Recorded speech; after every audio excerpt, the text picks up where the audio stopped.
I woke alone in the barren world of ocean survival, 20 square meters of rock where no weed could grow. The panel rating Ye hang a dead man at combat power 5. After a lifetime crowded by people for my own good, I was half relieved. Then I raised a little octopus from a bean-sized juvenile until it could drill into a blue shadow octopus many times its size and tear it open in one blink. The loner who wanted only quiet had built a world and a friend nobody could take. Like the video, hit subscribe and the next part lands in your feed automatically. Easy trade. Before any of that landed, I was nothing. Let me start there. A string of mechanical chimes went off in my ears, and an enormous virtual screen bloomed in front of me, its surface scrolling with bright lines of text. The ocean survival game had begun, the screen told me, and my player survival tips were now active. Every player would be given a completely independent island out in the ocean, 20 square meters to start, expandable and reinforceable by spending materials. I could gather resources on my own island or carry them to the trade city to buy and sell, and once I finished my basic housing construction, I could claim a teleport pass to that city. The island was mine alone, safe from interference by other players, though the screen was careful to add that it was not an absolutely safe place because marine creatures could come to disturb me at any time. The last lines were the ones that mattered. A novice protection period had switched on, 24 hours long, and the rest could be explored by the player at leisure. Then came the catch the system wanted to be sure I understood, that the novice protection period only guaranteed dangerous creatures would not appear on the island, and not that I myself was safe. Reassuring. Truly. When the mechanical voice fell silent, the huge screen shrank to a small panel about 40 centimeters wide and 30 high, a return icon blinking in the corner to take me back to an overview page. I tapped it, and the screen flipped to that overview, where I found 5 categories laid out, 4 in the corners and 1 in the center. The middle held my personal information, the top right chat and notifications, the top left my personal assets, the bottom left island construction, and the bottom right the map. I asked myself whether I had crossed over into another world, or whether this was some alien game experiment, because the briefing was thin and it amounted to one absurdly tiny island per person, forcing everyone into island construction whether they liked it or not. I looked around and confirmed how small this place really was, so small that a few steps carried me to the edge, and one more step would drop me straight into the water. I pulled my gaze back from that dangerous black-blue sea and looked down at myself instead, taking stock of a large white undershirt, loose floral shorts, and a pair of sandals. The equipment in this world had clearly been digitized, but I still thought changing a man's clothes without asking was a little presumptuous. After that small private complaint, I let my shoulders drop and my body unwind. The worry about the future was real. I would not pretend otherwise, but underneath it sat something I had not expected, a quiet sense of relief at having left my old world behind. My name is Ye Hang, 19 years old, 183 centimeters tall, gentle-looking and in good health. I had not come from a good family, and for as long as I could remember, I had survived by reading the faces of the people around me, because if I upset the wrong one, I went hungry. Once the law put me in school, the library became the one place I loved, only because it was quiet there. At 16, I left school and went out to work, and over 3 years I drifted through several cities and learned how different regions lived, never once managing to truly fit in among people. I disliked having anyone press too close, and I hated most of all the ones who took my quietness as an invitation, who insisted it was for my own good, who pretended to be deaf and blind to every refusal and kept dragging me into the crowd anyway. So as I stood on this scrap of land in the middle of nowhere, I wondered, almost amused, whether my old dream of escaping crowds and forced company had finally come true. The panel filled in my own details for me, and I read them as my situation rather than a list of numbers. I was Island Master number 9911, the man called Ye Hang, with a combat power of 5, rated as a healthy adult. My island ran 20 square meters, flagged as extremely barren, a tiny patch where not even a weed could grow. My inventory held 10 slots and all of them said empty, and for equipment I had the attributeless novice 3-piece set on my back. My combat power was decent and my body checked out healthy, which I supposed were the 2 bright spots, because the island itself, reading as tiny and barren and unable to grow so much as a weed, was frankly a little miserable. I tapped return and opened the map. The island came up as a 3-dimensional model I could zoom in and out of and rotate however I liked, and on its surface a little white figure marked where I was standing right now. A small legend nearby explained the icons, the miniature houses, the supply crate markers, the separate symbols for trees, herbs, shrubs, fruits, grains, ores, and animals, none of which I had any of, because besides me the island carried only a thin skin of topsoil. Beneath that soil layer, all of 2 or 3 centimeters thick, lay the basic island foundation, and that could neither be planted on nor mined. No resources to start with then, but a prompt in the bottom corner of the map promised the supplies would refresh. They came at 4 times every day, 6 in the morning, noon, 6 in the evening, and midnight. And in each of those windows the island would refresh and leave behind at least 1 resource or supply crate. I had arrived at 11 in the morning, a handful of minutes had already slipped by, and the first refresh was now less than an hour away. I closed the map and opened island construction to see what I could actually build. The cheapest option was area expansion, 1 square meter for 2 units of soil and 5 of stone. After that came island reinforcement, a cubic meter for 10 soil, 3 wheat and 3 sawdust. Housing construction offered a level 1 wooden house for 100 wood, 10 straw rope, and 2 grass mat, or a level 1 stone house for 100 stone, 10 soil, 4 wooden plank, and 2 grass mat. Last was defense construction, a level 1 fence for 1 wood and 1 straw rope. I stood there in the middle of my island looking at all of it and owning the materials for exactly none of it. The expansion needed the fewest materials, though the catch was that any new patch came out exactly as barren as the rest, a dead surface where nothing would grow. Island reinforcement, as the panel described it, hardened the existing foundation up to level 1, and the reinforced ground gained defense, durability, and a chance for a resource level to appear on top. The wooden house and the stone house were both level 1 buildings that differed only in material, so the choice came down to what I had on hand and what I preferred. Either way, the house was a 4-meter box, 2 meters to a side, square walls of stone or wood, a pointed roof of wooden plank, and a grass mat draped over it to keep out wind and rain. The fence was a 1-meter protective barrier per unit, wooden plank 10 centimeters wide, and a centimeter thick standing a meter high, wrapped in straw rope with small gaps left between, and I could place it on any open ground on the island. None of it was happening on an empty island, so I closed the construction page and switched to personal assets. That just showed me the model of my current island again, plus the barren area readout already listed in my personal information. Nothing new. Once I had reviewed everything I could see and was satisfied I understood it, I finally opened the chat interface. I had braced myself for a wall of messages from a planet's worth of players, but instead the channel only ticked over 1 message every few seconds. The reason sat printed across the top, that each player got 1 free message a day with a limit of 50 characters, and anything over that drained ocean crystal stones by how many messages and characters I burned. Those crystal stones, the notice added, might turn up in level 2 or higher supply crates and might drop when I killed a marine creature. Reading that, I understood the comment once. It was not that everyone was reasonable, it was that most players were too afraid of the cost to post at all, or had already spent their 1 free line and now sat in silence. The player count printed beside the channel name made me stop. More than 19 billion. I counted it, then counted it again to be sure, and it still came out to a number several times larger than the entire population of the world I used to live in. That many people, and the feed still moved 1 quiet line at a time. The messages themselves were the same shape over and over, each person describing what they had been doing the instant they were pulled in. Somebody was bored out of their mind on a restricted, empty island and asked where everyone hailed from. Somebody else hit the character limit mid-sentence and picked it up in a second line, naming their home and hunting for anyone nearby.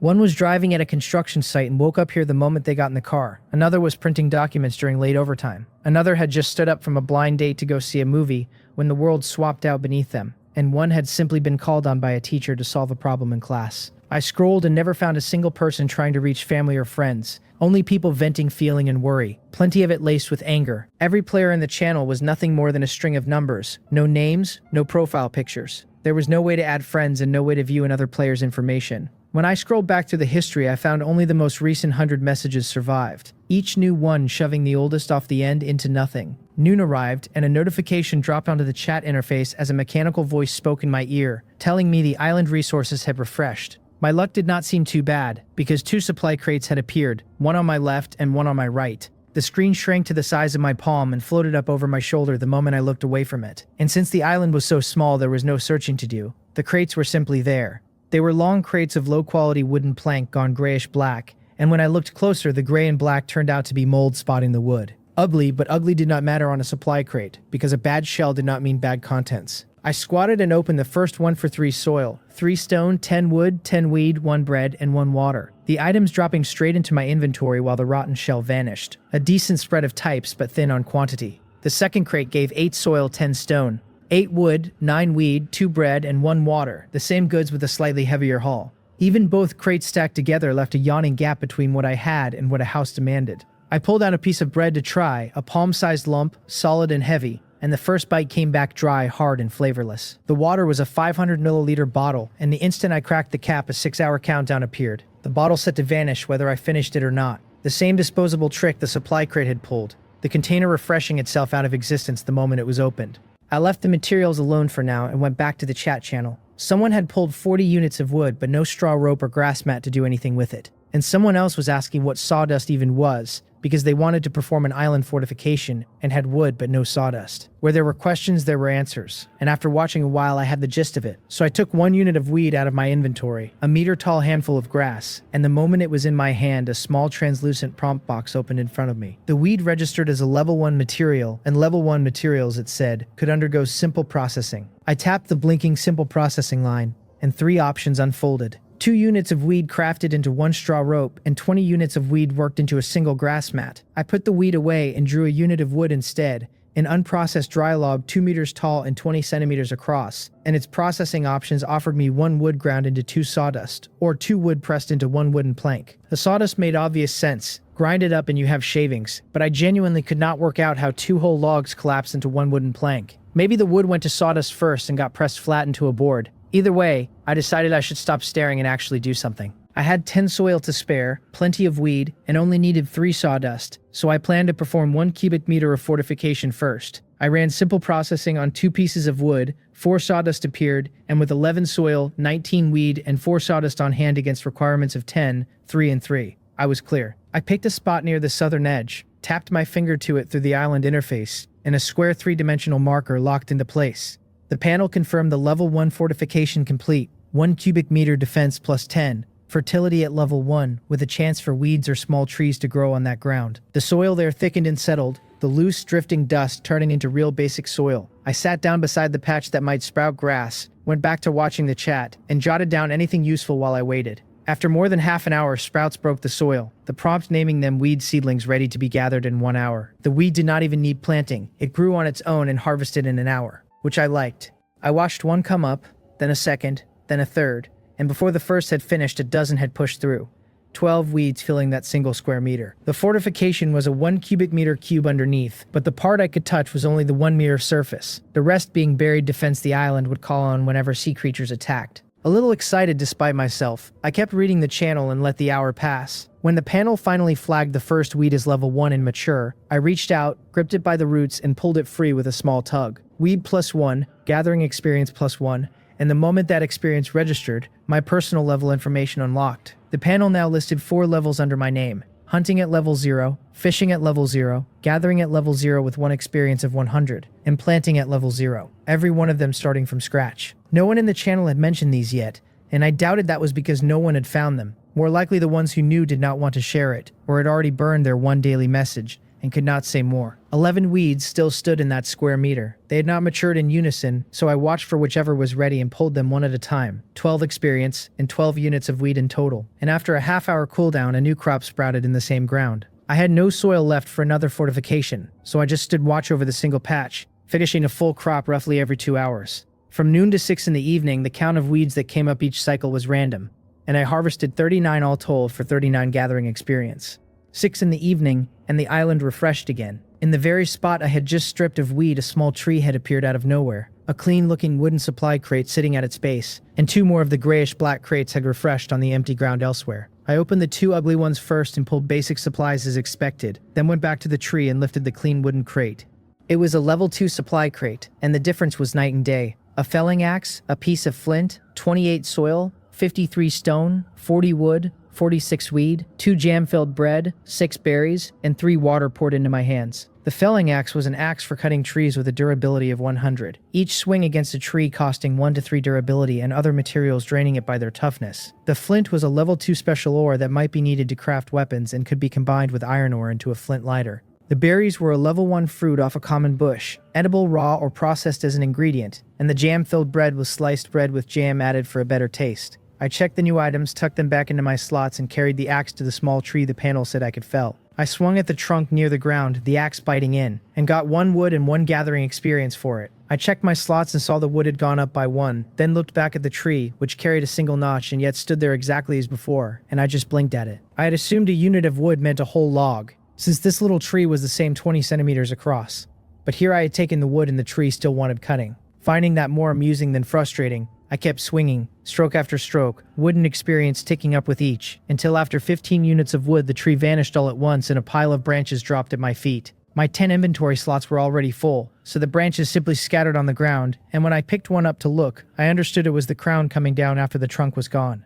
The branch was a level 1 material, processable into 1 portion of sawdust or burnable as fuel. Nothing remarkable next to wood, but useful enough. A glance at my panel showed combat power still at 5, gathering now at level 0, with 59 of 100, all 10 slots crammed with flint, soil, stone, wood, weed, bread, water, sawdust, jam-filled bread, and berries. The axe in my hand, the loose branches on the dirt. Still 5 wood short of a small wooden hut, and with no refresh due I had no way around it. So I ground the 5 branches into 5 sawdust and stored them. Then I opened island reinforcement again and hardened another 2 cubic meters beside the first patch, which ate 20 soil, 6 weed, and 6 sawdust, clearing the sawdust out and freeing a slot. I put the axe away. No creature was coming onto this speck of an island for now. All I had to do was watch the clock and harvest the wild weed every couple of hours. It was past 7:50 and the sky had gone full dark, the waves breaking around me carrying strange noises from things moving in the sea. With 3 patches of grass growing ground now, this batch gave me 31 weeds and 31 experience.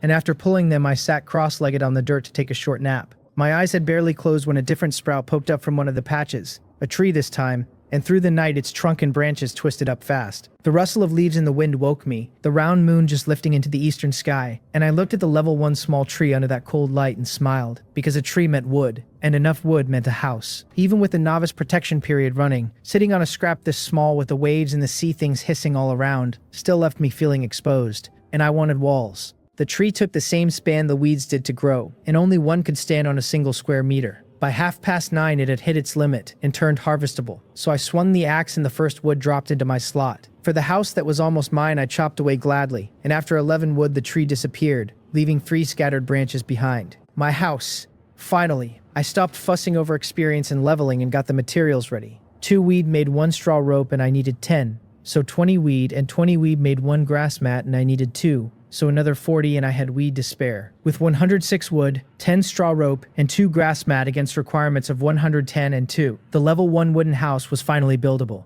The 3 reinforced patches had defense, but I was reluctant to give them up to a house, so I opened the construction interface and tapped the blueprint down on the open ground to the north instead, a box only 4 square meters across. The dust cleared, and there it stood, a square wooden house 2 meters to a side, a grass mat draped over its peaked roof, facing south. A single wall being only 2 meters wide, the wooden door took up half of it, a flimsy thing a meter wide and 2 meters tall, with a small window beside it half a meter wide and a meter high. The basic house was built, and the panel told me a novice gift pack had been issued, since my inventory had no room. A small red box tied with a yellow ribbon dropped straight into my hand. I opened the novice gift pack, and my island instantly piled up with goods. My inventory slots went up by 2, a Trade City teleport pass and 10 ocean crystal stones landing in the 2 new spaces. And then came 4 processing tables, each 2 meters long, 1 wide and a meter and a half high, a semi-finished product table, an equipment table, a furniture table, and a food table. They scattered as they spawned, mostly onto the island but a few hanging out over the open water, and the sight of them teetering over the sea sent me straight into the construction menu to expand my island in a hurry. Soil and stone were no problem, 23 and 86 against requirements of 2 and 5. So with no time to deliberate, I expanded 10 units at once, a 10 square meter semicircle, and the processing tables were safe. Lesson learned. Next time I open a gift pack, I clear inventory space first. I set a few things down inside the house, then went out and gathered all 4 processing tables, nudging them into position in a ring around the building. Once they were arranged, I finally pulled the weed from the 2 remaining patches, 21 weeds and 21 experience. My gathering experience had reached 125 of 100 now, so I tapped the item and chose to upgrade. Gathering rose to level 1, combat power +1, the bar resetting to 25 of 200. The upgrade took 1 click, but the moment it landed my body changed with it, and when I took the felling axe and swung, I could feel the speed and strength in it. My hearing and sight sharper too. The combat power had only climbed by a single point, but I had started with just 5, so that 1 point was a fifth of everything I had, and the cost was that the experience needed for the next jump had doubled. Time to see what these tables could actually make, and I went down the line of them one at a time. The semi-finished product table held the basics for now. Straw rope, grass mat, turf, sawdust, wooden plank, wooden stick, stone brick, pebbles, and stone slab, with anything further locked behind recipes I would have to find. The equipment table offered straw shoes, straw hat, grass basket, fishing rod, and wooden stick. The furniture table a single wooden plank bed and a straw mat. The food table jam and jam bread. Everything on display was made from level 1 materials, the starter recipes bundled with the tables. And from here on, whether for equipment or even semi-finished goods, I would have to learn the right recipe before crafting anything new. A bed first, even a plain wooden plank one, since anything beats sleeping on the floor, and the furniture all carried bonus effects. The wooden plank bed wanted 5 wooden plank and 2 straw rope over 10 minutes, and resting on it gave a 5% boost to physical stamina recovery. The trouble was wood. 2 wood per plank and only 6 wood in my slots, so the bed had to wait until I gathered more. I looked over my novice 3-piece set instead. It was not cold here, but the big undershirt, big shorts, and floppy slippers were genuinely awful. Straw shoes were within reach. 50 weed and a 3-minute craft for movement speed +1. Defense +1 when worn, and a durability of 100, so I had 75 weed and crafted them without hesitation. While they cooked, I read through the rest. There was almost nothing I could make yet, especially in weapons, only a wooden stick, and that wanted 10 wood I did not have. The fishing rod and fish basket were fishing tools, but the level 1 fishing rod called for coarse thread I had not seen anywhere. 3 minutes later the craft finished, and at the equipment table the straw shoes floated above the surface wrapped in a ball of light. I took them, the panel naming them level 1 equipment. Speed +1, durability 100. I squeezed them in my hands, the weave rough but the finished texture honestly decent, then set them down, pulled my feet from the slippers, and put them on. The instant both feet were in, the slippers refreshed and disappeared like every other piece of packaging, and the new shoes were so much better that I hopped in place a few times, just to feel them. I confirmed the beginner equipment would always vanish the moment it was swapped, so I stopped worrying about losing the set, already looking forward to making a bed once the midnight refresh handed me wood, and wondering if it would feel as good to lie on as the shoes felt to wear. I went back to the chat channel and watched the others talk, and just before midnight I pulled the 28 weeds that had grown in the dirt. Weed and experience credited, the clock reading 8 minutes to 12. Their channel was lively. Sitting against the rough plank wall outside the house, I watched the feed start to race as midnight closed in, scrolling too fast to read before it shot off the top, so I gave up on it for the moment. I opened my inventory instead and found the 2 gift pack items I had forgotten to inspect, while I was busy hauling tables around. The ocean crystal stone was a transparent teardrop crystal, energy drawn from the ocean and the common currency of Trade City, and I turned it over once and put it away. The other was a card the size of the identification card I used to carry, a city map on the front, a full-body projection of myself on the back beside my player number. The Trade City Teleport Pass, a unique item, let me use its teleport function to enter Trade City for 10 ocean crystal stones, with no cost to teleport back to the island. So the pass was a portable teleporter, and I could jump to Trade City right now if I wanted. I did not want to, and could not afford to anyway. I had only 10 crystal stones, and going would just be to barter with other players, but my materials were still thin, and I could not yet say what I needed most. Midnight, and the 3 patches I had cleared 10 minutes earlier sprouted instantly, 2 with small trees and 1 with 8 weeds. 3 supply crates came with this refresh, 1 level 1 on the ground and 2 level 2 perched on my roof and on the semi-finished processing table. Of course they spawned on the roof. Why not? I took out a piece of wood, knocked the crate off the roof so it dropped to the ground, and opened it first, finding a pickaxe inside along with 20 soil, 33 stone, 61 wood, 45 weed, 2 bread, and 3 water. No ore had refreshed on my island yet, so I set the pickaxe inside the house. The level 2 crate on the processing table was generous. 6 ocean crystal stones, a level 1 fishing rod, 3 level 1 bait, 30 soil, 48 stone, 26 wood, 39 weed, 5 bread, and 4 water, and the level 1 crate on the ground held only the usual basics. With no room in my slots, I put the fishing rod in the house too. My inventory now carried the pass, 16 ocean crystal stones, the flint, 3 level 1 bait, 58 soil, 102 to 2 stone, 102 wood, 144 weed, 13 bread, 16 water, 2 jam-filled bread, and 6 berries, every slot full again. I ate a jam-filled bread and a bottle of water until I was full, then went to chop trees. The 3 patches gave me 22 wood, 7 branch, and 8 weed, and with the patches cleared, I set up the single wooden plank bed first. 5 wooden plank and 2 straw rope, which cost 10 wood and 4 weed to process, and would need another 10 minutes to finish. While it cooked, I pulled materials. 20 soil and 50 stone expanded the island to 40 square meters, leaving me 38 soil. I could have pushed the area further, but to actually develop I knew I could not chase size alone. I had to raise quality too, so with 38 soil, plenty of weed, and 9 sawdust ground from 7 branches, and a log, I reinforced 3 more cubic meters on top of the existing foundation, because only level 1 reinforced ground would refresh plants and pay out gathering experience and materials at all. By the time everything was adjusted, the bed was done, stamina recovery plus 5% when resting on it, durability a low 30. I ate a jam-filled bread, carried the bed inside, and set it against the wooden wall where it fit perfectly at 60 centimeters wide and a full 2 meters long. The planks were still rough, so I crafted a straw mat to go with it. 100 weed over 3 minutes for a mattress that added another 5% to stamina recovery. 3 minutes later, I spread the mat on the bed and lay down. And the difference the moment my back touched it was real. And I could not sleep. I had figured I would drop off fast, but my body relaxed while my brain stayed wide awake, restless and oddly energized. Since lying there was useless, I opened the channel again and just read in the dark. Even one message per person kept it lively. The lucky ones, the players the rest were already calling European emperors, were being told to stop showing off, while the poor masses could not scrape together 100 wood. One person had a single level 1 crate at a time, and just 26 wood total, and wanted to know how long a house was supposed to take. Someone confirmed reinforced island ground grew weeds or small trees after half an hour idle. Someone had reinforced 2 plots and gotten ore piles they could not mine without a pickaxe. Someone had the pickaxe but no ore piles, and a string of the lucky ones bragged about cabins, 50 square meters of area, and 5 reinforced plots. I watched it scroll and slowly went drowsy, thinking, just before sleep took me, that maybe my own luck was not so bad either.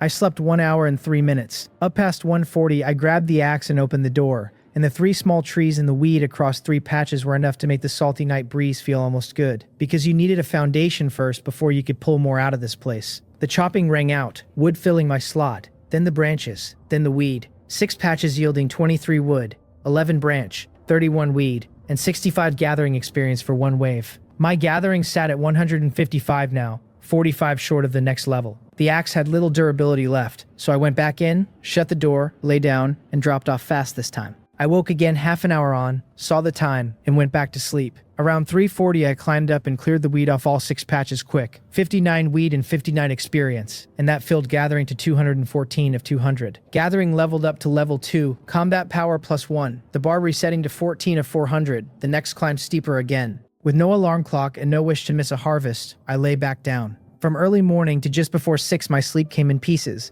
A harvest at 1:50, another at 3:40, another at 5:30.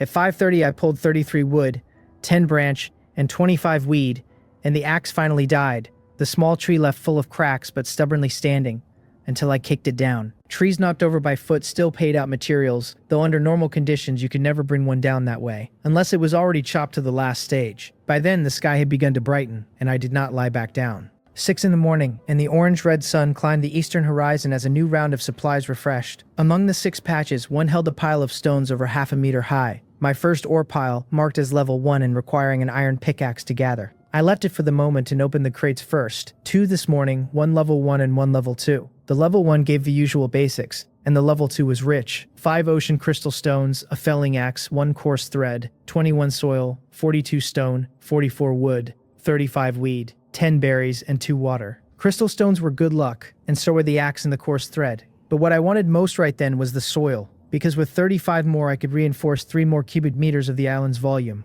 Not just for the surface to grow plants, but for the whole island's safety, since this foundation layer was the only thing I could actually reinforce. 30 soil, 9 weed, and 9 sawdust later. The new reinforcement was done, and I finally started gathering. I pulled the weed, chopped the small trees, and swung the iron pickaxe into the ore pile. Across the 6 patches I took 18 weed, 38 wood, 13 branch, 9 stones out of the ore pile, and 2 iron ore. Iron ore was a level 2 material with a chance to appear in a level 1 ore pile. Luck depended in the end. And the higher an item's quality grade, the more experience it paid. Level 2 iron ore giving 5 each, so those 2 were 10 on their own, and with everything else this wave came to 88 gathering experience. The novice protection period showed a little over 5.5 hours left on its countdown, since I had entered this world at 11 in the morning. I sat down with bread and water for breakfast. The sandwich bread already gone from the night before, so it was the chewy plain loaf in one hand and water in the other, as I walked to the edge of the island. The sea breeze carried its salt, and the water that had crashed all night lay calm now in the daylight. As far as I could see there was nothing but ocean, and I ate slowly, wondering whether all the players shared one sea or whether each of us sat in our own separate space, untouched by the rest. After a few blank minutes staring at the water, a chat post about someone landing a good material while fishing gave me an idea.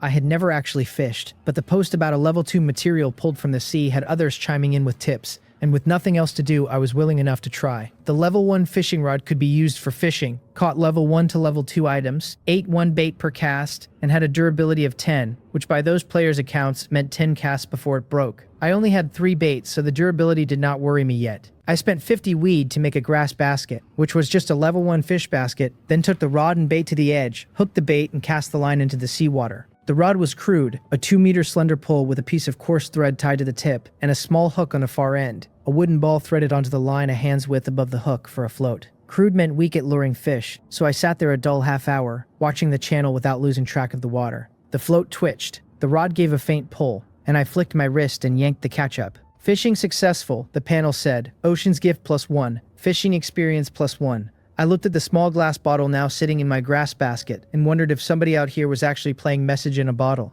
but since it counted as an ocean's gift, I figured I would open it. I kicked up the 10-centimeter glass bottle, pulled the stopper, and tipped out the rolled paper inside, the bottle vanishing as I took hold of a palm-sized note. The note was a survival tip, telling me to hurry and expand my island's area because at 100 square meters, my island's safety would gain a new enhancement. The writing broke into individual characters and flew into the virtual screen, the chat interface switching itself over to the game notification category, where a bookmark icon appeared, and clicking it pulled up a fresh list holding just this one gift. 100 square meters then. It seemed certain development milestones had to be reached before I could enter a new stage. I hooked the bait back on and cast again, marveling to myself that this world even built hints into its growth, and waited over 10 minutes before the float sank. Fishing successful, small crab +1, fishing experience +1. Inside the basket, a small crab no bigger than a fingertip crawled back and forth, unable to climb out no matter how it tried. A small crab was a level 1 marine creature that could be made into food or processed into bait, the panel told me. And tiny as it was, anything I could catch had some use, though I had no idea how many of these it would take to fill a plate. I had no recipe to cook it and no formula to turn it into bait yet, so I left it where it was. With my last bait on the hook, I cast once more, and this time I waited until the weed in the dirt had nearly matured before the float finally sank. Fishing successful, level 2 flower pot +1, fishing experience +5. A round flower pot 20 centimeters deep and 30 across, bigger than the grass basket itself, appeared right on the basket's rim. This ocean really was rich, handing out a tip, a crab, and now a flower pot. And remembering the players who claimed they had fished up supply crates and stones, I could only conclude that in this world anything was possible. The flower pot could hold level 2 soil and once filled could be used to plant level 1 to level 2 plants, which told me planting here would likely demand exactly this kind of item, even if I had no idea yet where level 2 soil came from. Good stuff, whatever it turned out to be. All 3 baits spent, I carried everything back into the house. With no formula, I left the small crab in the grass basket, which said it could keep a creature alive for 24 hours, and I set the flower pot in the corner with the rest. Then I went back out to pull weed and chop wood, with 9 patches now able to grow plants. Maybe ore piles too. The haul beat anything before. 2 trees, 24 wood, 5 branch, and 69 weed across 7 patches. 97 experience in all. Once I had tidied that up, I looked at my materials in the channel chatter and decided to use the time to visit Trade City. I still had novice protection left and had just finished a round of gathering, so I had room to get back before 11. Pass in hand, I chose to teleport, and 10 ocean crystal stones dropped from my inventory as the world swapped out in an instant. With no discomfort at all, around me stood a city of more than a dozen massive buildings, and a sweep of scenic landscapes. Everywhere I looked, there were players and novice sets, some greeting strangers with too much enthusiasm, some watching cautiously, some wide-eyed and curious whether any of it was real. And I felt much the same, but I had no time to loiter. I walked straight along the direction my map gave me and found the tallest, largest building of all, the trade market, climbing the dozen-odd steps and passing through the main gate into a front hall vaster than some city park squares I had stood in. The moment I crossed the threshold, a mechanical prompt told me a first-time player needed identity binding, a translucent screen rising in front of me with everything already labeled, asking only for my finger to confirm. Once I did, the system announced that Island Master number 9911 had arrived at the trade market for the first time, and that I could now check my location on the map along with all public information about the place. The screen shifted into a detailed trade market map, and wherever my gaze settled, a label for that spot bloomed open. The trade market had 9 floors, and to climb the stairs to a higher one, a player had to spend a set amount inside the market, the only restriction I could currently see being the stairs to the second floor, which demanded 10,000 ocean crystal stones of spending. The first floor split into 6 areas, the largest being the hall I stood in, with 5 great gates around it leading to the sales area, the recycling area, the appraisal area, the auction area, and the stall area, each described on the map. The sales area was the market's own item shop, its stock refreshing every hour, paid for in crystal stones, the items random, the quantities random, the prices just as random, and once a thing sold out, I would have to wait for the next refresh. The recycling area let players trade items for crystal stones at 70% of the last 3 days' average auction price, a low rate for anyone too desperate to wait. The appraisal area charged crystal stones to identify unknown items by their level, with a pointed note that a high-level item would not necessarily prove valuable once appraised. The auction area let players auction items at a starting price the area generated by scanning, for a duration the seller chose. The longer the listing, the higher the fee. And the stall area let players rent 1 cubic meter stalls for crystal stones to set up their own exchanges, either paying for a hosting service or standing the stall themselves to negotiate prices in person.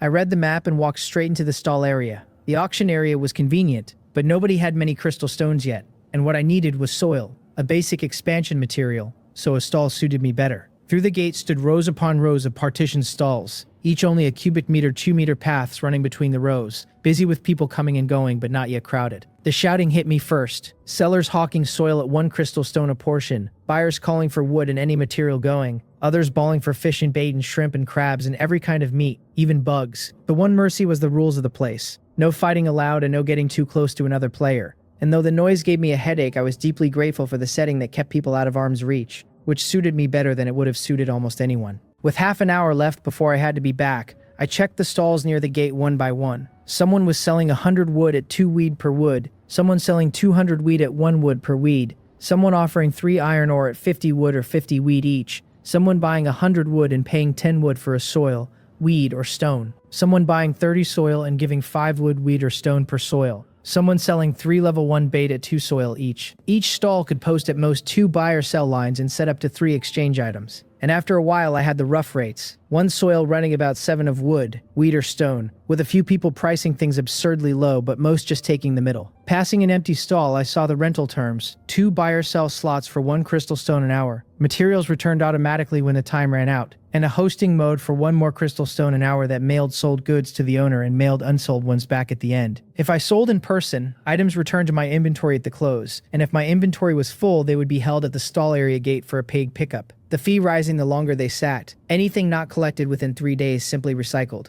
The world clearly did not want players using the stalls as free storage, since with limited slots someone would otherwise be tempted to stash goods here forever.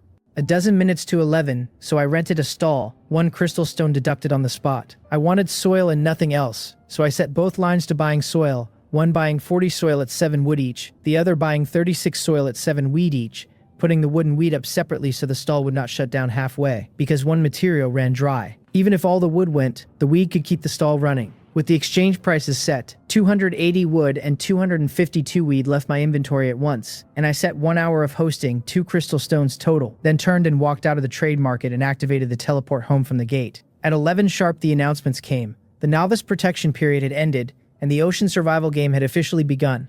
Marine life free to attack at any time. The system telling me to strengthen my island foundation, expand my area, ready my weapons, and struggle to survive in this endless sea.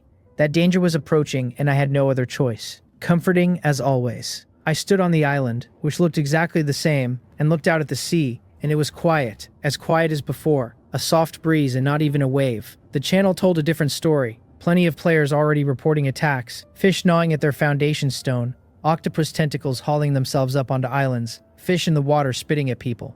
I held a wooden stick, a level 1 weapon, blunt damage +1, weapon strength +1, durability 100, that I had crafted before setting up at Trade City and taken in hand on my return. And I looked around to confirm there was no danger before going back to the front of the house. The threat was clearly random then, and spawned where it pleased. Just as I had decided nothing was coming, an attack notification popped. The island foundation on the east side under assault. I carried the stick over and found a large crab at the edge of the foundation, waving its claws, climbing up, jabbing at the stone of my island. The panel named it a level 1 sea crab, health 100, one of the more common creatures in the ocean. Its claws dangerous, and now it had set its sights on my island. It was grayish, its shell larger than a fist, and where it had climbed up I could see a few small scratches scored into the foundation.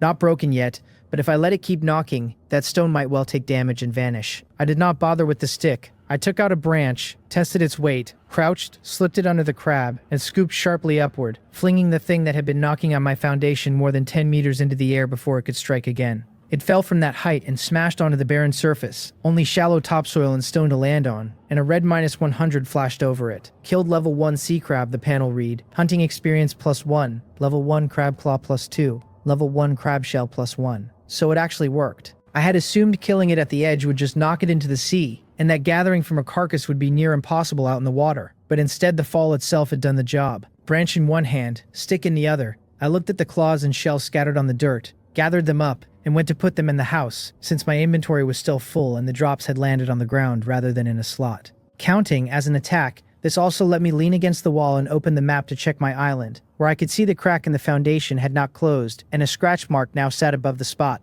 The initial island foundation, the panel explained, could not have its damage repaired directly, but the damage would clear automatically when the area was reinforced. With no level, it could not be repaired, so I had to wait for reinforcement and a second attack before then would carry the existing damage forward and break the stone faster. I closed the map and went to gather, the weed already mature. Weed, wood, branch, and after clearing all 9 plots, I had 111 gathering experience. 33 wood, 7 branch, and 71 weed. I had just ground the branch into sawdust when a notification came. An email from Trade City that extracted its contents automatically when I opened it. 76 soil. The items I had been buying at the market had all traded, the message said, and the stall had ended. The soil I wanted had sold out in under an hour, so the stall closed early, and looking at the 81 soil now in my inventory, I decided to wait, to let the noon resources refresh before choosing whether to expand or to reinforce, since noon was not far off. As the notification cleared, I looked at the 4 chest icons on the map and could not keep the smile off my face. 4 supply crates, 2 level 1 and 2 level 2. The first level 2 gave 8 ocean crystal stones, a flint, 31 soil, 36 stone,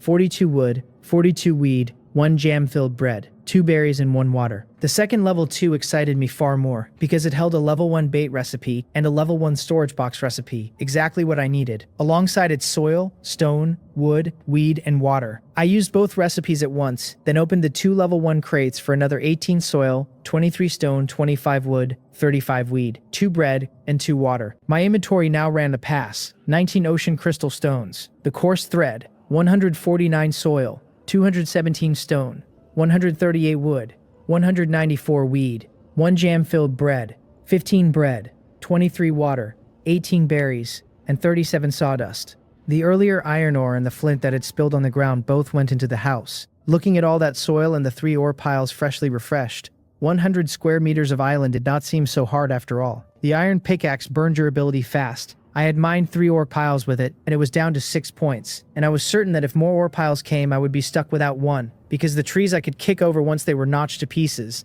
but an ore pile would not give me a single stone if I tried to pry it with my hands. The 3 piles had paid 33 stones and 3 iron ore, that and the rest coming to 48 gathering experience. After clearing them, there were still 2 trees and 4 weed plots nearby, and cutting and pulling those gave 20 wood, 5 branch, 46 weed, and 71 gathering experience. I opened the construction list. My island sat at 40 square meters and needed 60 more to reach 100, and I had soil to spare but still came up 10 square meters short of stone. Even short, I decided to expand first, figuring it would balance out after I opened the supply crates that night. And after less than a minute of hesitation, I chose to expand the area by 50 square meters at once. 100 soil and 250 stones spent, the island stretching out. 90 square meters was only larger by comparison though, and in plain terms it was still no great expanse. I admit I am a little obsessive. If there are resources, I want every last one of them, and if there are materials, I want to spend them making my home safer. I wandered the edge of the newly expanded island with my wooden stick, grumbling about having nothing to do,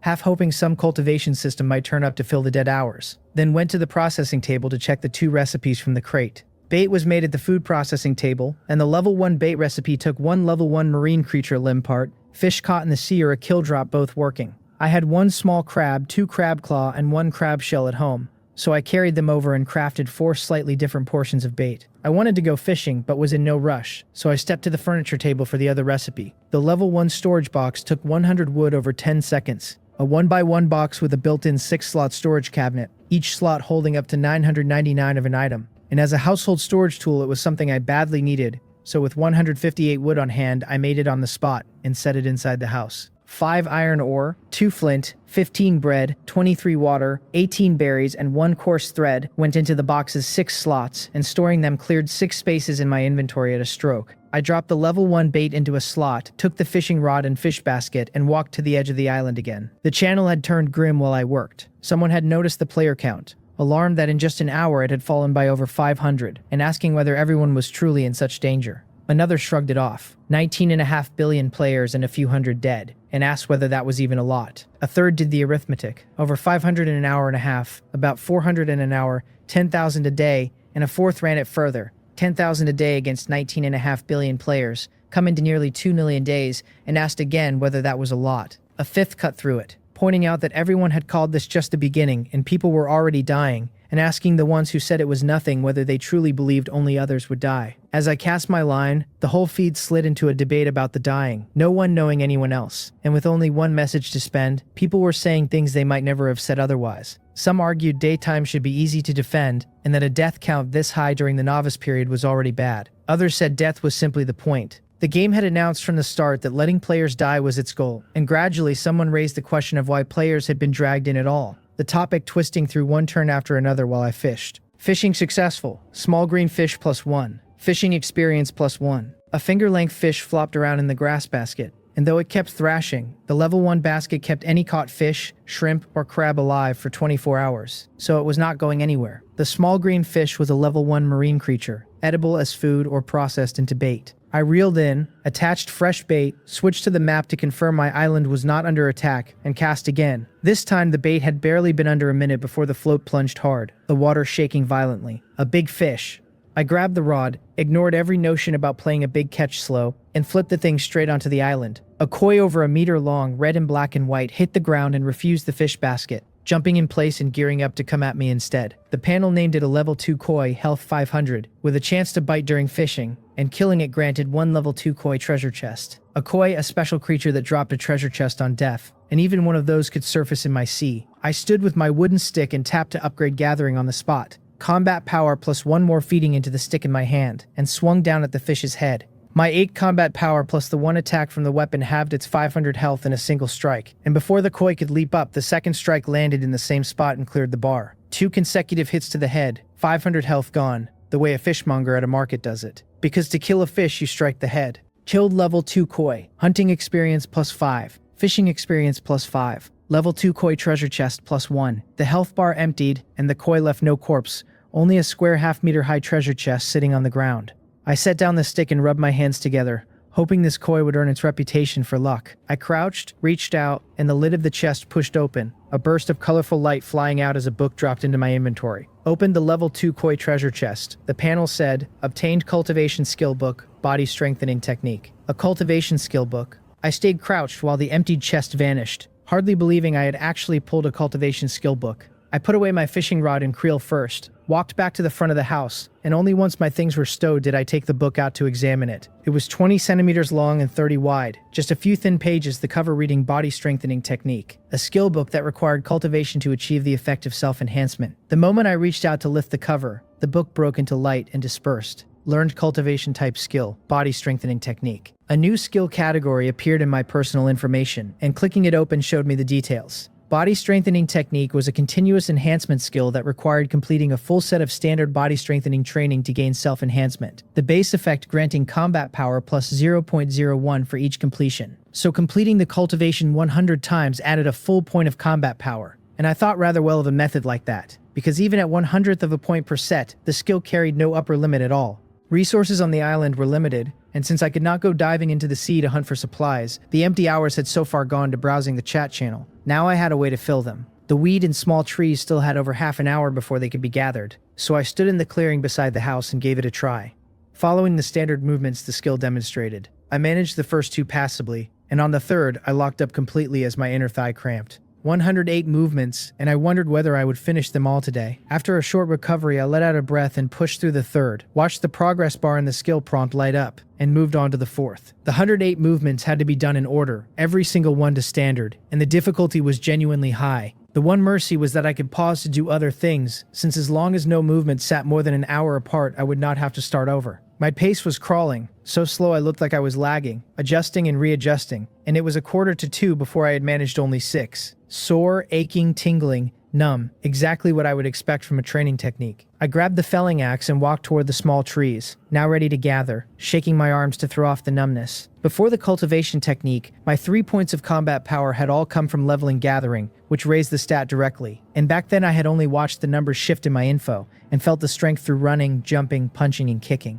Both methods improved me, but the feeling off the cultivation technique was far stronger. After a stretch of chopping, I had 43 wood and 11 branches from the 4 small trees, and the weed across the 5 plots was sparse this round. Only 46, all of it gathered in under 5 minutes for exactly 100 gathering experience. With gathering done, I checked my inventory and found 2 bait left, so I used the small blue fish in my creel to craft 1 more for 3. The fishing rod had 5 durability, and I decided to spend these 3 bait now, since carrying different types of bait was eating too much space. Before fishing, I did not forget to complete the 7th training movement, then sat down with the rod and started to fish, needing to stay calm for it, which left me browsing the channel once again. I locked onto the points, scrolling up the moment I opened it. Someone shrugged off a death, saying that since the 2 had gone for a duel, dying on the stage was their own fault. Another corrected it, that the duel standard was combat but the man had committed murder, and that maybe neither side had fully understood the rules. A third scoffed that each person spent 10 ocean crystal stones to enter a fight and surely knew the rules, and that people only stop repeating themselves in chat because words cost money. Every 5 extra words a crystal, even under 5 words still counting as 1. The thread tallied the spenders, who had burned 4 crystals and who had burned 1, and then asked, half disgusted, why anyone would duel at all, whether they were tired of living, since Trade City was supposed to be for selling things, and here someone was selling his life. The topic rolled on, a few repeating player numbers suggesting those particular players had a fair store of crystal stones to spend. My attention had caught on the duel, and the death on the stage. Among the buildings of Trade City, there really was a training ground, not a single place but a massive structure holding many training areas and stages. As I fished and watched, someone soon reported that those two had dueled for nothing more than 1, looking at the other the wrong way on the street. No friends, no free chat, and yet a man could still lose his life over a dirty look, which I had to admit was really something. Everyone sat on their own island handling their own development, going to the trade market when they needed to buy, never able to so much as touch another player. And from everything I currently knew, the one place a person could actually interact with another was the training ground. The map on my pass showed its offerings included cooperative training as well as stage duels, but whether the training ground or the stage, a player had to pay ocean crystal stones to open a temporary time-limited usage area. In a little over half an hour I pulled 3 different things out of the sea, one after another, the panel calling each one a successful catch, and crediting a point of fishing experience along with the goods. The first was a small soil gift pack, and when I opened it, the thing handed me exactly 3 pieces of soil, which made the name honest if nothing else. The second was a level 1 supply crate, identical to the ones that spawned on the island on their own, packed with 6 soil, 12 stone, 8 wood, 8 weed, a loaf of bread, and a bottle of water. The third was the best of the lot, a food recipe, and when I read it, the panel laid out a dish called fish with scallion oil, a level 1 plate built from 1 level 1 fish, 1 cooking oil, and 1 scallion, granting recovery speed plus 10% for 10 minutes. The catch was that I had never seen cooking oil or scallion anywhere, not on my island and not in the trade market stalls. A recipe with no way to make the ingredients was just a slip of paper for now, so I learned it anyway and set the whole idea aside. I put the fishing rod away and went back to the open ground beside the house, because my real plan for the day was to get through all 108 movements of the body strengthening technique at least once. It was brutal. Just adjusting my posture for a single movement ate so much of my stamina that after 5 or 6 I had to stop and rest, my legs shaking under me. I pulled out a jam-filled bread and chewed at it slowly. The bread's soft enough, but my whole body's so tired that even my jaw wanted to quit, my arms and legs already done. I took 16 berries, worked them into 4 portions of jam, added 4 loaves of bread, and made 4 more jam-filled breads at the food table, stowing 3 and keeping 1 in hand with a bottle of water as I leaned against the wall and looked out at the far line of the horizon. When the bread was gone and the bottle drained and refreshed itself out of existence, I stood back up. Past 3:20 in the afternoon, so the 9 reinforced plots were due for another round of gathering. I weeded and felled the small trees, then kept working through the cultivation movements one at a time in between. And after 5 in the evening, a fresh wave of growth came up to gather until 6 on the dot, when the system told me the island resources had refreshed.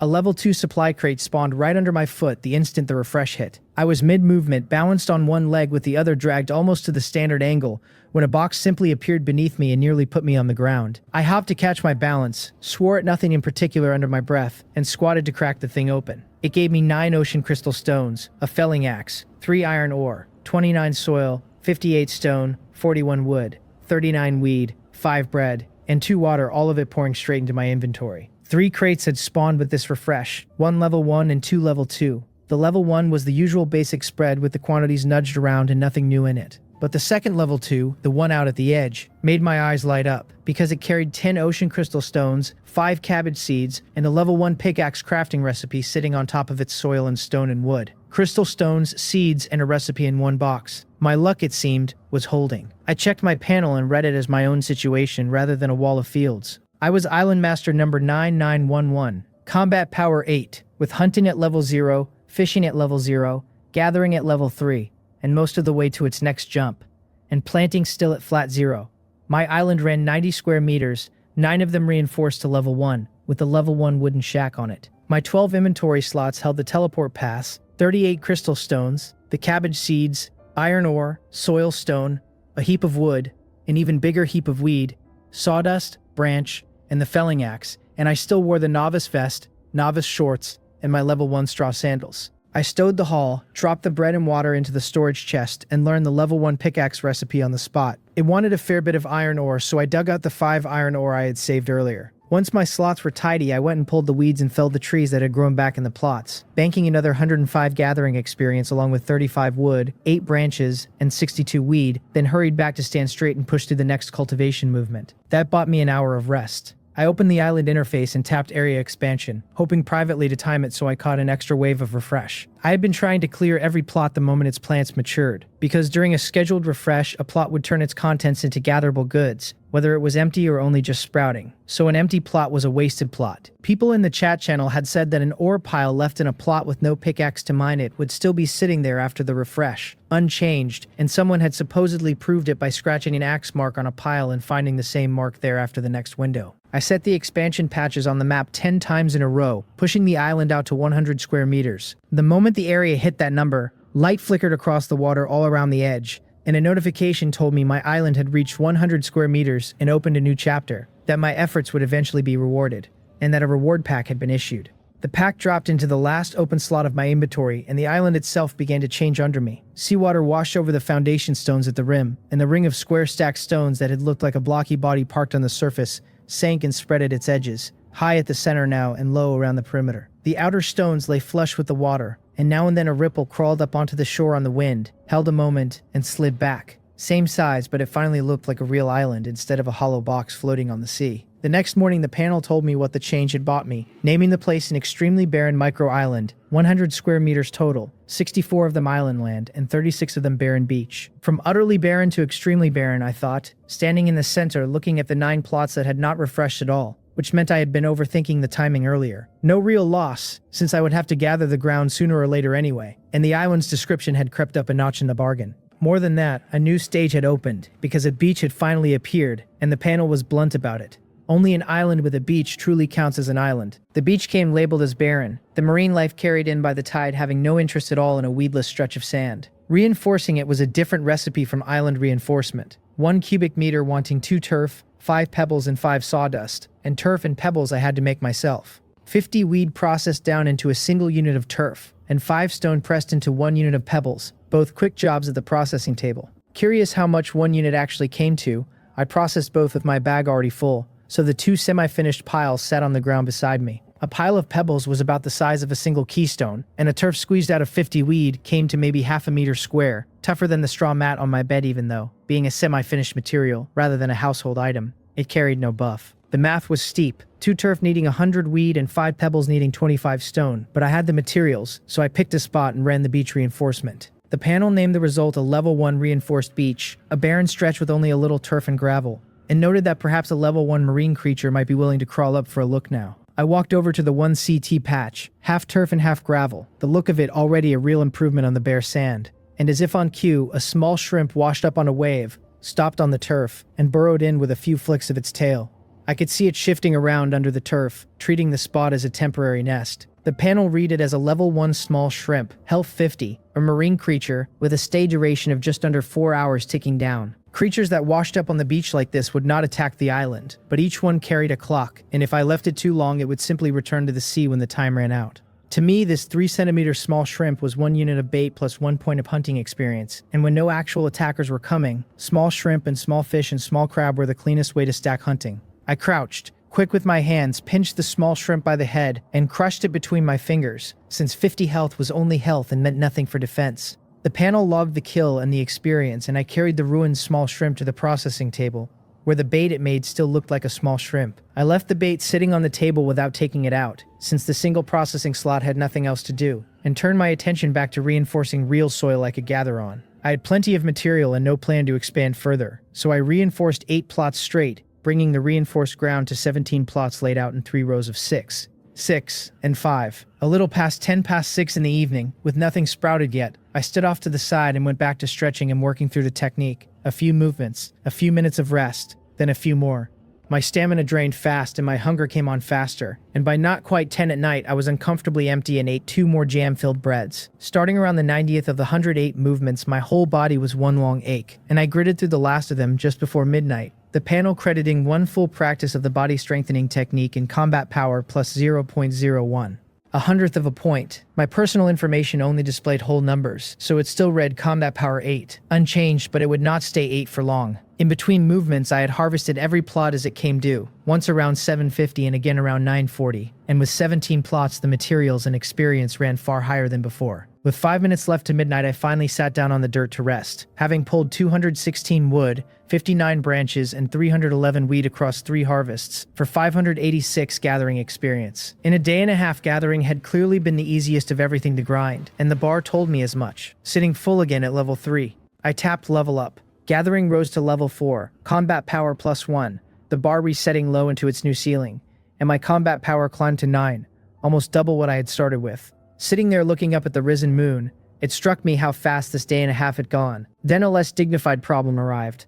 I had been quietly admiring my own progress while waiting on the midnight refresh, when my stomach reminded me that eating that much had consequences, and there was no toilet anywhere on 100 square meters of barren rock. After a conflicted look around at all that open ground, I crafted 4 fences and stood them up north of the house as a makeshift latrine, used weed for the obvious purpose, dealt with the matter, and came back around to the front. Midnight had hit and the resources had refreshed, and when I checked the map I felt a little sheepish about how much I had grown. 5 supply crates this time, 2 level 1 and 3 level 2, normal enough for an island that had grown into a new chapter. The 17 plots held 5 small trees, 6 patches of weed, and 6 ore piles. All normal. The reinforced beach showed 1 small crab marker and 2 small shrimp markers. No surprise there. But inside the fence patch behind my house, the map flagged 1 unit of level 2 fertilizer, which had already turned itself into a loose pile of organic manure by the time I walked over to look. The panel told me that 1 unit of this fertilizer, mixed with 1 soil and 5 sawdust, would produce level 2 soil. So now I knew where level 2 soil came from.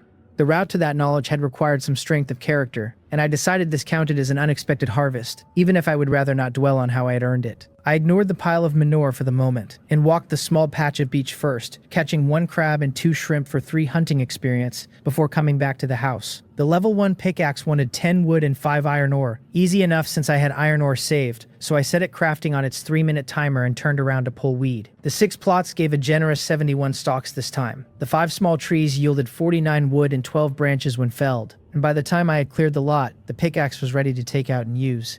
Level 1 felling and mining tools both carried 100 durability, every normal use costing somewhere between 1 and 3 points. Random but also tied to how carefully a person worked. When I chopped a tree, I made sure the axe landed in the same notch every swing, which kept the loss to 1 point a stroke. The ore piles were the same, big chunks of stone stuck together with the joints between them plainly visible, and prying at those joints with the pickaxe lost only 1 durability a pry. I had never tried slamming the pickaxe straight into a solid block of stone, but I could guess that would be a far less pleasant experience for me and the tool both. I worked the pile for a while, and by 1/4 midnight the 17 plots were cleared again, paying out 68 stone and 6 more iron ore, and with the gathering across all of them I banked 230 experience. With the resources processed, I finally started opening the 5 supply crates one at a time, and the haul was rich enough that I felt lucky again. Across all 5 I pulled 18 ocean crystal stones, 2 felling axes, 4 flint, 5 ore, 104 soil, 167 stone, 199 wood, and 195 weed, plus 3 jam-filled breads, 5 loaves of bread, 6 bottles of water, and 8 berries, all of it stuff I had seen before.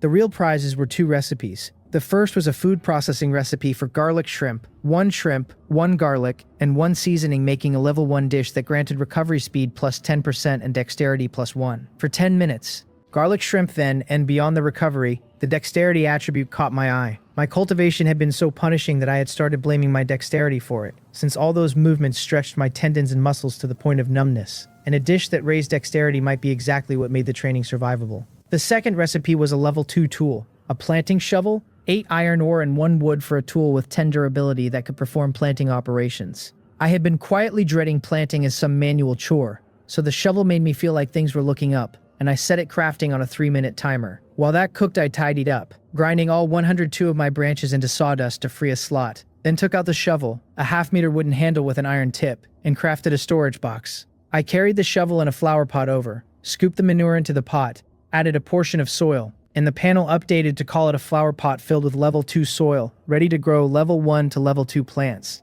I took out a cabbage seed, read the first time planting tutorial on the pot, turned over a little soil in the center with a shovel, set the seed in, and covered it back over. The panel logged a successfully planted level 1 cabbage, planting experience +1, and told me the cabbage would mature in 3 hours. Current status water deprived. It needed watering and seawater would not do, only drinking water. I set down the shovel, which had 9 durability left, opened a bottle, and poured it slowly into the pot until the water deprived status finally cleared. The panel credited an effective watering, planting experience +1, and shaved 30 minutes off the cabbage's growth time, which I thought was a fair trade, since at least the effort paid back and the water was not wasted. I set the cabbage under the window by the door and put the new storage box beside it. It might not be the safest spot, but the house had no room left, 4 square meters with a bed eating nearly half, and a storage box claiming a full square meter that could not be stacked, and I was not about to block my own doorway. So I needed to reinforce. I checked the map before sleeping, confirmed no sea creatures were coming for me, and was about to head in for an hour and a half of rest when I caught sight of the 100-odd portions of soil in my inventory. And the rule held, if I had soil I had to use it, not only for better gathering but for the island's safety. While gathering earlier, I had read a chat post from someone whose home was ambushed in an unusual way. A long-range marine creature striking the foundation directly under his house and tearing several stones out from beneath it, dropping the whole wooden house he had labored to build straight into the sea. Others said those were creatures with special long-range skills, attacks that landed at random on any unreinforced patch, and the idea of suddenly falling into the ocean along with my house while I slept made me very serious about the ground underneath me. I reinforced 11 foundation stones, the 4 square meters under the house, and 7 more under the processing table area, because losing the house would be bad, and losing the processing table would be unthinkable. And after that, there was still 1 unreinforced spot left in the processing table area for later. Foundation reinforced. I told myself to sleep, went inside, and lay down. I never get long. And before my expected window of 1:30 to 2 in the morning, a notification jolted me upright. Marine creatures were attacking my island. I grabbed the wooden stick, went out the door, and saw a section of beach foundation stone flashing in the northeast corner of the map on the panel in front of me. By moonlight, I walked over and found the attackers. 3 sea worms wrecking the beach, each a couple centimeters thick and 4 or 5 long, like big spined maggots. The panel named them Level 1 sea worms, Health 200, their bristles carrying a small amount of paralyzing toxin, a common ocean creature that excelled at gnawing stone, and right now it thought my foundation tasted great. One swing of the wooden stick and the first sea worm died, dropping a sea worm skin straight into my inventory. These Level 1 attackers were only going for the foundation and had not touched me, though that was mostly because I gave them no chance. 2 more swings emptied the other 2, each turning into 1 point of experience and another sea worm skin. The panel calling the skin a Level 1 material usable in crafting and processing. I had no recipe for it, so I set the skins aside. The beach foundation stone was damaged, but not destroyed, and with my sleep ruined anyway, I went back inside, opened the island interface, and got to reinforcing. I burned 900 weed into 18 turf, 225 stone into 45 pebbles, and 2 wood into 4 more sawdust, then connected the freshly damaged spot to my earlier reinforced beach and hardened 9 new beach sections. I opened my personal information after and found little changed. Combat Power 9, the body strengthening technique listed as a reinforcement type skill. Hunting and fishing and planting all still crawling along while gathering led the pack at level 4. The island read 100 square meters total, 64 of it land with 28 reinforced, 36 of it beach with 10 reinforced, the level 1 wooden cabin standing on it. My slots held the pass, 56 crystal stones, cabbage seeds, a single iron ore, 2 soil, 50 stone, 946 wood, 55 weed, 1 sawdust, and 2 felling axes with the wooden stick now in my equipment beside the novice set. I put the stick away and checked the clock. Of the 17 plots that grew gatherable resources, the earliest still needed over 40 minutes before it would mature,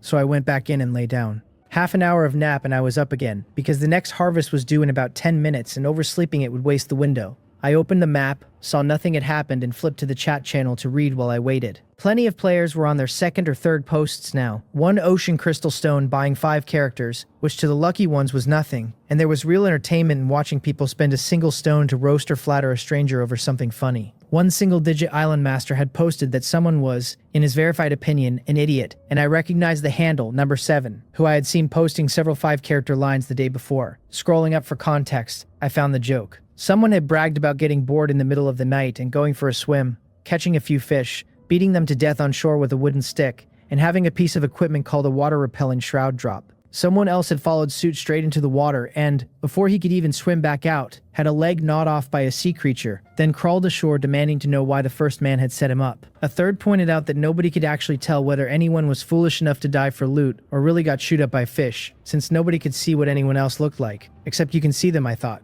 All you have to do is go to the trade city. Nobody had mentioned that yet, and I was not about to be the one to say it.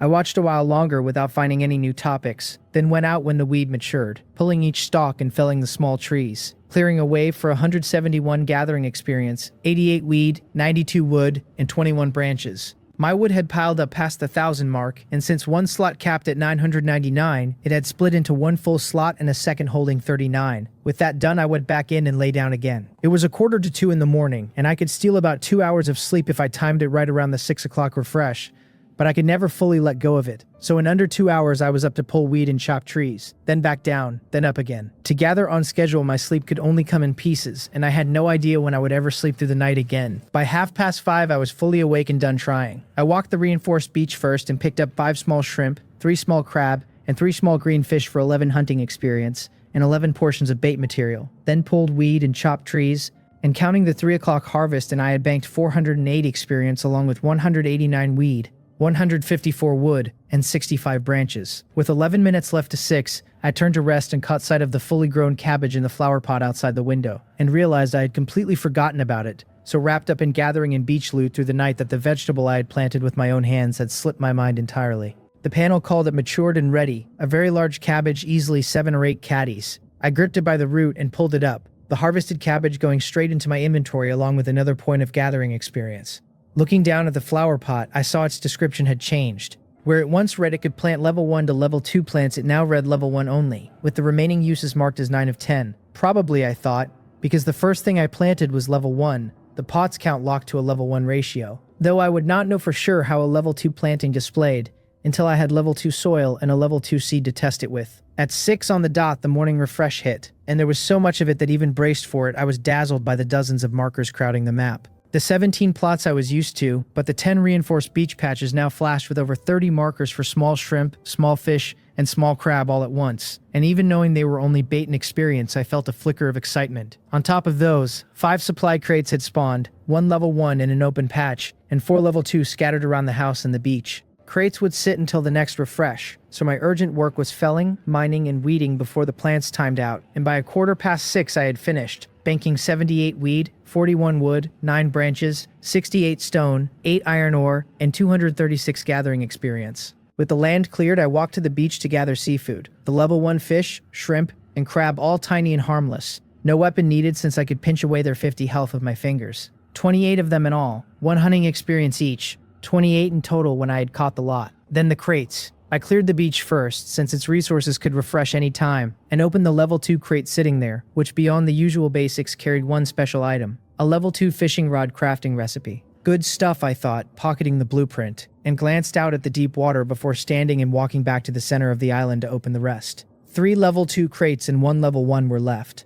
I opened the level 1 first, then the 3 level 2 one after another. Counting the beach crate, the morning's haul came to 89 soil, 289 wood, 232 weed, 6 jam-filled breads, 5 loaves of bread, 11 water, and 19 berries, all basic, alongside 26 ocean crystal stones, 13 iron ore, 2 flint, 2 pickaxes, and 1 felling axe, and 3 recipes, the level 2 fishing rod from before, a level 1 breeding pen, and a level 1 bonfire. The fishing rod recipe wanted 10 bamboo pole, 3 fine line, and 1 iron wire, all level 2, for a rod with 30 durability that could fish level 1 to level 3 ocean resources. The breeding pen wanted 100 each of wood, stone, and weed, 50 sawdust, and 10 soil for a 2x2 pen with 100 durability that could raise level 1 animals. The bonfire wanted 10 wood and 1 flint, and would burn 3 hours for light and warmth. I learned all 3, checked the materials at the processing table, and decided I either lacked what I needed or had no reason to craft them yet, so I went to put some items into my storage box. When I opened the box in the house, I saw the reward pack sitting there and nearly knocked myself on the head. I had been so busy tidying the night before that I had stuffed the 100 square meter advancement pack into storage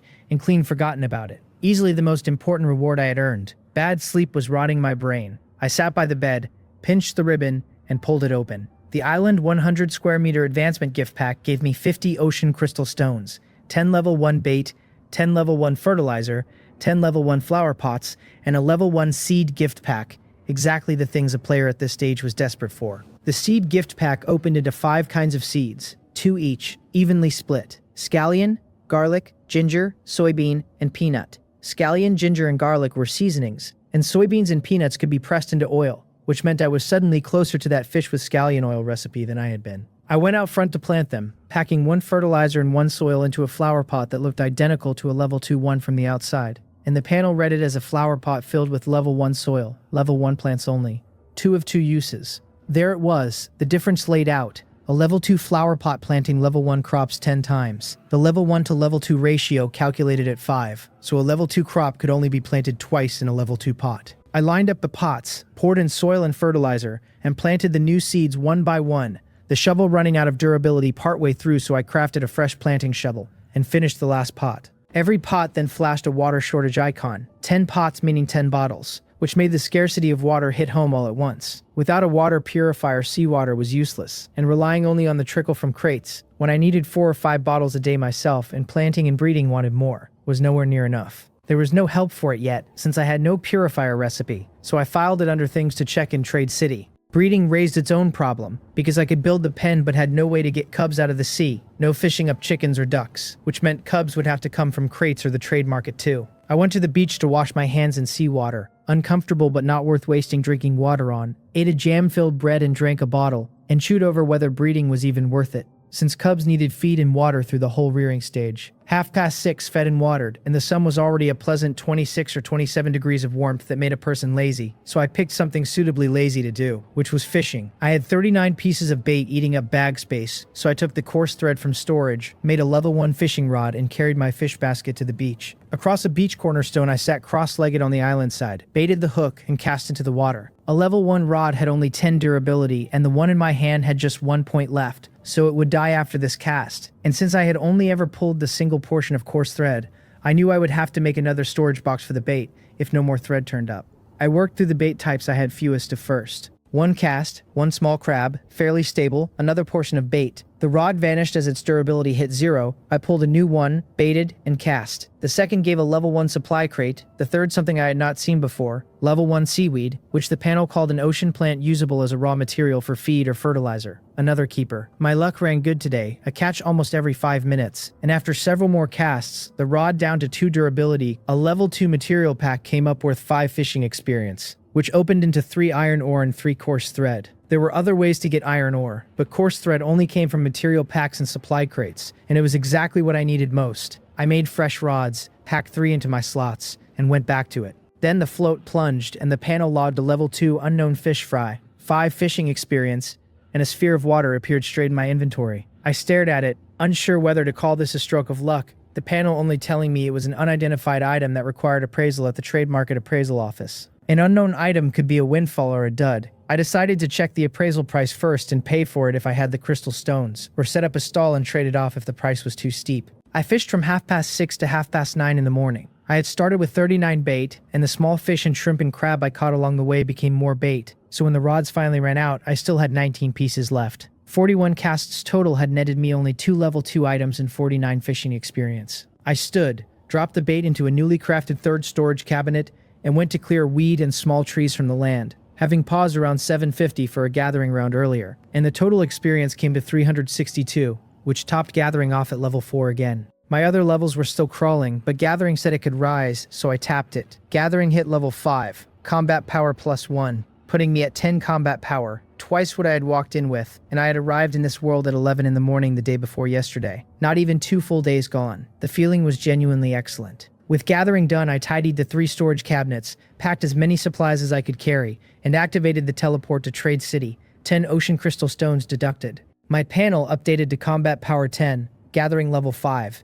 the rest of my levels unchanged. My island was still 100 square meters, with 64 of land and 36 of beach partly reinforced. The level 1 wooden cabin standing. My slots were a jumble of pass, crystal stones, cabbage seeds, iron ore, soil, stone, 2 full slots of wood, weed, branch, and the level 2 unknown fish fry, since I had no idea what a seller might want and had brought a bit of everything. Trade City was packed shoulder to shoulder the moment I arrived, but its rules guaranteed absolute safety, no physical contact possible, the system shoving any 2 players apart the instant they bumped, which I thought was simply wonderful. I came in at the central plaza, walked out of the crowd to the main gates of the trade market, and went straight inside to the appraisal area. Players came and going there, some with excited faces, some clearly furious, because appraisal was just spending crystal stones to gamble on an uncertain result, some winning and some losing, and I could not guess which way mine would break. The appraisal area opened into an enormous corridor that seemed to have no end, side corridors branching off both walls, each side corridor lined with 100 appraisal rooms. Above the entrance of each side corridor hung a count.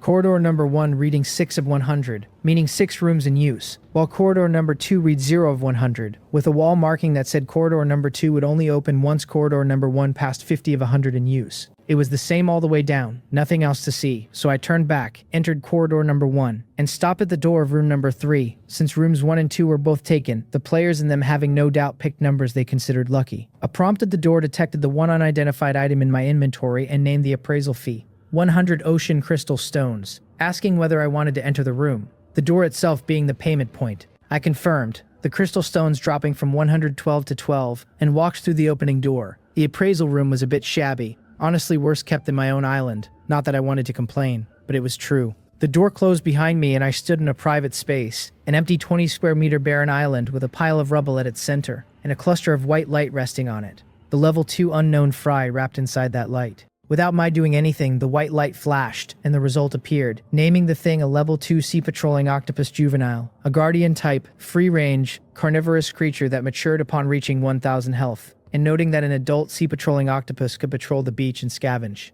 I felt the gain at once, a huge one because once this sea-patrolling octopus was raised, it could help guard the island. The juvenile was absurdly tiny, though no bigger than a small red bean even counting its 8 stubby little tentacles, and it was pink.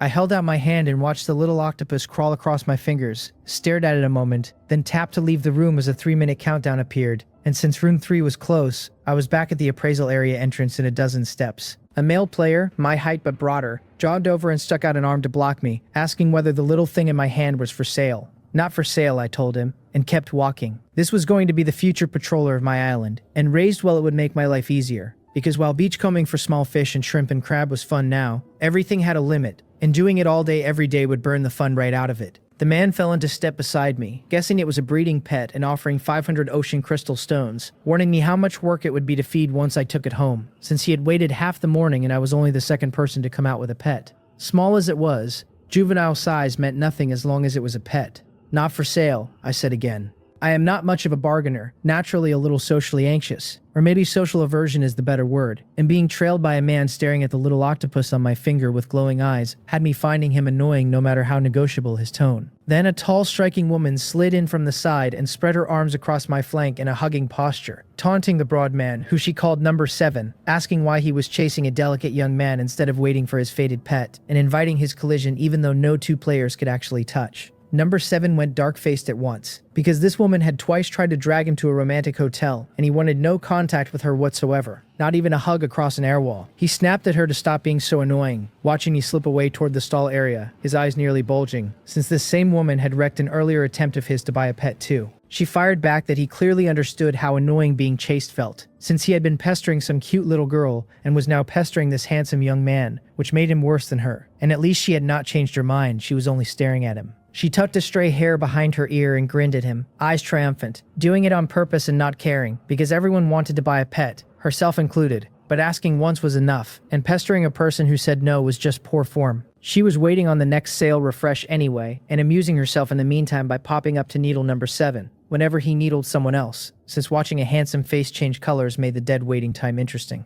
Number 7 protested that he was trying to buy it, not steal it, never once admitting that staring a person down to force a purchase was wrong, his logic being that someone might just sell for peace and quiet. The woman scoffed, asking whether having crystal stones made him special, since she had plenty too and had offered to buy him for 5 or 8,000, so why was he angry? And she reached toward his cheek with a grin, unable to touch him but close enough to make his skin crawl, especially since she had gone from inviting him out to flatly trying to purchase him. I had only caught a fragment of all this before walking into the stall area, so I never saw how it ended between the two of them. This trip I mainly wanted breedable animals, since with a breeding pen I could raise them for both food and fertilizer. And now that I had made peace with where manure came from, the anticipation of it could be quietly converted into planting experience. There were 4 categories of levels, each raising combat power when it leveled, but the experience required doubled every level, so I had to win the early levels as fast as I could. Seeds for planting, fertilizer for breeding, materials for a fishing rod. I looked at my slots and felt poor. The people waiting to buy pets clearly had piles of crystal stones and maybe even special items to boost a pet. Well, I had this one little octopus, and since I had not returned to my island yet, it was not in a rearing state and could only crawl around on my hand for fun. I had been through the stall area about 5 minutes, checking a few stalls with cubs, when I heard a voice hawking chicks, a male and female pair. Breedable, do not miss out. You will not be able to buy them if you do. A breedable pair of chicks. I followed the sound to a thin, petite girl about 1.5 meters tall, and standing over 1.80 meters myself, I made her look even smaller as I stopped at her stall.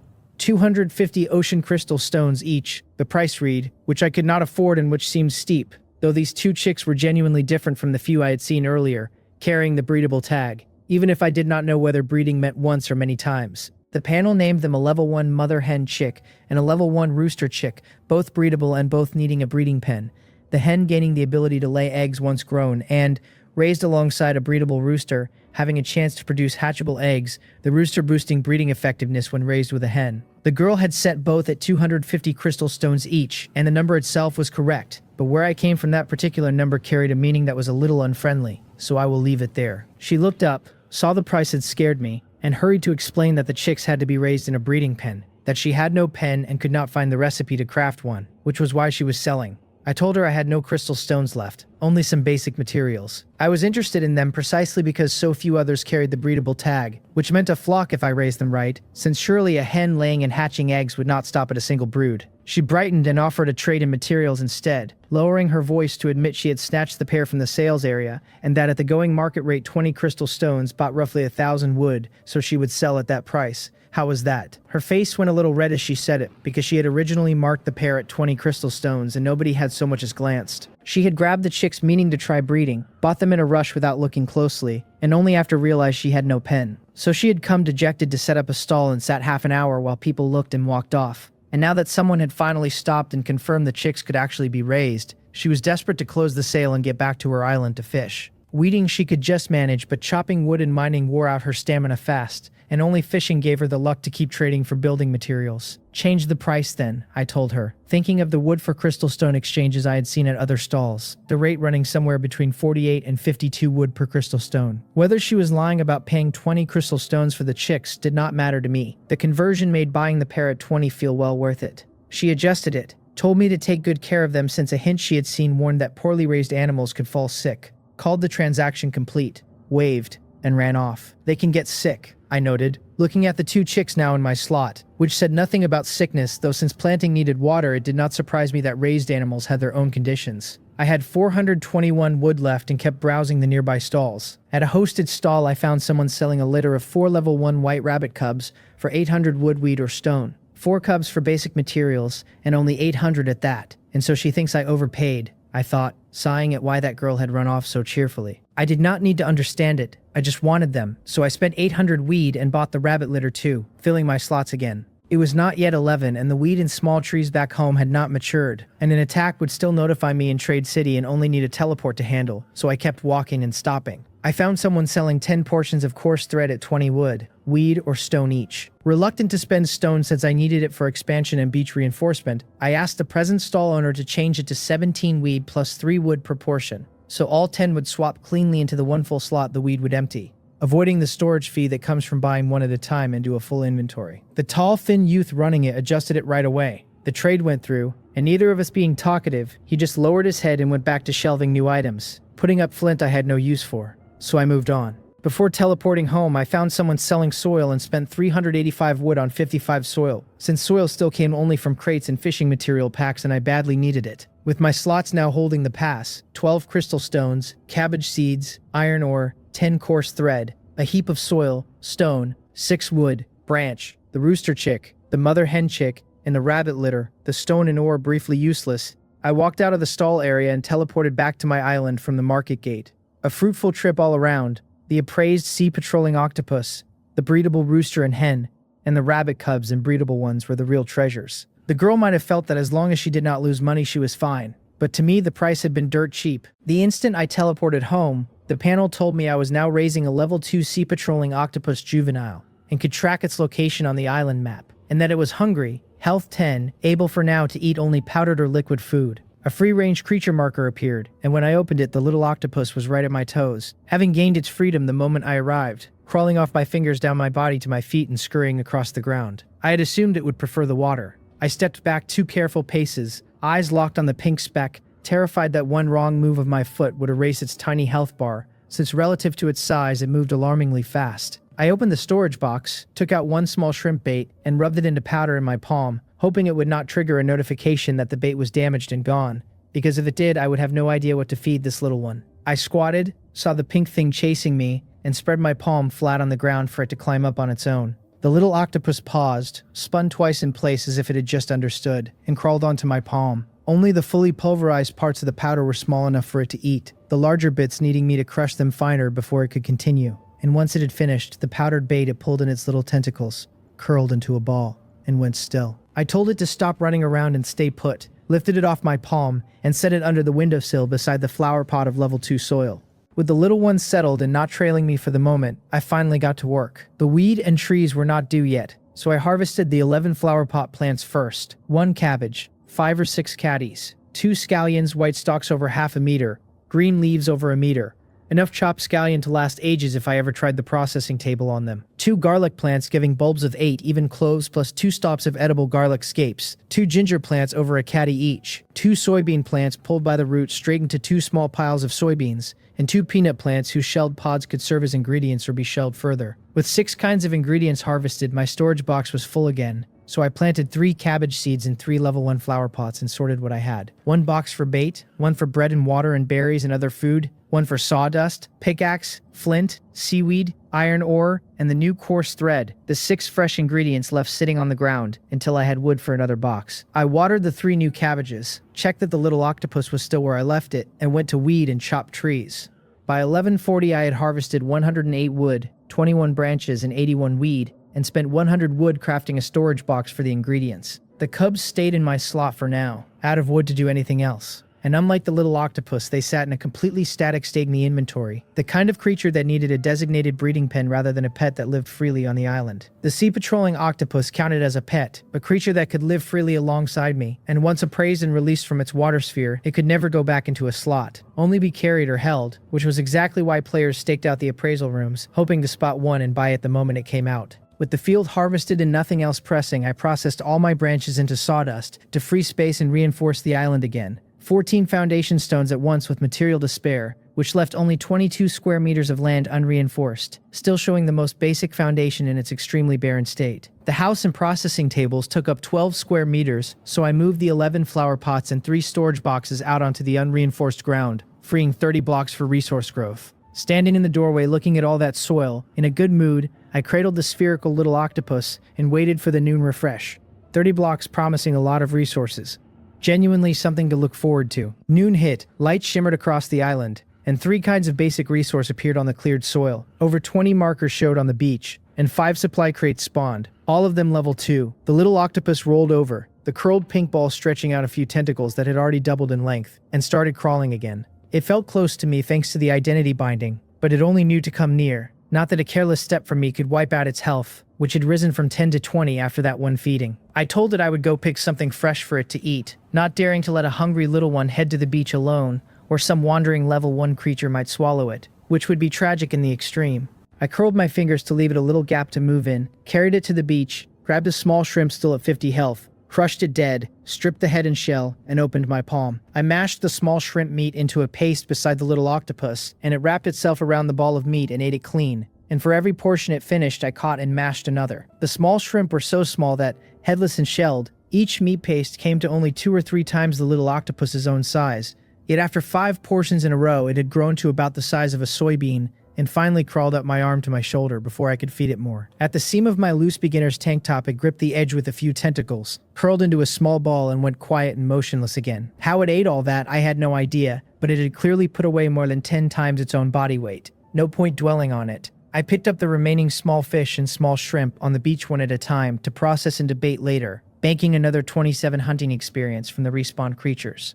Then went to pull weed. 30 plots could refresh resources now, and harvesting them made me genuinely happy. 11 weed plots for 131 weed, 7 small trees for 75 wood, and 18 branches, and 12 ore piles for 11 iron ore and 134 stone. 413 gathering experience in all, and I worked through it smiling. With the field cleared, the crates, 5 level 2 at once, the best spawn I had seen, and from the chat over the past few days I could roughly confirm my luck was good, maybe above average. As for the truly blessed, number 7 had once mentioned spawning 5 level 1 crates on his very first refresh. then 10 crates in a single night after expanding and reinforcing, and even opening a gift pack with 1,000 ocean crystal stones in it. So some people were simply possessed by impossible luck. It was not only him either. The players I had seen in the appraisal area today clearly sat on hundreds or thousands of crystal stones each. I had yet to even see a crystal stone gift pack, never mind scattered stones in every crate. And when stones did show, the count was usually under 10. I had finally scraped past 100 only for a single appraisal to leave me with 12.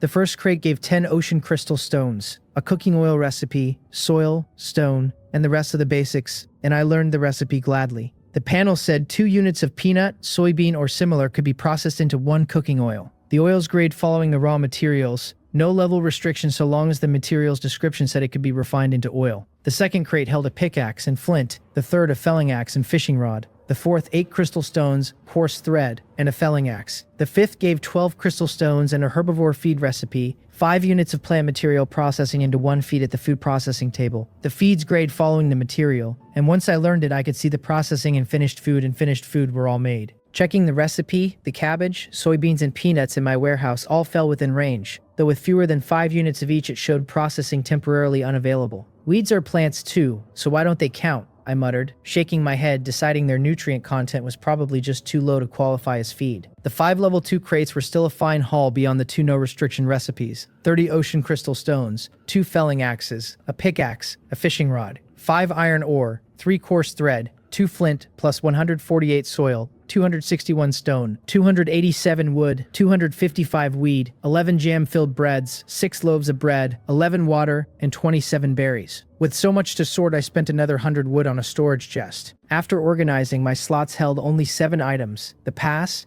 crystal stones, 2 garlic scapes, the wooden stick, and the felling axe, pickaxe and fishing rod that had each burned some durability and so could not stack with the full durability ones in storage. The garlic scapes I could eat directly, the chests being full anyway. The 5 chests ended up holding food in one, ores and basics in another, spare tools in the grass basket and seaweed and seaworm skins in a third, the 6 harvested ingredients in a fourth, and the bait alongside the rooster chick, mother hen chick, and rabbit litter in a fifth. The inventory was mostly sorted for now. I can reinforce another wave, I thought, looking over my materials. I had cubs, but no plan to build a breeding pen yet, since the cubs could sit static in storage and would only starve without feed. And maybe that little girl had sold hers even at a loss for exactly that reason, not wanting to watch them rot in her hands. No real conflict for me. Reinforcing the island was simply better. With material to spare, I reinforced 15 foundation stones, leaving only 7 land stones in their original state, then turned to the beach, where 1 turf needed 50 weed, and I had only managed 6 units, and 75 stone gave me 15 pebbles, enough to reinforce 3 beach blocks for now, the rest waiting on the afternoon's weed harvest. The island read 100 square meters, 64 of land with 57 reinforced, 36 of beach with 13 reinforced, the level 1 wooden cabin and the level 2 sea patrolling octopus juvenile both on it. Almost there, I thought, and if this luck held, I could reinforce the whole island by tonight. I checked the island info and started in on a loaf of bread in a great mood. The garlic scape's not improving the taste much, but after days of plain bread I wanted something different. It was only 12:35. I reached up and touched the little octopus on my shoulder, found it would not fall off, and decided I could leave it there without worry. A busy morning behind me, I could finally practice the technique in peace, and with yesterday's memory still fresh, the opening movements did not seem so bad. But when I had linked 3 of them perfectly, 1 per second, my legs went to jelly, and I dropped straight to the ground with my face twisted up. The muscles and bones I had worked screamed with a sour, numb, tingling heat. And resting after, I felt frustrated, but I understood it, because yesterday I had fully separated the movements with long pauses between, never grasping how terrifying the body-strengthening technique really was when run at speed. Haste makes waste, it has to be done step by step. I relaxed and lay flat for a few minutes, then crawled back up and set myself a temporary rule. 1 movement and then 2 minutes of rest, 3 or 4 if 2 was not enough, adjusting to my own body and not wrecking it at the start. I was just a mortal, and there was no soaring to the heavens off a few level-up points alone, so I consoled myself with the obvious truth that everything takes a process. The pink little octopus had woken an hour after stuffing itself and crawled straight back into my palm, hungry again, and I asked whether it was really starving so soon.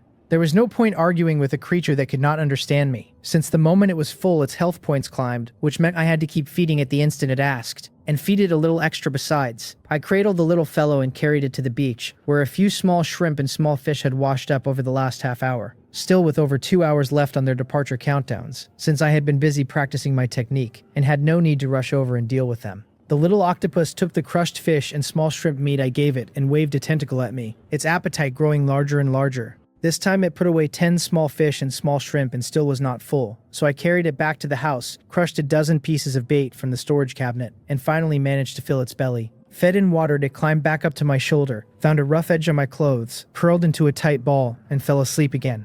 I looked at the pink thing hanging there, and asked whether an octopus did not need water because it suddenly struck me that this little octopus did not seem to care for water at all. At first I had been afraid it would be eaten by fish, shrimp, or crabs if it went near the sea, but a creature like this had to have its own instincts. Earlier at the beach I had laid my palm flat on the surface and let some seawater pool in it, and the little octopus had cared only about eating, indifferent to whether there was water around it or not. The panel read it as a level 2 sea patrolling octopus juvenile, resting, health 50, with no negative status tags at all, so it really did not need water. Either way, it did not matter, and once I was sure the little octopus would not slide off my shoulder, I went back to slowly running the movements of the skill, one by one, exactly as the demonstration showed. Over the last hour, I had kept adjusting and had settled, for the moment, on one movement every 2 minutes. 2 minutes felt long, but the skill demanded a recovery period for the body, and after testing it, I confirmed that 2 minutes would not let the training heat in my muscles die down. The pause also kept me from injuring myself or needing a long rest from sheer discomfort. And without distractions, I could manage about 30 movements an hour, which meant the full set would take no more than 4 hours. The only trouble was that the state I dropped into while doing them probably made me look like a man with some sort of nerve disorder. For the rest of the afternoon, that was exactly how I cultivated on my little island. I would run one training movement, stop,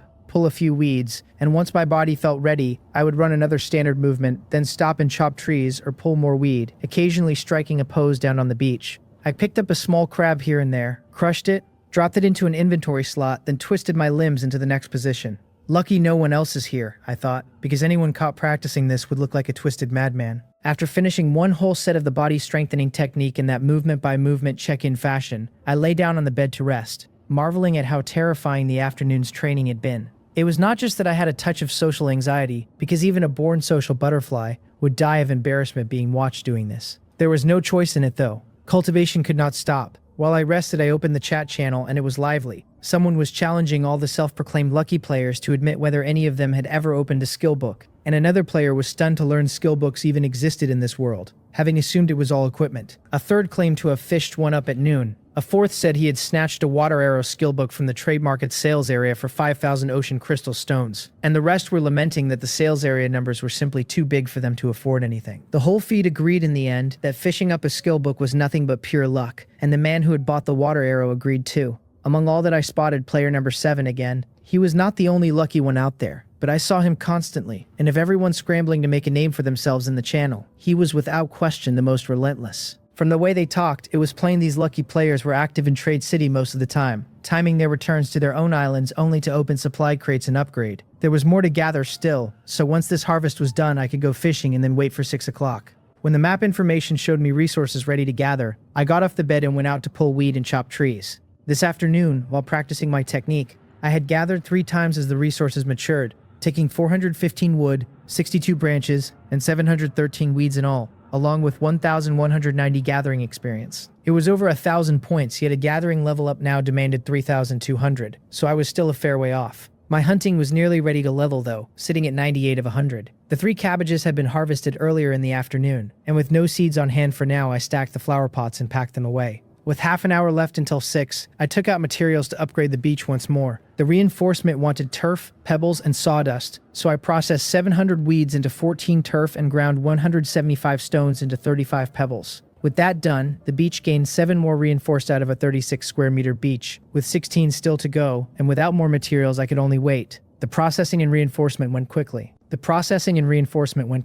Carrying the still sleeping little octopus, I walked to the edge of the beach, sat down, baited the hook, and cast my line. Each catch came back as a successful fishing, a small green fish or a small crab, and a point of fishing experience. And my speed was much faster now, at least for me. Each cast no more than 5 minutes, and the fastest barely half a minute before the float sank. A level 1 fishing rod carried 10 durability, and in less than half an hour I had worn one out, so I switched to a fresh rod and kept casting, though this one took longer. At exactly 6 in the evening, the panel told me the island resources had refreshed, supplies appearing rapidly, and right then the float on my rod sank hard.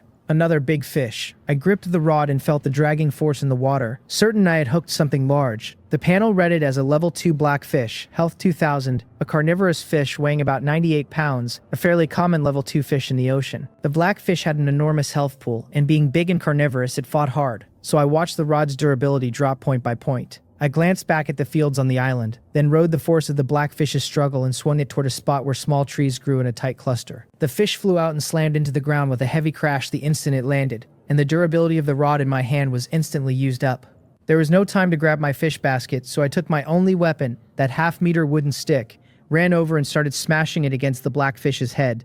As it thrashed, its health dropped, but only by double digits a hit, since the blackfish was large and thick-skinned. The small trees turned out resilient, and the blackfish flung into the gap between them, whipped its tail and knocked loose pieces of wood, but it stayed temporarily trapped. Practicing my skill really is useful, I thought. When the blackfish's health had dropped to a few hundred and it burst out from between the trees, I shifted my footing, naturally fell into one of my cultivation movements, and struck it right in the eye. The panel called it a weak point attack and a critical hit, health minus 520, then a second critical hit, health minus 312, and the kill notice followed. Hunting experience plus 5, 58 pounds of level 2 blackfish meat, 1 set of level 2 blackfish bone, and 8 units of level 2 blackfish skin. Killing a half-health blackfish with just 2 strikes, even granting its defense had dropped, along with its health, beat what I had expected, and I sat down gasping for breath. The wooden stick down to 9 durability, my silent grin growing wider. I had not planned any of it. I had simply turned to dodge the charge, and rather than waste a close-range opening, I struck on instinct. All along I had assumed this technique only strengthened the body, judging by its name and how it felt to practice, so finding it could feed straight into a real fight was a quiet welcome surprise.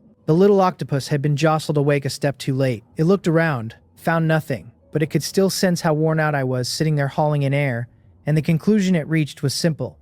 Its feeder was tired, so it would wait a little longer. And once I had rested, it would ask for food again.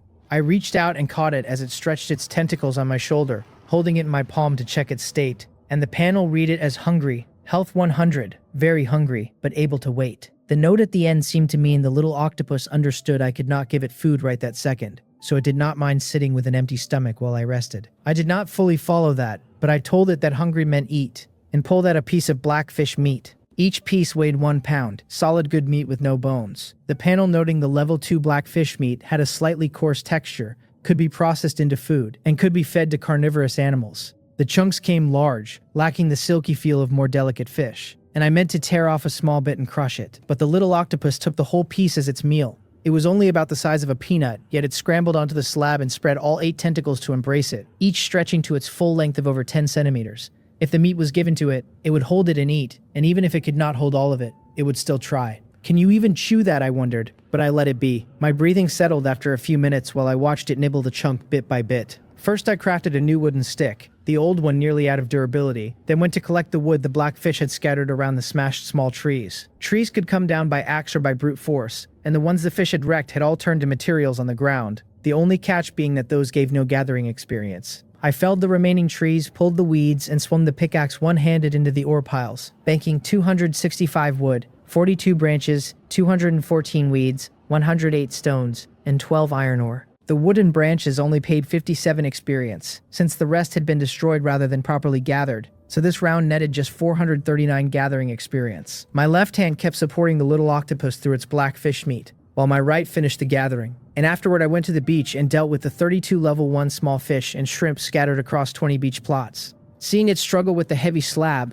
I deshelled a small shrimp as I crushed it and set the meat beside its tentacles, but with the blackfish meat right there, the small shrimp was ignored. Once I had cleared the areas that could refresh new resources at any time, I started opening the supply crates one by one. Only 2 had refreshed this evening, a very small number. The blackfish probably ate a chunk of my luck, I told myself, refusing to admit it had simply turned bad. The first was a level 2 crate, and it gave 18 ocean crystal stones, an inventory slot expansion voucher worth 3 slots, 32 soil, 38 stone, 39 wood, 48 weed, 4 jam-filled bread, 10 berries, and 2 water. The inventory slot expansion voucher made my eyes light up. 3 slots at once, and I took it out and used it immediately, my inventory expanding to 15 slots. Someone in the channel had mentioned before that the sales area refreshed an inventory slot expansion voucher almost every cycle, the ones who could afford it snapping it up. the rest leaving it listed until the next refresh cleared it. The voucher was guaranteed to appear every time. The slot count it added varied, but its unit price was fixed at 1,000 ocean crystal stones per slot. The story went that a 100-slot voucher had once refreshed for 100,000 ocean crystal stones, and since no one could afford it, it sat listed for an hour, until the refresh wiped it away.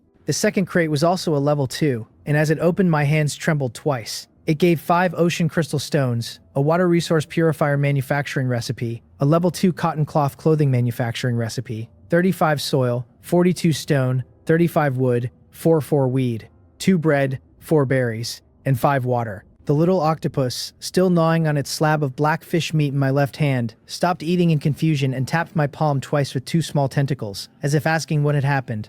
"Our family's luck is getting better and better, little guy," I told it with a grin, showing a full set of white teeth, and it was honestly a small miracle that without toothpaste or a toothbrush I had not grown any plaque or bad breath. My teeth were healthier than before, in fact. The little octopus had no idea what I had said, but it could tell my mood was good and that I had not run into danger, so it went back to eating in peace. "Are you sure you want to keep eating like this?" I asked it, and went to the beach, squatted down, washed my right hand, took out a jam-filled bread, and started dinner. I lifted my left hand to watch the little octopus, still clutching the black fish meat, the suckers on its tiny tentacles tearing off pieces and delivering them to its mouth bit by bit. Before, I had mashed the small shrimp and fish into paste for it, so it had never needed to work this hard, but now it seemed set on honing its own attack power, and flatly refused to let me help. After 2 jam-filled bread and a bottle of water, I went to the furniture processing table to check the materials for the water resource purifier. The purifier wanted 1,000 wood, 50 iron ore, and 10 flint, against which I had 1,130 wood, 40 iron ore, and 10 flint, the panel describing it as a distillation device into which I would pour impurity-free seawater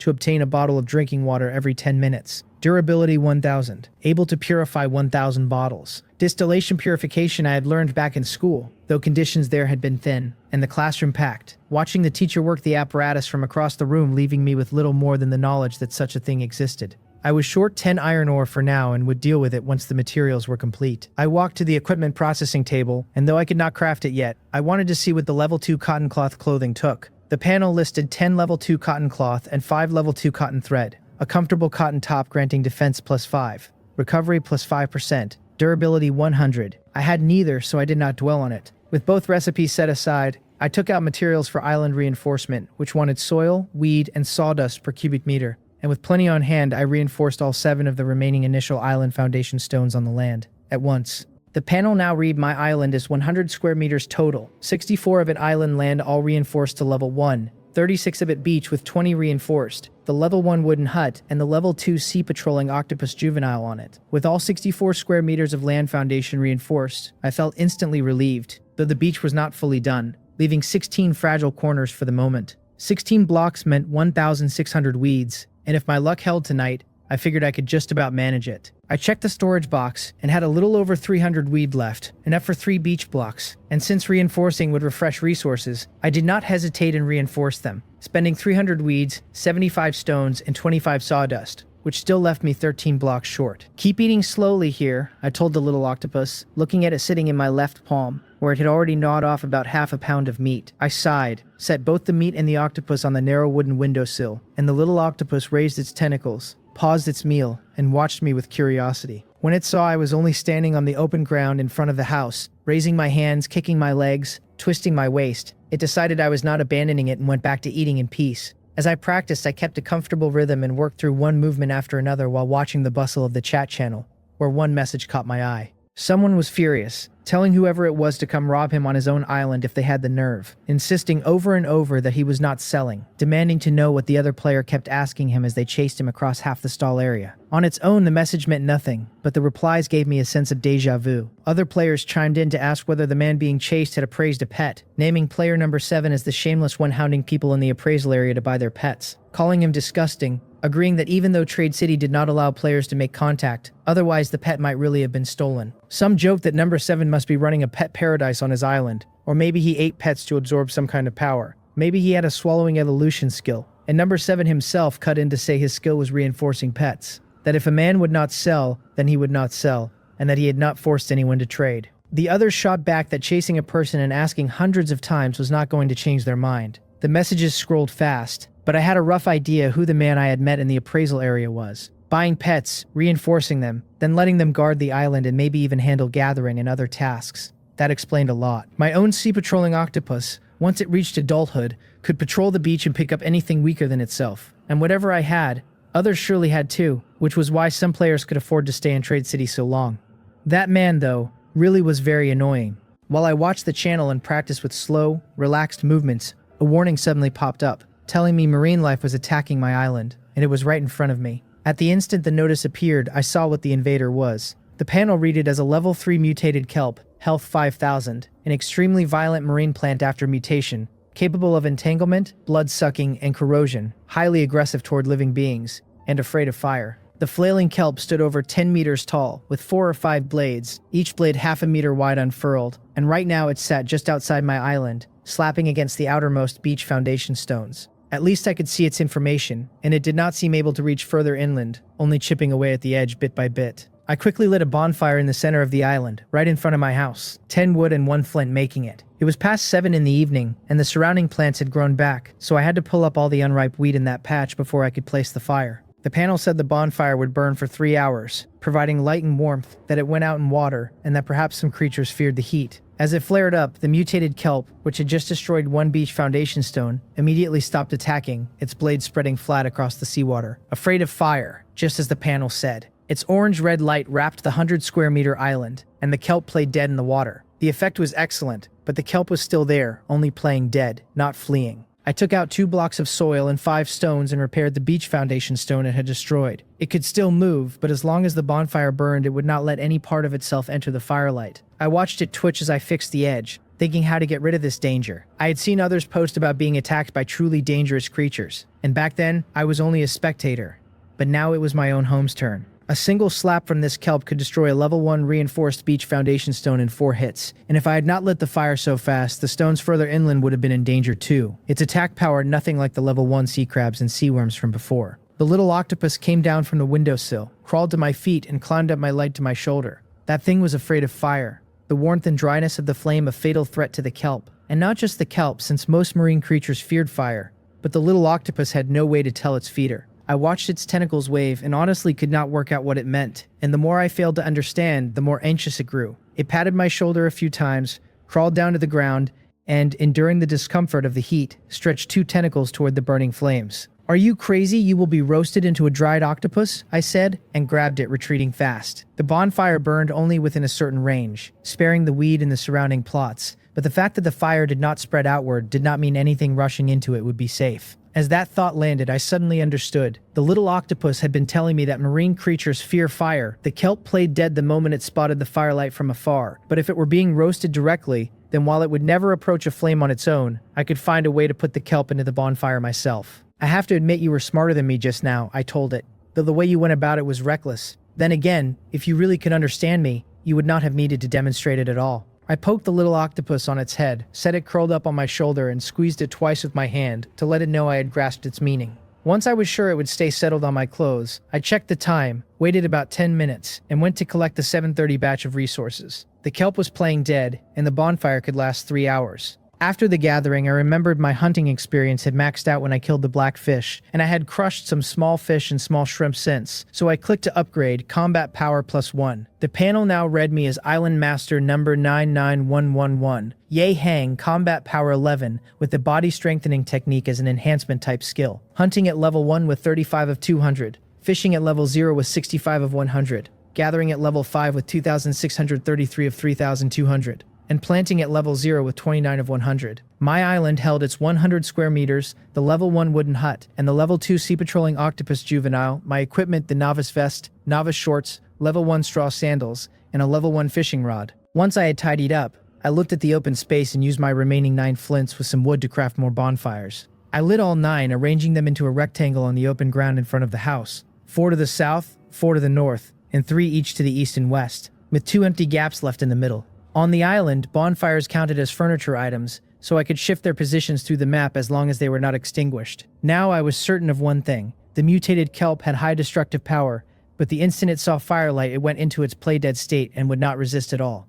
I shook the fishing rod in my hand to test the feel and began. The panel now showed the mutated kelp at health 5000, afraid of fire, playing dead, its old aggression tags gone. Standing inside the circle of bonfires, I cast my rod and with my increasingly proficient technique, hooked the edge of a kelp blade directly. The instant it was attacked, the underwater portion of the kelp kept its attack power and secreted a corrosive liquid to destroy my hook. But what I wanted was to lift it a little in the moment before the hook melted. I switched the rod from my right hand to my left, used my left to pull the edge of the kelp slightly out of the water, and cast a fresh rod with my right to snag the raised portion again. The part of the blade that left the water froze motionless under the intense firelight, showing no reaction even when hooked. The hooks dragged the blade slowly out of the sea, and as much as I pulled out, that much went into play dead mode. When one full blade lay on the island, the light and warmth of the 10 bonfires dried the sticky corrosive juice on it rapidly, and once that layer had hardened into white frost, I stepped forward, lifted the blade with a low-durability wooden stick, and clamped it with a second. Holding the 2 sticks, I flipped and rolled the blade over and over, winding it up without ever touching it, keeping it inside the warm firelight so it came up without resistance. Roll after roll, the dozen-meter blade wound into a thick bundle until I finally saw the stalk at its end. Ordinary kelp should have been a single piece, but this was mutated, a single stalk having grown over a dozen blades, the parts I had seen earlier only the exposed portion.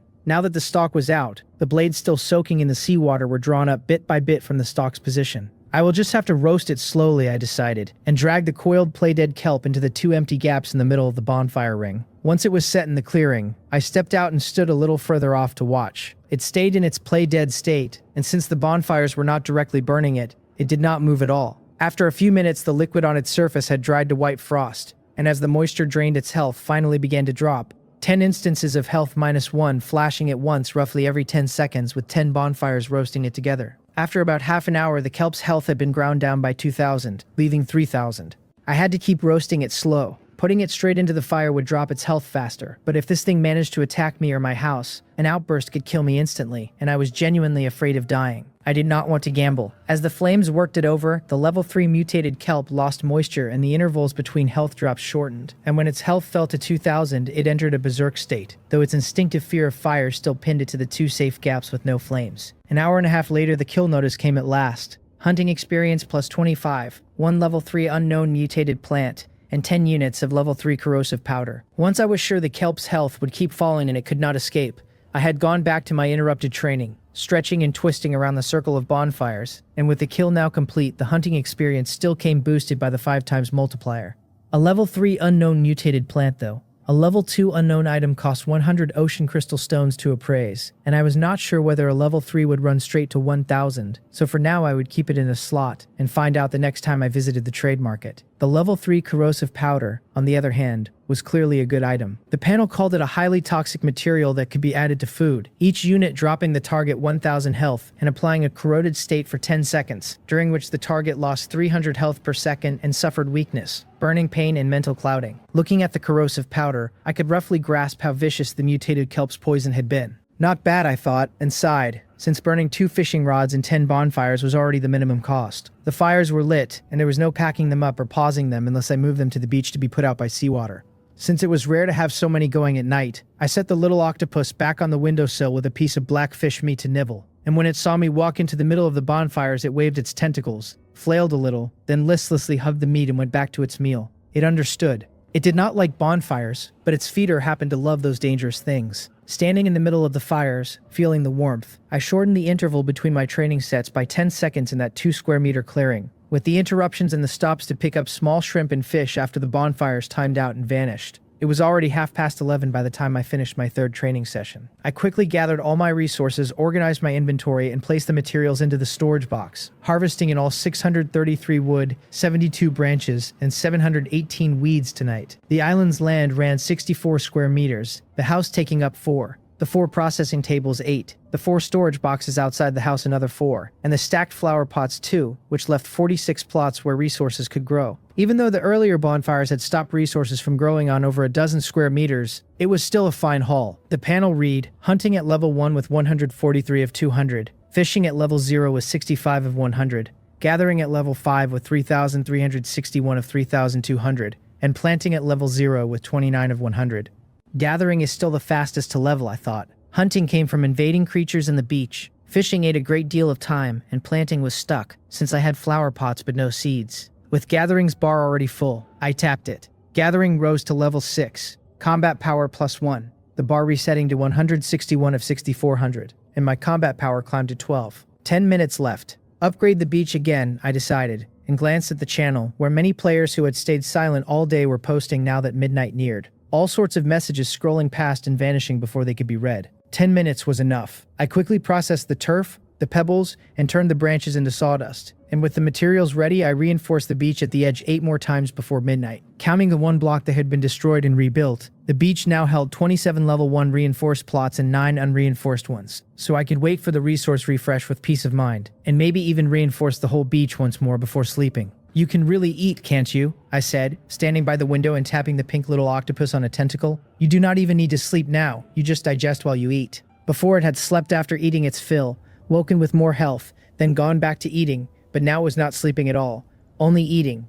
And its health had already reached 285, climbing as it ate, a notice for max health +1 popping up every few minutes. It lifted the tentacle I had touched and moved it aside, as if telling me to leave it alone. "Eat slowly then," I told it.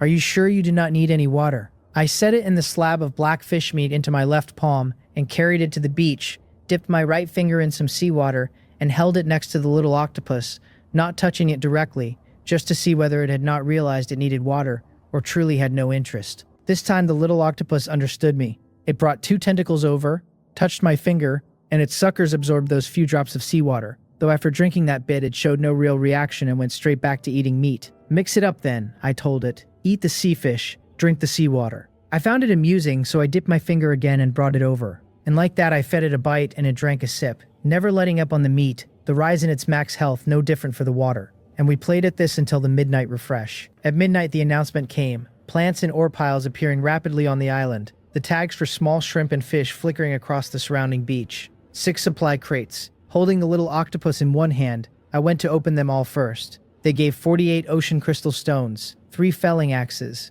1 pickaxe, 2 fishing rods, 3 portions of coarse thread, 11 pieces of flint, 18 pieces of iron ore, 171 portions of soil, 318 stones, 344 wood, 402 weed, 17 bread, 32 berries, and 15 bottles of water. The basic supplies. Beyond those, I equipped a new piece of gear and learned 3 recipes. The gear was a pair of level 1 coarse cloth pants, defense +1, agility +1, recovery speed +1%, durability 100, and the moment I put them on, my original shorts vanished. Coarse as the cloth was, the pants were comfortable, maybe because after days in loose baggy shorts, any long pants felt better. The first recipe was carnivore feed production. 5 portions of meat ingredients into 1 portion of feed, the feed level following the raw material, almost identical to the herbivore feed recipe but for the swap from plants to meat. The second was a fruit juice drink, 3 portions of fruit and 1 of drinking water making juice, its level and effect following the fruit, the only difference from jam being the added water. The third recipe was the marine aquaculture pond, wanting 500 stones, 200 wood, and 50 soil,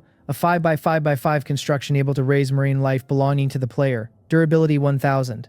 My first reaction was to look down at the little octopus in my left palm. It clearly liked seawater, but it was very weak right now and not ready for the beach. There was no rush to build the pond though, since it took 25 square meters, and on an island this small a water tank several times larger than my house would leave almost nowhere for resources to grow. After opening all the crates, I checked my materials, set the little octopus on the windowsill, and went out to pull weed, chop wood, and dig the ore piles, taking 166 weed, 113 wood, 18 branches, 228 stones, 21 pieces of iron ore, and 580 gathering experience. "Still not enough materials," I muttered. The beach reinforcement wanted turf, pebbles, and sawdust, and with 9 blocks left to do, I only had enough for 6, so I reinforced what I could.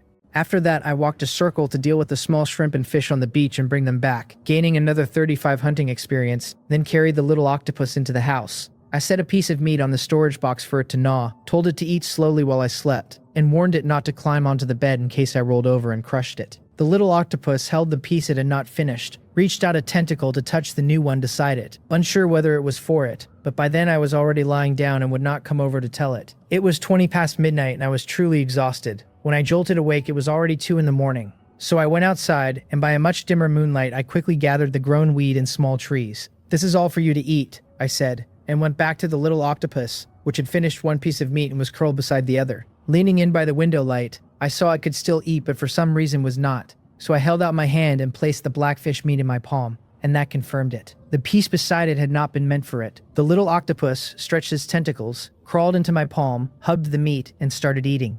It was still a juvenile, needing a maximum of 1,000 health to reach the adult stage and finally be able to work. Eating non-stop, its health had reached 410, which left me unsure whether its appearance would change much by the time it hit 1,000, since it was nearly halfway there and still only a little larger than a peanut. It was 10 past 2. I stopped worrying about its size, lay back down, and slept again. I had to gather and practice during the day and practice more at night when I could, so my sleep came only in the second half of the night, an hour and a half snatched between gathering rounds. With no robot stamina and no alarm clock, even an hour of deep sleep each time was already good, and at least the bed, the straw mat, and my equipment added recovery power, so I would not suddenly die from lack of sleep. I got up twice more in the second half of the night to gather, and the third time I rose at 5:30, ate some bread, and went out. After pulling the weed, I realized I had not checked the storage box for the little octopus. I opened the map, turned, and walked to the beach at the edge, where the little octopus, its body now as big as the pad of my index finger, was using several tentacles to catch small shrimp and fish to eat. The moment it saw me approach, its tentacles grown to over 10 centimeters, it instantly pulled them in, hid the tips first, then curled into a ball, like a child who had done something wrong and was waiting to be scolded. "You are still small," I told it. "Fine. You eat fish, that is what you do, but you need to learn to catch them, not wait until they bite you to roll them up, since hunting with your own body as bait will get you hurt." Even knowing it could not understand me, I pinched a small fish from the side, tugged on its tentacles, and taught it to hunt from the beach. In the morning light, I could clearly see that the tentacle it had used for fishing was already a small section shorter, and it was hard enough for a little one to grow at all, so if I did not watch it, it might just feed its own tentacles away for the sake of catching fish. My finger swept ahead, its tentacles following, burrowing under the turf, and through the gaps to coil around a small fish. And because I held the fish in place, even though it needed a few tries to wrap and drag it, the fish could not escape. Once that was done, I took out the black fish meat, carried the little octopus back, and set it on the windowsill. Time was running out, so I pulled weed, chopped wood, then went for the small shrimp and fish on the beach. And after clearing everything one by one, at 5:55 in the morning, I finally completed every level 1 reinforcement of the island foundation stones. The notification I had been waiting for arrived. Level 1 reinforcement had reached 100 square meters. Level 2 construction was now open, and the basic level 2 construction recipes had been unlocked. They were only the basics, but they were still stronger and better than anything I had now. I opened the island reinforcement menu, and the first thing I saw was the house. A level 2 log cabin wanting 1 level 1 log cabin, 200 level 2 wooden plank, 200 level 2 iron ore, and 100 level 2 granite, over a 5x5 construction area. With no stone house, I skipped that line. The next level of house would cover 25 square meters, room enough to put my storage cabinets inside and live far more comfortably. But the materials were many, so I decided to look at the other island reinforcements first. Area expansion was unchanged, 2 soil and 5 stones, but from there things shifted. Island reinforcement now offered a level 2 option alongside the old level 1, wanting level 2 fertilizer and level 2 ore powder per cubic meter, none of which I had. Defense construction listed a level 2 fence taking level 2 wooden plank and level 2 iron ore, and beach reinforcement a level 2 line wanting level 2 marine plant powder, level 2 granite particles, and level 2 seaweed. Many of the materials were things I had never seen, but at least I was given semi-finished processing recipes to make them. Level 2 fertilizer took 3 portions of meat or plants, level 2 ore powder, 2 portions of ore, level 2 wooden plank, 2 portions of wood, level 2 marine plant powder, 5 portions of marine plants, and level 2 granite particles, 2 portions of granite, the ratios varying but the logic clear enough. Iron ore is already level 2. I worked out so 10 portions of powder would need 20 pieces, then another 30 pieces of meat for the fertilizer. Let me see what can grow first. The time was approaching 6 in the morning, and at 5:58 I completed 1 level 2 island reinforcement, after which a selection box let me choose the resource type that plot would grow: grain, fruit, wood, fodder, minerals, or random. The option changeable during the waiting period after a harvest. Grain I chose, not sure what kind it would give, but willing to find out, ready to gather it and switch if it turned out poor. Shortly after, it was 6 o'clock. The island refreshed, resources appearing with their gatherable tags, and right before my eyes, on that single level 2 reinforced plot, a lone stalk of corn grew up out of the thick layer of soil. A 2-meter corn stalk with a single, not very large cob standing in a 1 square meter space looked rather abrupt. The panel logged it as a level 2 corn harvest, 1 level 2 corn seed, 8 level 1 corn seeds, 1 portion of level 2 corn kernels, 1 level 2 corn stalk, and 23 gathering experience. Seeing it for the first time, I reached out, snapped off the cob, pulled the stalk from the ground, and 4 new items dropped into my slots. Both the level 2 and level 1 corn seeds were good things, raising experience and harvested grain while letting me control planting entirely. The corn kernels were a food ingredient and a raw material for animal feed, and the corn stalk was also a feed material, though with only 1 for now I left it where it was. That 1 plot was different, but the rest were still filled with weeds, small trees, and ore piles, which I gathered one by one for 218 weeds, 102 wood, 19 branches, 81 stones, and 19 pieces of iron ore. The iron ore yield high this time. I packed it all away, went to the window for the little octopus, and harvested while feeding it on the beach. Across the 36 square meter beach, a full round paid another 54 hunting experience, leaving me 41 short of a hunting level. Then I opened the supply crates, 4 refreshed this time. The nearest crate confirmed yet again that my island was too small. It held a planting field modification recipe, wanting 100 level 2 soil, 50 level 2 granite particles, and 500 level 1 sawdust, over a 2x2 area, allowing long-term planting once done, but resources were insufficient, so I learned it and set it aside. The rest of the crates held plenty of basics and little else. That planting field recipe the only real prize. Iron ore plus 8, flint plus 12, soil plus 108, stone plus 152, wood plus 184, weed plus 166, bread plus 3, water plus 5, with 2 level 1 fishing rods and 1 felling axe besides. That was the whole of the morning's harvest. Time for fishing and breakfast, I decided, and you are so tiny, how are you supposed to go on patrol? I took my rod and creel, sat by the beach, baited the hook, cast and ate a filled bread with my other hand, while watching the little octopus beside me gnaw its black fish meat, its health already at 828. Sensing it was watched, it raised a tentacle and poked my pants, its first instinct being that its feeder had something to tell it, though I only thought the reaction cute and did not understand its confusion any better than it understood mine. Eating bread and drinking water, I pulled in several small level 1 fish and small shrimp cast after cast.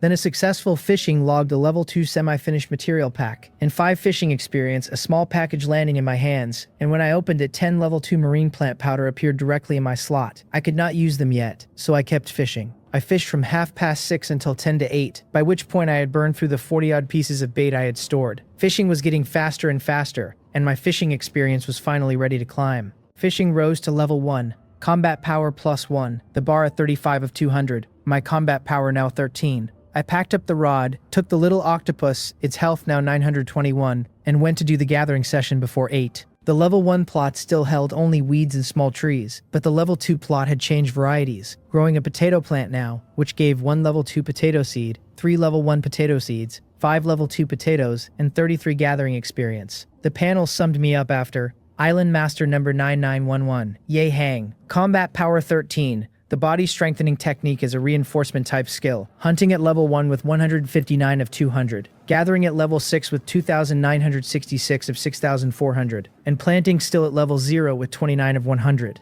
My island held its 100 square meters, 64 of land with 1 square meter at level 2 reinforcement, and 63 at level 1, 36 of beach all reinforced to level 1. The level 1 wooden cabin, and the level 2 sea patrolling octopus juvenile on it. My 15 inventory slots held the Trade City teleportation pass, 113 ocean crystal stones, the level 3 unknown mutated plant, 10 units of level 3 corrosive powder, 106 iron ore, 23 flint, 281 soil, a full stack of stone, 3 full stacks of wood, and a full stack of weed. My equipment the novice vest, level 1 coarse cloth pants, and level 1 straw sandals. With my inventory packed, I tidied up and prepared to head to Trade City. I needed all the materials, but right now I needed to swap some of them for something different, since level 2 meter plants could be processed into fertilizer to reinforce the foundation stones, and only after reinforcing could level 2 resources grow. Forget it. I will take you with me, I told the little octopus, still eating, picking it up off the meat. In your current state, if I leave you at home, you might just end up as fish food on the beach. It curiously patted my hand with a tentacle, asking what was going on. But as soon as its tentacles reached out, they froze, confused by the sudden change of environment. Because to the little octopus, the biggest difference between Trade City and the island was that there was no scent of the sea breeze here. Once it confirmed it was in a strange place, it wrapped its tentacles around my fingers and hid its body in my palm. Is the little octopus socially anxious too, I wondered, looking down at my half-clenched hand. The day before, after the appraisal, this little thing had crawled all over my hand, and I never expected this. Its hiding spot was not well concealed, though. Slender pink tentacles wrapped around my fingers where anyone would notice them. Some passerby maybe even thinking I had acquired some special piece of equipment.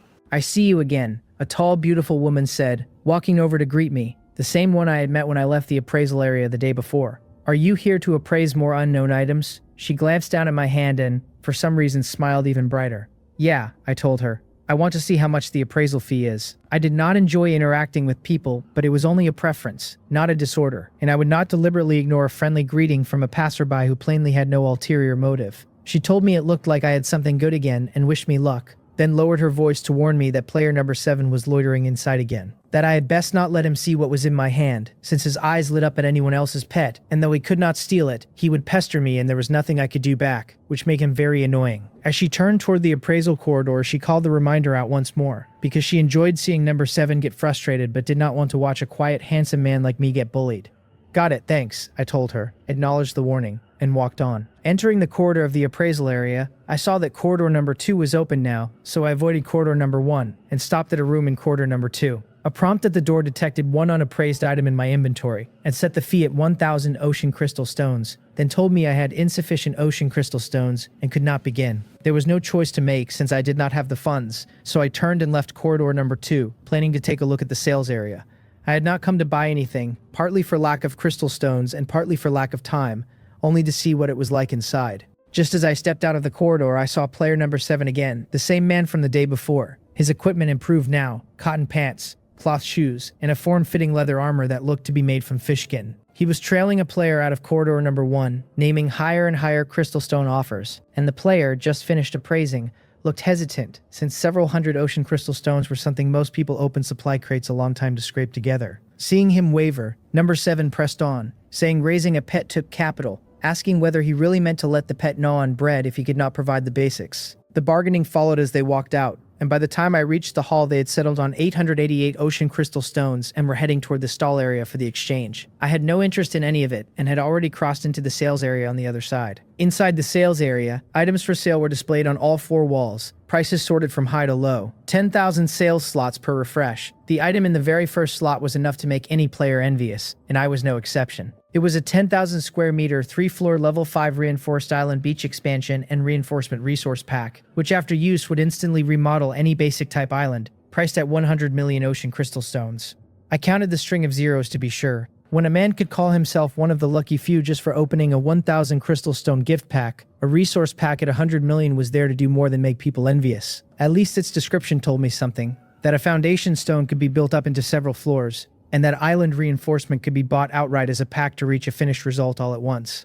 I shifted my gaze and looked at the next item. The second was also wildly expensive, only a single crystal cheaper than the first, an immortal-grade pet flood dragon egg priced at 99,999,999 ocean crystal stones, which on hatching would yield an immortal-grade flood dragon cub. I looked at the string of 9s, then down at the small pink octopus in my hand. There were people all around me so I could not speak aloud, but I felt a little conflicted, strongly suspecting my little octopus did not even rate as the lowest common grade, since it carried no grade tag at all. Even so, with or without a tag, I liked the little octopus, because it was mine. It was not only pets. The next was an immortal grade vast ocean longbow, weapon strength plus 1,000, additional piercing damage plus 50,000, with the skill vast ocean destruction arrow, durability 10,000, repairable 10 times by consuming materials, priced at 88,888,888 ocean crystal stones. Weapons sat among the listings too, all at prices I could not imagine. I kept reading, some later items carrying grade tags, the highest being immortal grade, then spirit grade,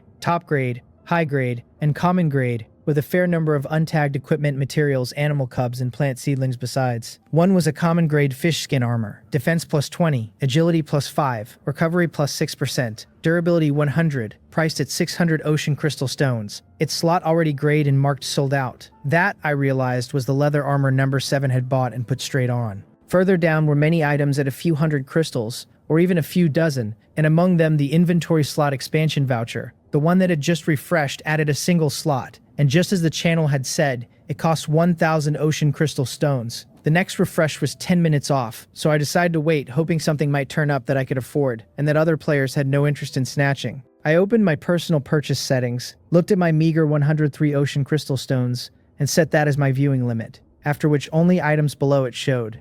10 minutes passed quickly as more players chatted around me, and soon the listings refreshed, the items lighting up in different colors only to gray out again in an instant as players snapped them up. I seized the moment and bought one. It was a common grade bonfire high platform, a decoration, a white stone pillar 5 meters tall with a 1 meter tray on top, where a bonfire could be placed, perhaps letting the firelight reach further, priced at 100 ocean crystal stones. I bought it the instant I saw it. It occupied a foundation stone slot, but I needed the light from a lit fire to spread further at night to raise the safety of my island. because after last night's mutated kelp attack, I was certain a fire burning through the dark could ward off most marine creatures. Having spent 100 crystal stones, my remaining 3 were not worth thinking about, so I canceled the viewing limit and looked at the highest priced listings again. The first slot still held something at 100 million, an immortal grade skill, Siren Song, a mental power cultivation skill book requiring completion of a Siren Song chanting practice to gain mental power. Combat power +1 for each completion. It seemed to grant combat power just by singing, and several players were already marveling that as long as you kept practicing, your combat power would soar. But I, who had similar experience, felt it was not that simple. My own body strengthening technique raised combat power by only 0.01 each time, and could not even be practiced continuously at will. So a mental cultivation method climbing a full point per completion was likely even harder, with mental control exercises underneath the raw numbers. The next 2 listings, strings of 9s and 8s, were both immortal grade equipment,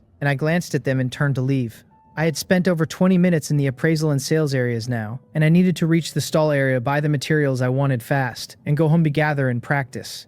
As I walked out, I saw number 7 leaving too, not because I was watching him, but because his form-fitting fish skin armor stood out hard against the sea of novice sets. He was holding a white, fluffy little animal and heading straight for the appraisal area, plainly meaning to wait for the next player to appraise a pet. A glance was all I had time for, and I walked straight to the stall area. What I needed now were raw materials for level 2 fertilizer, meat and plants. 2 voices rose above the rest of the hawking. One man selling level 2 mutton and listing every dish he could name. Mutton soup, mutton meatballs, mutton buns, roasted skewers, stir-fried mutton with scallions. The other selling level 2 fish, each over 3 pounds, reeling off scallion oil fish, boiled fish, steamed fish, fish soup. After walking a couple of minutes, I stopped between them, both men middle-aged and similarly round. Their stalls set right next to each other, whether by chance or design. The mutton seller pitched me as I paused. Standard 1-pound pieces, all good meat, claiming his sheep pen bred too fast and he had to sell at a loss just to buy wood for another pen. 50 units of wood, his price read, about 1 ocean crystal stone per piece of meat.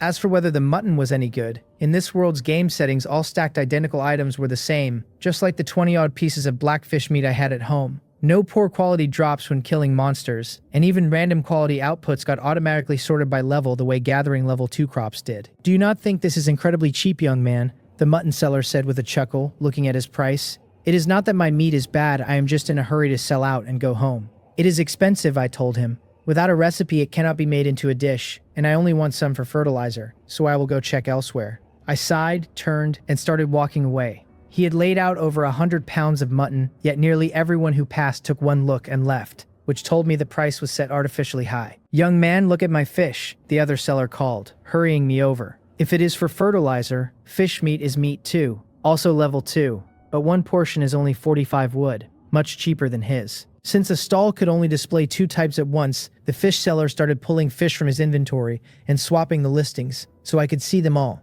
Black carp, common carp, snakehead, cuttlefish, octopus, grass carp, anything that could be caught from the sea, since in this world every aquatic creature was a product of the ocean. 30 wood, will you sell? I asked, recalling that the buy orders for level 2 meat I had seen earlier ran mostly 25 to 28, so I had added a little. Business was business, and with the owner standing right there, haggling was perfectly normal. 30, that will not do, the fish seller said, shaking his head but not angry. Because prices at a stall were meant to be negotiated, and he was a grown man who would not pointlessly argue with a customer. Tell you what, buy more than 30 portions and I will drop it to 40 wood. That is the absolute lowest. 30, I said again. The wood I brought can buy 99 portions. My tone was not aggressive so much as oddly plain, almost foolish, stating outright exactly how much material I had brought. You are going a bit far, young man, the mutton seller cut in from his stall. You cannot just kill the price in one go like that. You need some room to move. I will sell you my mutton for 39 a portion, lower than his. Come buy the mutton, all the same and only taking up 1 inventory slot. Unlike his side where the bits and pieces eat over a dozen slots. He could not move from his 1-meter stall, but talking to a customer at the next stall over cost him nothing, and it cost the fish seller plenty. You shameless shepherd, the fish seller snapped, fuming. You did not say a word while this young man was at your stall, and now that he has come to buy fish you pop up to cause trouble. The mutton seller had stayed silent the whole time I looked at his meat and only started pushing it once I stopped, which to the fish seller meant no business ethics at all.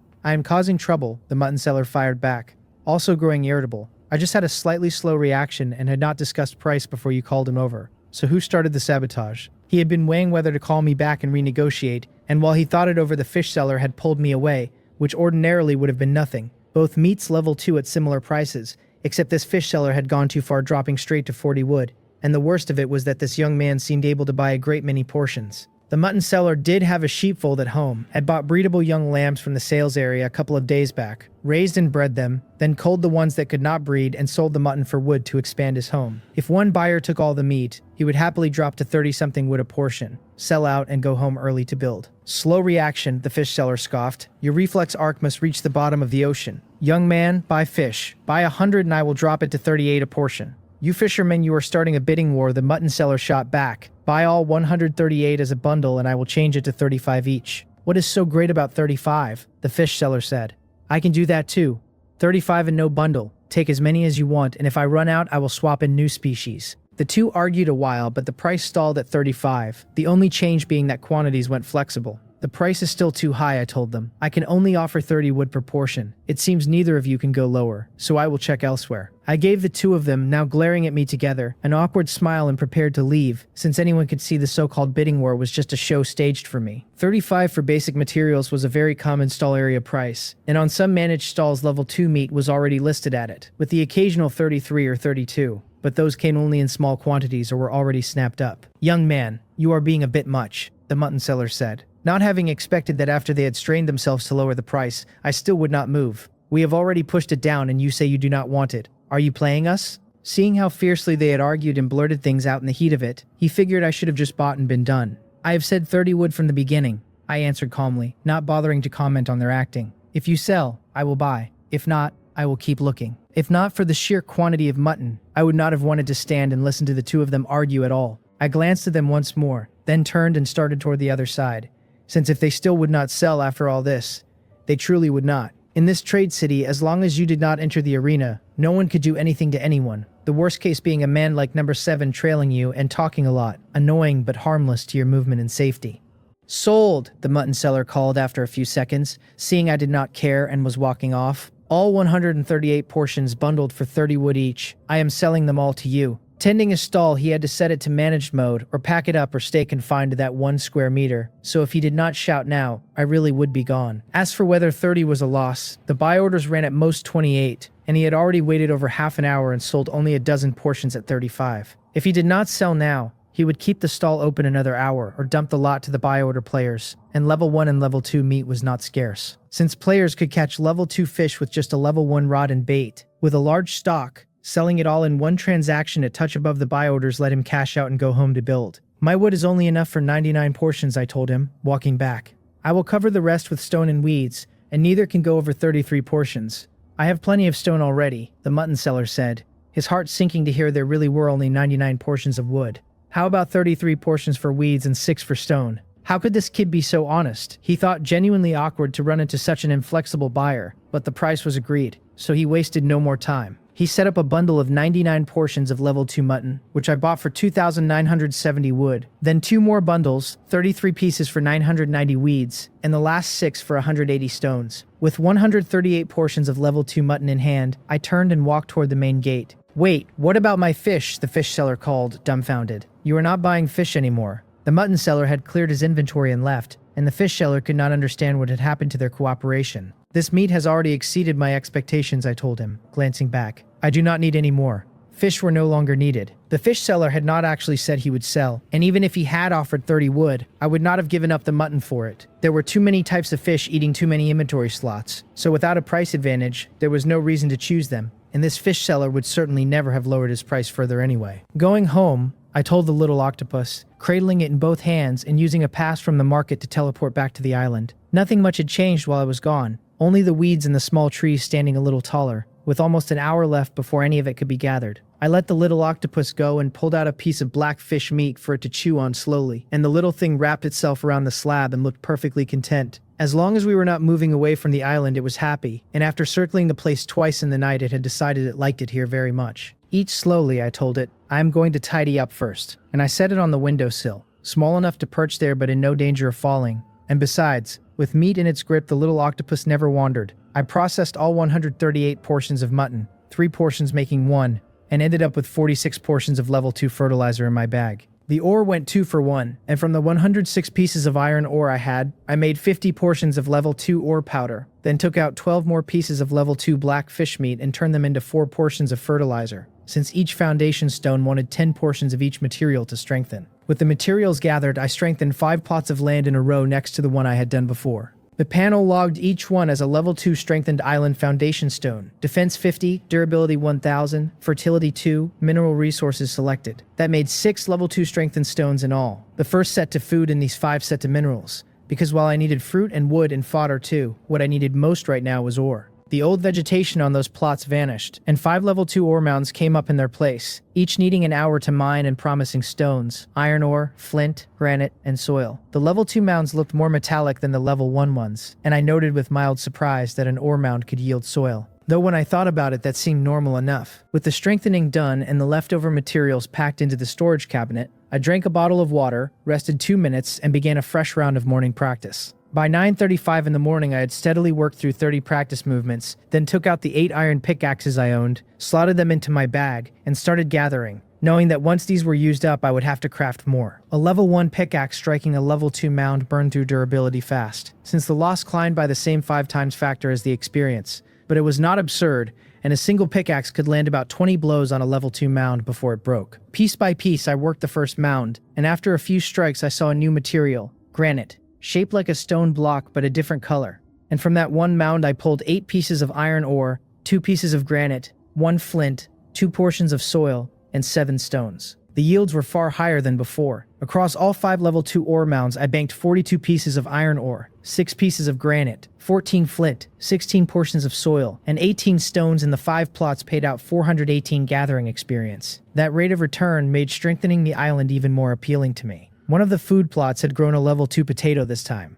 A lower yield than the last crop, but still good, since within the food output there were seeds as well as the potatoes I used as material, which meant I could not simply judge food against minerals by quantity alone. I gathered the small trees and weeds too, taking another 364 experience, 115 wood, 21 branches, and 228 weeds. After I had packed all the basic materials away, I turned to look for the little octopus, only to find the little thing had vanished again, and a glance at the map showed it had run off to the beach. "Have you grown up?" I asked, walking over and reaching a hand toward it while it was busy catching small fish. It had just launched a surprise attack with its tentacles, curling around a fish and getting ready to haul it off, when it saw my hand appear in front of it, and instead of carrying its catch away, it waved 4 tentacles full of small fish and small shrimp, and laid the food into my palm. It knew how to hunt now, so it could feed its owner. I did not quite know whether to be happy about that, so I decided to just be happy. The panel read the little fellow as a spiritual grade Sea Patrol octopus, a level 2 island free-range pet, health 1000, with the skills Tentacle Raid, Entwine, and Devour, able to grow in level and to promote to level 3 once it reached 10,000 health, its mood soaring from hunting and feeding its owner. Now that it had left the cub stage, its grade finally showed, spiritual grade. The quality ladder I knew of so far ranked common grade, fine grade, top grade, spiritual grade, then immortal grade, and whether anything sat above immortal grade was still a mystery to me. "Of course, an ordinary animal could never be like you," I murmured, watching it dart across the beach to snatch a fish and turn back to find me and lay it in my palm. Ever since it was appraised, this little guy had been startlingly clever. The night before, when I had not understood the use of the bonfire, the little octopus had run all the way to the fire to demonstrate it for me. It made me wonder again whether player number 7 had been so frantic to buy appraised pets because a player appraised pet hit its quality grade until it reached adulthood, or whether that man truly had a skill to raise the quality of a creature whose grade was still undecided during its growth stage. "There is nothing left to catch on the beach. You should rest," I told it after it had laid 10 small fish and small shrimp into my hand, and I squatted down, scooped the little thing up, and carried it back. It had entered its adult form now, a round head about 3 centimeters across, and 8 tentacles that could stretch or contract, and I had just watched it extend 1 past 30 centimeters at full reach, though the tentacles turned very thin and looked fragile when drawn out that far. It was only because the level 1 small fish and small shrimp it hunted were not aggressive that it had not actually gotten hurt. 2 of its tentacles coiled around my fingers as I walked. Then it crawled to the edge of my palm, rolled off with a soft slither, and dangled in the air, swaying back and forth. "Fine, as long as you are happy, go ahead and play," I said,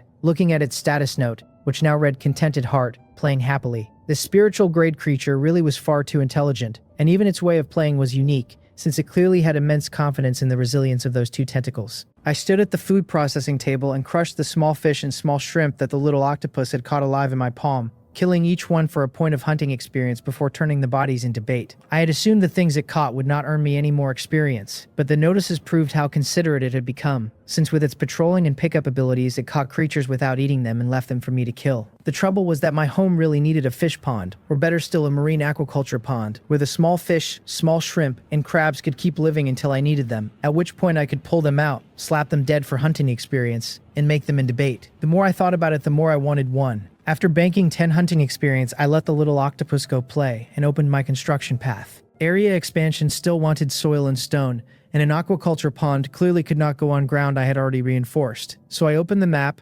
selected the southern region, and expanded it by 100 square meters at once, the move costing me 200 soil and 500 stones. In front of where I stood, the bare, desolate foundation stones of a deserted island appeared. My island, land, and beach together had been 100 square meters, and the new area doubled it. I shifted things in the construction interface, dragging the beach, which had been in the south but now sat stranded in the middle, all the way out to the edges, then picked a spot and started building the pond. The marine aquaculture pond wanted stone, wood, and soil, a 5x5 build that could house marine life belonging to the player, with a durability of 1000. I placed the 5-meter pond in the northeast corner of the newly expanded land and spent the materials, and with a floating glow of light, the construction finished. The panel read it as a level 1 marine aquaculture pond. Area 5x5, pond depth 5 meters, water depth 4.5 meters, durability 1000, able to house no more than 1000 level 1 marine creatures. Once that was done, the little octopus slid over to inspect it, and I walked over to take a look myself. The 200 square meter island ran 20 meters long and 10 wide now. The beach at the edge has grown from the old 36 square meters to 56, and the land of the island sat at 144 square meters with a great many more plots, needing reinforcement.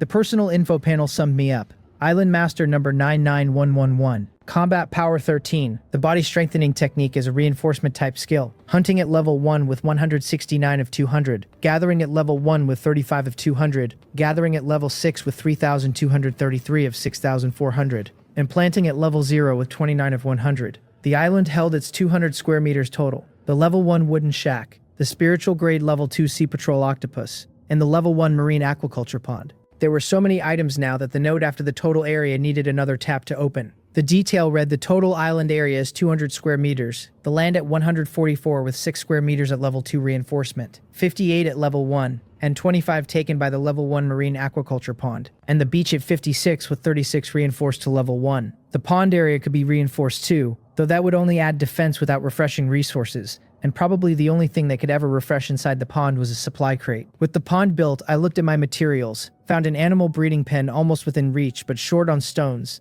and decided to wait until I had gathered more. Things caught from the seaside can go in here, I told the little octopus, scooping it up. You do not understand, so I will take you to catch one. I carried it to the reinforced beach, where spawns were scarce enough that I walked a good while before spotting a fresh small crab to the east. I set it down, let it catch the crab, pinched the tentacle holding the small crab so it could not let go, and brought it back to the edge of the pond. Just like this, putting it inside is enough, I said, and set it down and poked the tentacle that seemed confused but stayed obediently coiled around the crab. The little octopus tentatively reached its tentacle toward the water, and when I did not stop it, it released the small crab into the pond. It understood at once, sensing that its owner was very pleased. Things by the seaside escaped easily, but catching them and putting them in their own pond meant they could not run away and could even be raised big before being eaten. Go play. I am going to keep cultivating, I told it, and seeing the way its tentacles swayed, I checked its status again and realized I had somehow raised the little octopus into a hoarder, because its mood note now said it could store food, and was happily preparing to go all out. The only trouble was there were currently no fish, shrimp, or crabs on the beach at all, so it might as well just wander for fun.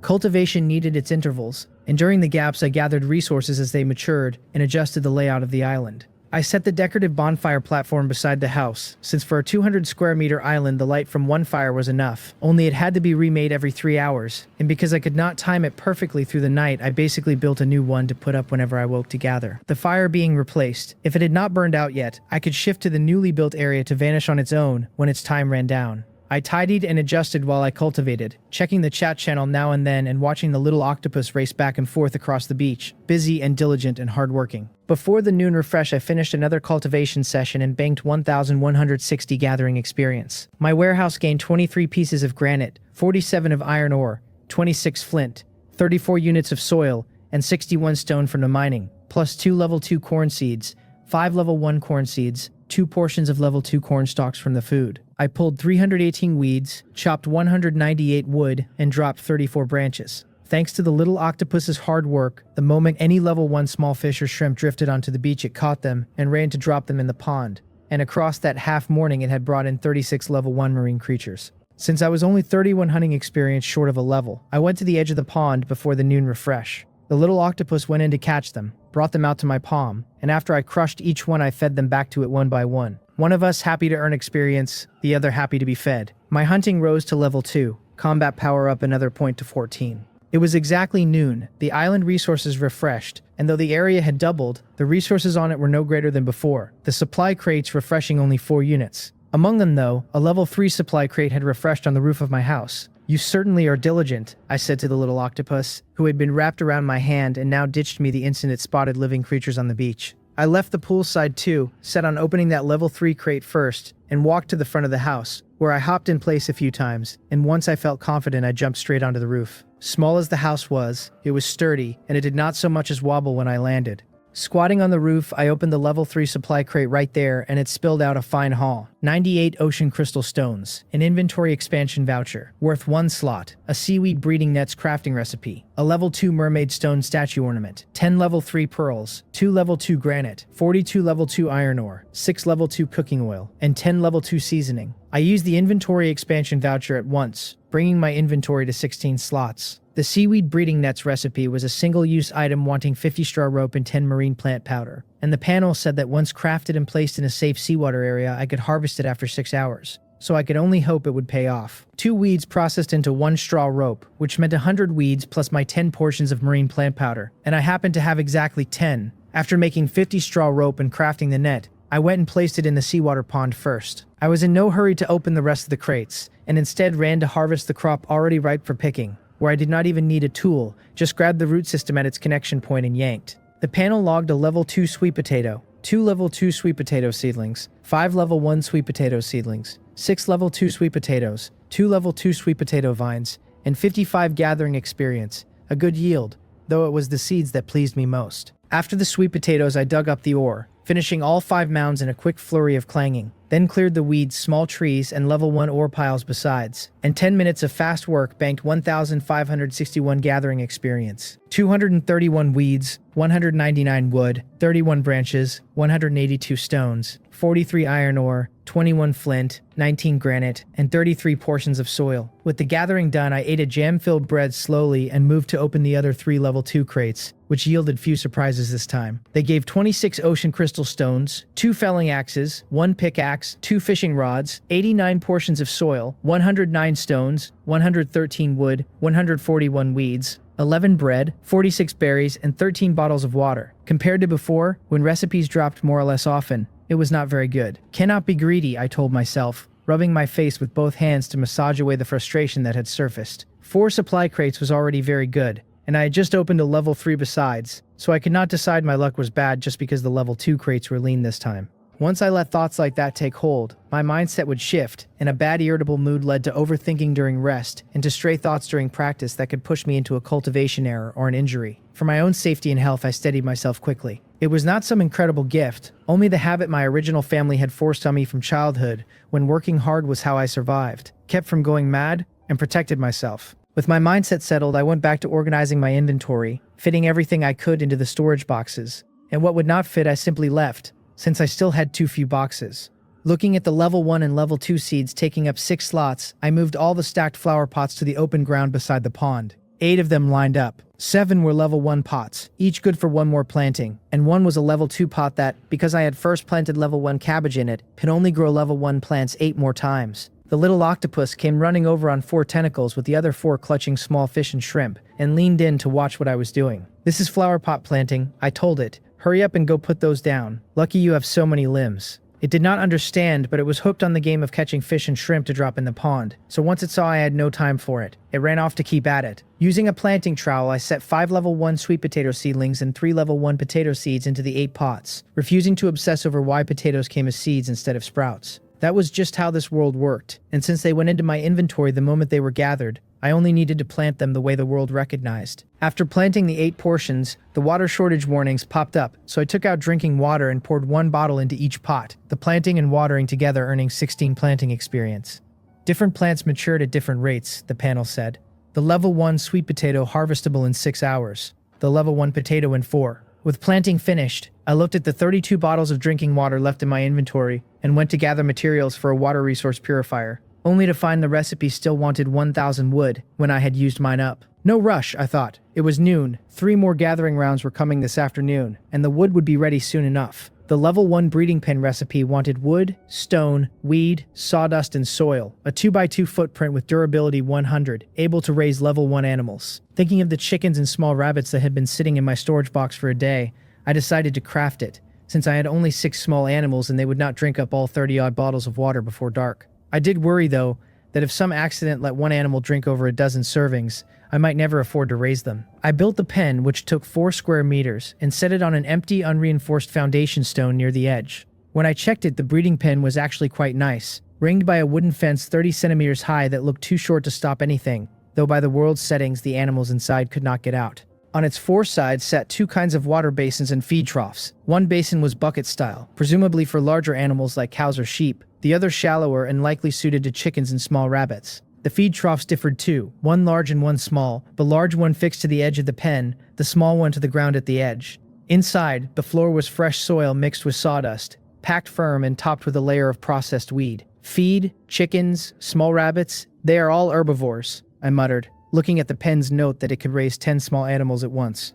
And since I had only 6, I was not worried about space, so I went back and took out cabbage to process into feed. 5 cabbages made 1 portion of level 1 herbivore feed, which would not be enough, but I still have level 2 materials. So I chose 5 level 2 sweet potatoes and started crafting. The panel offered 2 kinds of level 2 herbivore feed, sweet potato crumbles and mashed potatoes, each feedable to level 1 and level 2 farmed animals. Level 2 animals for 3 hours and level 1 animals for 15, and each portion only feedable to 1 animal at a time. There was an upper limit on these, but no lower one, so high-level animals would not eat low-level food, while a level 1 animal eating level 2 feed had its feeding time stretched 5-fold. During the breeding period, 1 portion of feed could only go to 1 animal, and if the animal was harvested before finishing, the rest could go to the next, which meant I could only release the 2 chickens first. 1 male, 1 female. The 2 chickens were fluffy and orange-yellow, not much bigger than an egg, and the moment they landed in the pen they started chirping at me. The panel marked them a level 1 mother hen chick and a level 1 rooster chick, both able to reproduce, both hungry, neither even showing a growth time.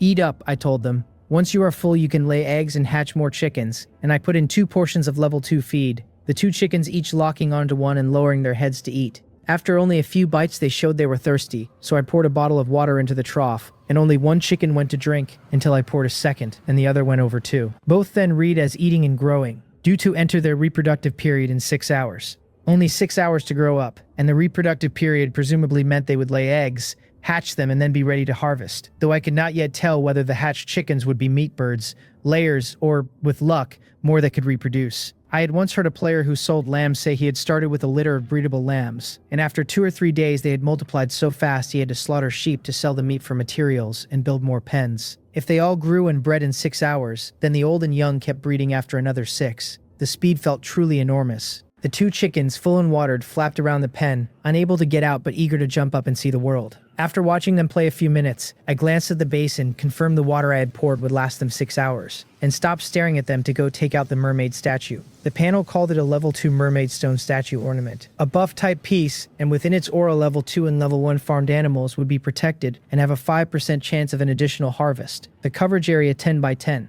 I placed it, and the coverage fell exactly over this newly expanded region, though that 5% was a chance per harvest, not a guaranteed 1 in 20. So it was still a luck-dependent buff. At least the possibility exists, I told myself, since before I had it the chance of an extra harvest was 0. I stood before the 2-meter statue and studied the stone mermaid a while. It was no beautiful mermaid, only human-like in the form of its upper body, essentially a fish, covered in scales over both head and body. But good-looking or not, the effect it brought was excellent and I liked it very much. The little octopus crawled out of the pool, having just dropped a few fish, came to circle my feet twice, then climbed up the statue. "What are you doing, drying yourself into octopus jerky?" I said, raising a hand to poke the little thing perched on the statue's head, not knowing what it was happy about now. Maybe it could feel the statue's buff too, though it was not a farmed animal, so it probably did not matter.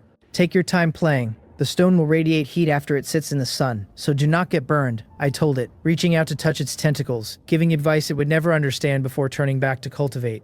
My goal this afternoon was to practice the body strengthening technique twice before the 6 o'clock refresh while keeping my gathering on schedule. The little octopus lay on the statue's head, waving its tentacles as I left, then pressed itself flat against the stone, feeling lazy, flicking a tentacle now and then to show its good mood. While it rested, I had already cut the interval between movements to 1.5 minutes. My body was growing more used to the faster pace, though I still felt some soreness, sitting at a point where nothing major went wrong, and I could push through by enduring a little. And with each round I finished, I could shorten the interval a touch more. Trimming 2 minutes down to 1:40 was manageable for 3 to 5 movements. Uncomfortable, but no real problem. But when I tried to go faster than 1:40, the fastest I could hold was 1:35, and any quicker brought adverse reactions. I wonder how others train, I said, holding the little octopus, which had come asking for food after I finished 2 afternoon rounds and my gathering before 6. It is just a few movements, and the standards for them are demanding, but these internal changes in the body are too severe. The movements were hard at first, yet once done to standard, they became a test of pure endurance, and if this were about cultivating internal energy or some legendary path to immortality, I could fill in the blanks with fantasy, but the skill was simply called body strengthening technique, and the information only ever mentioned strengthening the body. The little octopus did not know what its owner was agonizing over,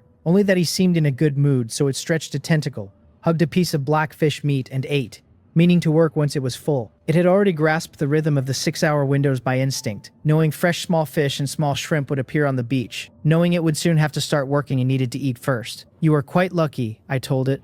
As long as you keep eating, you grow stronger without bursting. And I glanced at the chat channel, then down at the little octopus, and let it finish its meal without disturbing it. I had gathered 3 times this afternoon, corn refreshing at the food plots all 3 rounds for 3 level 2 corn seeds, 19 level 1 corn seeds, 4 level 2 corn kernels, and 3 level 2 corn stalks. The 5 level 2 ore piles did very well, yielding 65 granite all told, plus 88 iron ore, 11 flint, 35 soil, and 102 stones, each pile giving nearly 20 units a round. Among the level 1 resources, weed was scarce at 198 stalks, while wood came to 416 and branches to 83, and the afternoon banked 1,723 gathering experience, which added to my earlier total let me level again. Gathering rose to level 7, combat power up a point, the bar resetting to 1,280 of 12,800, my combat power now 15. I did not feel much difference, since this was not the beginning, when 1 point meant a 20% boost. In the chat channel, someone suddenly popped up and leaked the truth about pet quality, saying player number 7's heart was really black,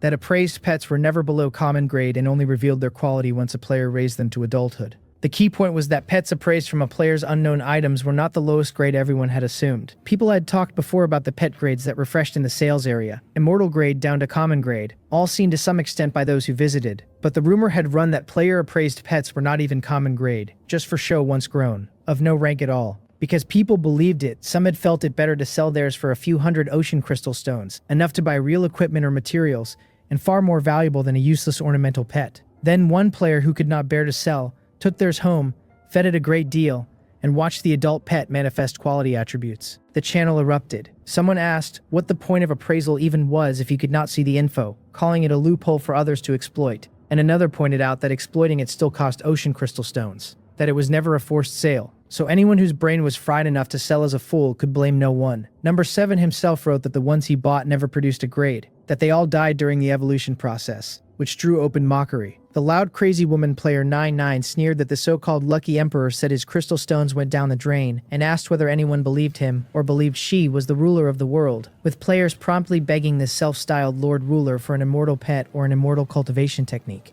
One player claimed he had fished up a synthesis table where every failed synthesis raised luck, so that endless failing could stack luck to its maximum, others marveling that designating a high-level product from low-level materials guaranteed a failure that fed the luck, and the consensus settled that it sounded like a rule-based bug. That player who mentioned the synthesis table, the one tagged 668, drew my eye. I believe such bug-level rules might exist, and who got them was no business of mine, but I remembered the handle anyway, since players could not contact each other now, and there was no telling whether that would always hold. Whether number 7 came out to explain or not, he likely would not clear things up, and the players shouting for an explanation were just addicted to the crowd, when in a sealed world where everyone could avoid interfering with anyone else, he had no reason to care what they thought. That was only my own opinion. At exactly 6 in the evening, when the resource attributes refreshed, number 7 actually spoke up again, and he really did offer an explanation about why his pets died when he tried to improve their aptitude, along with the skill he had mentioned. I could not be bothered to guess whether the content was true, but I could not quite follow the logic of spending ocean crystal stones just to explain himself to others. What was it for? Reputation? Face? Number 7 sent a long string of messages in the charged mode that lifted the character limit. He said his skill improved the aptitude of pet cubs, that success granted high aptitude and failure granted 1 unit of pet food, that there was no such thing as a luck percentage, and that he had not yet succeeded and so had accumulated 13 units of pet food, which he would put up tomorrow at a managed stall sale for anyone who needed it. The player tagged 668 wrote, "What a pity, a perfectly good pet gone," the message reading more like sarcasm. And after that, some raised doubts while others said they happened to be heading to Trade City tomorrow and would check it out. Everyone had something to say, but I just skimmed it and kept gathering. It was 6 in the evening, the resources had refreshed, and the harvested grain this round was wheat, only it came not as kernels but as wheat flour directly, which made me a little curious whether my luck was better this time, or whether wheat simply only yielded flour. The wheat pulled from the ground decomposed and dropped into 4 different slots. 2 level 2 wheat seeds, 6 level 1 wheat seeds, 1 portion of level 2 wheat flour, 1 of level 2 wheat straw, and 26 gathering experience. After the grain, I dug at the ore again, and after I had pulled 18 pieces from the second ore pile, just as the pile vanished, a burst of fortune dropped 1 level 2 mineral crystal into my hand, a sparkling, transparent crystal stone. The panel called it a level 2 mineral crystal, usable on a level 2 ore pile, and after use it would create an automatically mined ore pile lasting 3 days, yielding 1 unit of level 2 or lower ore every 3 minutes. Automatic mining, I said, finding it odd, half wondering whether this was really a mineral crystal and not some kind of mining spirit, since the name did not fit, but it was plainly for automatic gathering. 20 units an hour, 480 a day, 1,440 over 3 days. By my own pace, figuring 20 pieces per pile, I could already gather 320 pieces from 1 location a day, so over 3 days the crystal would hand a player an extra 480 units while they did nothing. A good item, but should I use it? I shook my head and put it away, since a thing won through a burst of fortune ought to fetch some ocean crystal stones at auction, and I needed crystal stones more than the extra ore. Automatic gathering held little meaning for me, when gathering 1 ore pile took no more than half a minute, and I had more than this 1 pile to work anyway. Crystal put away and marked for sale. I swung my pickaxe and kept gathering, digging ore, then pulling weeds, then chopping trees. By 6:15 I had cleared the whole gatherable area, banking 18 granite, 36 iron ore, 44 flint, 38 soil, 68 stone, 256 weed, 198 wood, and 31 branches, the hourly refresh paying 1,117 gathering experience besides the mineral crystal. Chickens, seaweed breeding nets, I reminded myself, checking the time and packing the materials into the storage box before heading to the breeding area, that unreinforced half of the island I had set aside for breeding and planting. The little octopus was patrolling diligently, catching 3 to 5 level 1 small fish and small shrimp at a time, dropping them in the pond, then returning to its spot. "This makes me feel like you are working harder than I am," I told it, poking its tentacles, then stood and walked to the edge of the pond to retrieve the seaweed breeding net, which now showed ready to harvest. I lifted the net hanging at the pond's edge out of the water. The whole net vanished, and 100 units of level 2 seaweed plus 500 gathering experience appeared in my slot. 5 units of marine plants processed into 1 of marine plant powder, and seaweed counted as a marine plant powder, and seaweed counted as a marine plant powder, and seaweed counted as a marine plant powder. Is this what you call planting 1 and harvesting 2? I wondered, since I could process it into powder, put more nets down, and have 200 units of seaweed by midnight, which made it quite profitable. The more I put in, the more I earned. No hurry for now, though. After collecting the seaweed, I went and stood beside the breeding pen, where the harvest, unlike gathering, was a single tap operation, a virtual box reading ready for harvest floating above the pen within easy reach. Inside, the fluffy chicks I had placed at noon had grown into a hen and a rooster, each no lighter than 10 pounds, the rooster pacing in circles while the hen lay in the weeds with its wings half spread, shielding the chicks beneath it. I tapped harvest, and 2 different kinds of chicks dropped into my slots. 1 fluffy chick marked hen with a breedable tag, the other 6 stacked together and unmarked as hen or rooster, just labeled chicks. Serious differential treatment, I muttered, very satisfied with the harvest, and I took out the breedable chick and set it back in the pen. The pen now held a level 1 rooster, breedable, with 6 days, 17 hours, 57 minutes left, a level 1 hen, breedable 9 of 10, harvestable in 6 hours, and a level 1 hen cub, breedable 10 of 10, hungry, harvestable in 6 hours. The 3 animals carried different notes. The breedable hen able to lay and hatch eggs 10 times, the rooster showing only a valid duration, which was normal enough since hens were the ones that laid and hatched. Seeing the chicks marked hungry, I poured the unit of cabbage feed from my slot into the trough, then poured 3 bottles of water into the basin. That was all for now, since I would come back later to add more feed and wait for the midnight harvest, hoping the cubs would still carry the breedable tag then.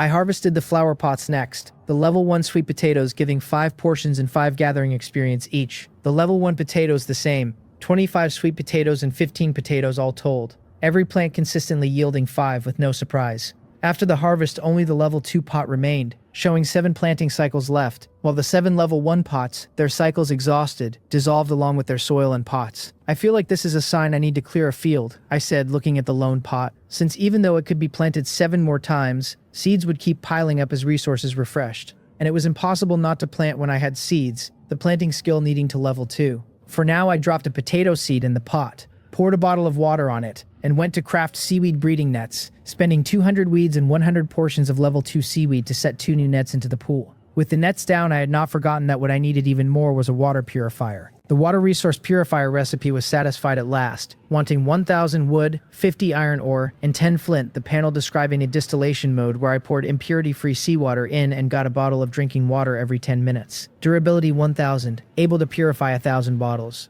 It occupied 1 square meter, exactly 1 foundation stone. 6 bottles an hour. I noted, if my breeding and planting scale up, I will need many purifiers, suddenly realizing how slow the production was. I placed it and adjusted its spot. The machine in 3 parts, a meter-high main body sealed in sheet iron so I could not see inside, a side inlet with a sheet iron bucket hanging from it for fetching and pouring water, and a low side platform where the drinking water came out in individual bottles. Those plastic bottles would vanish once finished, exactly like the ones from supply crates. With the purifier placed, I carried the bucket to the beach and lowered it directly onto the surface of the seawater. A sudden sense of crisis surged through me, and in an instant I grabbed the bucket and leaped backward 4 or 5 meters. A dark shadow flashed past. The water surface struck with a loud burst. In seawater like this, would anyone actually go swimming? I muttered. Aside from fishing, this was the first time I had touched the sea beyond the beach, and the dark thing that had lunged at me had only slapped the surface when I retreated and pulled the bucket clear, then dove straight back into the depths. I caught only a glimpse of a fishtail and the splash, no information at all, but the speed of its appearance and vanishing told me this fish was incredibly strong. The mutated kelp from before had at least given me time to react and could be fished out and roasted,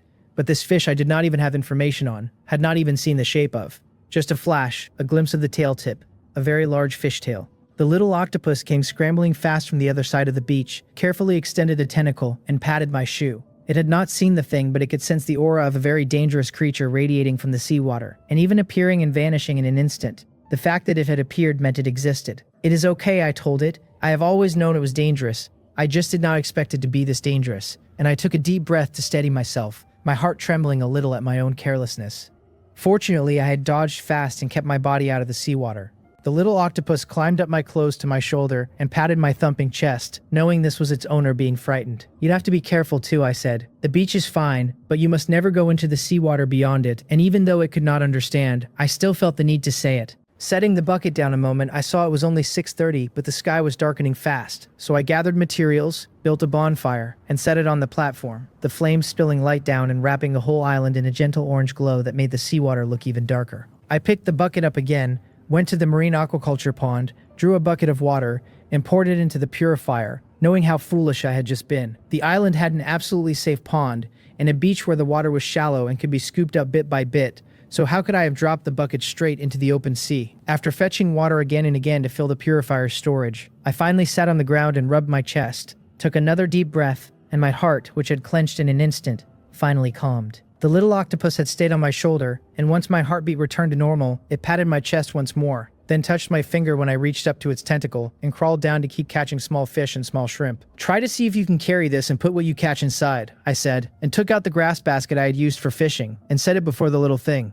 Not understanding, its first move was to crawl right into the basket, test the size, and crawl back out. And when I kept pushing the basket toward it, a tentacle curled around the edge, lifted it, and ran for the beach. There were not many small fish or small shrimp left, but after catching some and dropping them in, confirming they could not escape, the little octopus happily carried the basket back in 2 tentacles to show me. It shook the basket, lifting it pointedly when I knelt down. Very good, I told it. This way you can carry the basket and not run back and forth so many times. And I touched its tentacle, watched 2 tentacles wave, and knew it was very happy. The little thing was plainly showing off. Having confirmed gear like the grass basket worked for it, I carried it over to pour the small fish and small shrimp from the basket into the pond. The pond now held 2 level 2 seaweed breeding nets, 79 level 1 small fish, 65 level 1 small shrimp, and 33 level 1 small crabs. To level hunting again, I needed 400 experience, and these were not enough yet, so I let them be. I carried the little octopus to the front of the house, took out the very last piece of level 2 black fish meat, and let it eat first. 1,000 health had meant leaving the juvenile stage for adulthood,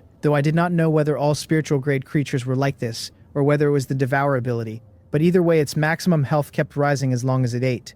The panel now read it as a spiritual grade Sea Patrol octopus, a level 2 island free-range pet, health 1963, with tentacle raid, entwine, and devour, able to grow in level and advance to level 3 at 10,000 health. Its mood reading owner startled. Companionship. Everything is fine now, we need to change the resource types here a bit, I told it, checking my materials. I had raised the storage boxes to 8 and still felt it was not enough, though with the newly expanded area I could just make more and set them there. It was also time to prepare to upgrade the house, only I was short on wooden planks, which meant first getting level 2 wood and processing it into level 2 wooden planks, while upgrading a foundation stone to level 2 needed level 2 fertilizer. 3 portions of meat or plants per portion. I had no level 2 animals being raised yet, so no level 2 meat, and I could hardly expect more level 2 marine life to come cause trouble, which left level 2 plants. So I changed all 6 of my level 2 food and ore foundation stones over to fruit. I could have set them to wood, but while modifying them, I remembered fruit might have many uses. Eaten directly, made into juice with buff effects, made into feed, even processed into fertilizer, and the yield, though I was not sure, should not be too small. I hoped there would be more. If one plot only gave a single large watermelon counted as one portion, I might just end up holding it and gnawing on it with the little octopus. After the change, seeing the small seedlings already grown in the ground, I felt it was quite good. 3 level 2 apple trees and 3 level 2 apricot trees, each in seedling state, harvestable in an hour for apples or apricots. Fruit, wood, branches, and a chance at more seedlings. These were wild resources, and where weeds were pulled by the roots, trees fell to vanishing, and minerals dug till gone. These fruit trees gave both fruit and wood, and a tree I planted myself I figured I would harvest several times before finally felling the tree itself. I am going to keep practicing. Do you want to keep me company? I asked the little octopus on my shoulder, shaking my arm and starting to adjust. I had a simple dinner of bread, and if I worked hard now I might gain another 0.01 combat power from practicing twice before sleep. The little octopus moved its tentacles, crawling from my shoulder onto my arm and wrapping around so it would not fall. And because the tentacles were retractable, even when my muscles bulged, I did not have to worry about hurting it. After stretching my arms and legs, I began my night practice, the movements still wanting a 1.5-minute interval, and I watched the chat channel and listened to the surging waves and the occasional far-off animal calls. An hour later, I stood under the 2-meter apple tree and reached up to start picking, each level 2 red apple paying a point of gathering experience. For an apple tree to grow inside a 1-meter range was genuinely stifling, so when I picked only 11 fist-sized red apples from one tree, I honestly felt that was already a lot. After picking, the tree still showed a harvestable marker, so I took out my felling axe and swung at it. Each blow gave level 2 wood, then level 2 applewood, then a level 2 apple tree seedling, and after the last blow the tree vanished and a few branches scattered on the ground. Whether level 1 or level 2, the branches that dropped at the end were the same, unless they were special materials, and those carried separate names. After packing the materials away, I kept gathering, picking the fruit from all 6 plots and felling the trees, and clearing the weeds and small trees in the other 40-odd plots quickly. 35 level 2 red apples, 2 level 2 apple tree seedlings, 3 level 2 applewood, 38 level 2 apricots, 4 level 2 apricot tree seedlings, 3 level 2 apricot wood, 62 level 2 wood, and 87 branches. The harvest alone paid 1,307 gathering experience, but the next level wanted 12,800, so I would need about 10 more gathering rounds. During the nearly 20 minutes I gathered, the little octopus had already picked up every small fish and small shrimp on the beach, dropped them in a grass basket, and carried them to the pond, then climbed back onto my arm to play accessory and keep me company. "Are you worried that I am scared?" I asked, looking at its mood tag, still reading owner frightened, accompanying. The little octopus thought I had stopped moving because it was in the wrong place, so it adjusted itself and even deliberately let go with a few tentacles to show me they were retractable, so its owner would not have to worry. I smiled at that, drank a few sips of water, and crafted a portion of reinforcement materials. Level 2 reinforcement wanted 20 level 2 fertilizer and 20 level 2 ore powder per portion. 3 portions of plants made 1 of fertilizer, and fruit counted as a plant harvest, so 30 apples and 30 apricots gave 20 portions of fertilizer, while ore powder took 2 units per portion. so I used 40 iron ore. I reinforced 2 more level 2 foundation stones beside the others, set both new plots to fruit as well, and could then keep practicing with peace of mind. Around 9:40 at night, I finished my first practice session, added 3 bottles of water to the breeding pen's basin, swapped the bonfire on the stand for a new one, and after a short rest ran another gathering round for 1,100 gathering experience, and 2 more reinforced plots. I practiced again, and by 11:30 the second cultivation session of the night was done, and I harvested once more, adding 2 more level 2 reinforced foundation stones. So tired, I said, and opened the door, going inside to spend the last 10 minutes recovering a little stamina. It was almost midnight, and I was looking forward to the upcoming refresh of the supply crates. At exactly midnight, the ocean resources refreshed, and this time the refresh did more than restock. The system announced that an oceanic event had begun, that players had adapted to this world and ocean survival had entered Phase 1, that oceanic events were now active, and that once an event triggered, players could complete its tasks for extra rewards. Danger and opportunity coexist, it added. The secrets of the ocean unlocked and awaiting players' exploration. Was everything before this a novice transition phase, I wondered, opening my map at once to check, and after confirming no danger had appeared, I let out a quiet breath of relief. I opened the chat channel and read while I gathered, to see what other players had turned up. The channel was alive with events. One player had an unknown treasure chest on his island, tagged as something that could be a treasure or a disaster.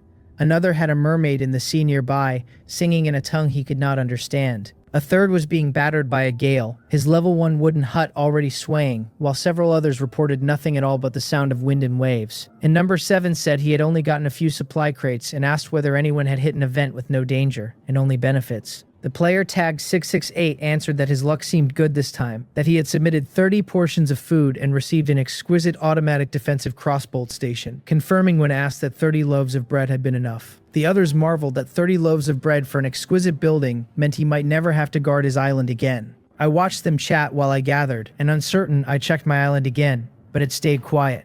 No danger, at least. The little octopus ran to the refreshed beach, dropping fish, shrimp, and crabs into the grass basket one by one and carrying the haul to the pond. By about 10 past midnight, I had finished gathering, the 12 level 2 enhanced plots offering more varieties of fruit this round and paying 2,214 gathering experience. 4 kinds of fruit this time, 46 apples, 21 apricots, 33 peaches, and 30 oranges, plus 3 apple saplings, 1 apricot sapling, 5 peach saplings, and 3 orange saplings, 19 portions of fruit wood, 168 level 2 wood, and besides those, 223 level 1 wood, 146 weeds, 89 stones, 8 iron ore, and 71 branches. With gathering done, I ate a piece of jam-filled bread and went to open the crates. Only 3 on the island this midnight, 1 level 3 and 2 level 2. Not many, but a level 3 appearing made me happy enough. Just as I reached the edge of the pond to open the level 3 crate first, the little octopus suddenly leaped out of the pool. Actually leaped, its 8 tentacles slapping the surface before it bounced onto the shore. What is wrong? Is there something in the water? I said, extending my arm to let it climb up, stroking it a few times as it hugged my arm.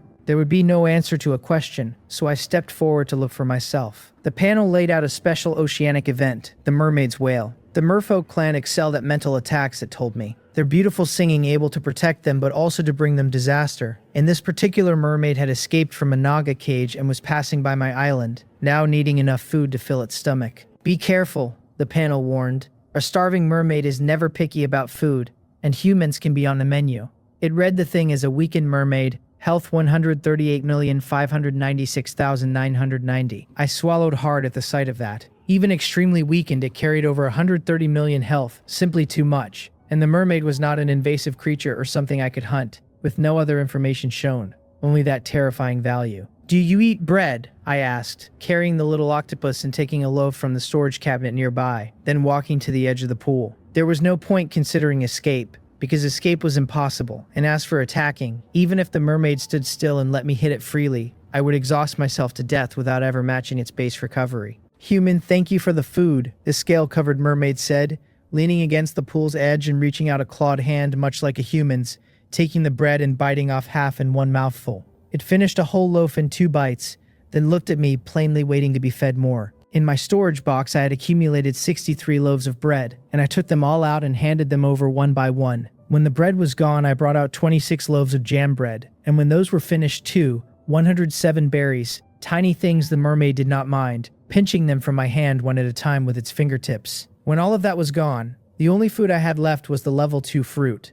This was just harvested. That is all there is, I said, taking out the fruit and stacking it in a small pile at the pool's edge. Not only what I had just gathered, but the 20-odd pieces left from before. Once I had brought out every bit of food that could be eaten directly, a new tag appeared in the mermaid's information, a selfless gift from the human race. The panel told how the mermaid had grown weaker in its flight, how on encountering a tiny barren island where a human lived it had no choice but to crawl ashore and seek help, and how the human, too honest and enthusiastic, had generously given all his food away. The ingredients I had did not count, since what the mermaid needed was food, and unprepared ingredients fell outside the judge's scope. So after I had brought everything out and that tag appeared, the mermaid's health climbed rapidly, and to repay this genuine gift, the weakened mermaid transformed into a beautiful appearance suited to human aesthetics, its name changing as well. The panel now read Mermaid Princess Riri, health 100 billion. 100 billion, which made the earlier 100 million or so truly an extremely weakened state, though considering this was the princess of the whole merfolk clan, the number was not strange. Human, thank you for helping me through this disaster of destruction, the princess said, her sincerity and enthusiasm having moved the god of the ocean, who had restored her to her original state, and in her capacity as mermaid princess, she would bestow a blessing upon me. The mermaid princess floated up from the surface of the water, surrounded by ripples, hanging in the air, and before I could say anything, the blessing had already arrived. The panel told me I had received the blessing of Mermaid Princess Riri and obtained the permanent blessing Halo Island Construction, continuous good luck, which it described as a halo where, whenever I performed an island construction operation, there was a chance the same operation would occur again without consuming resources.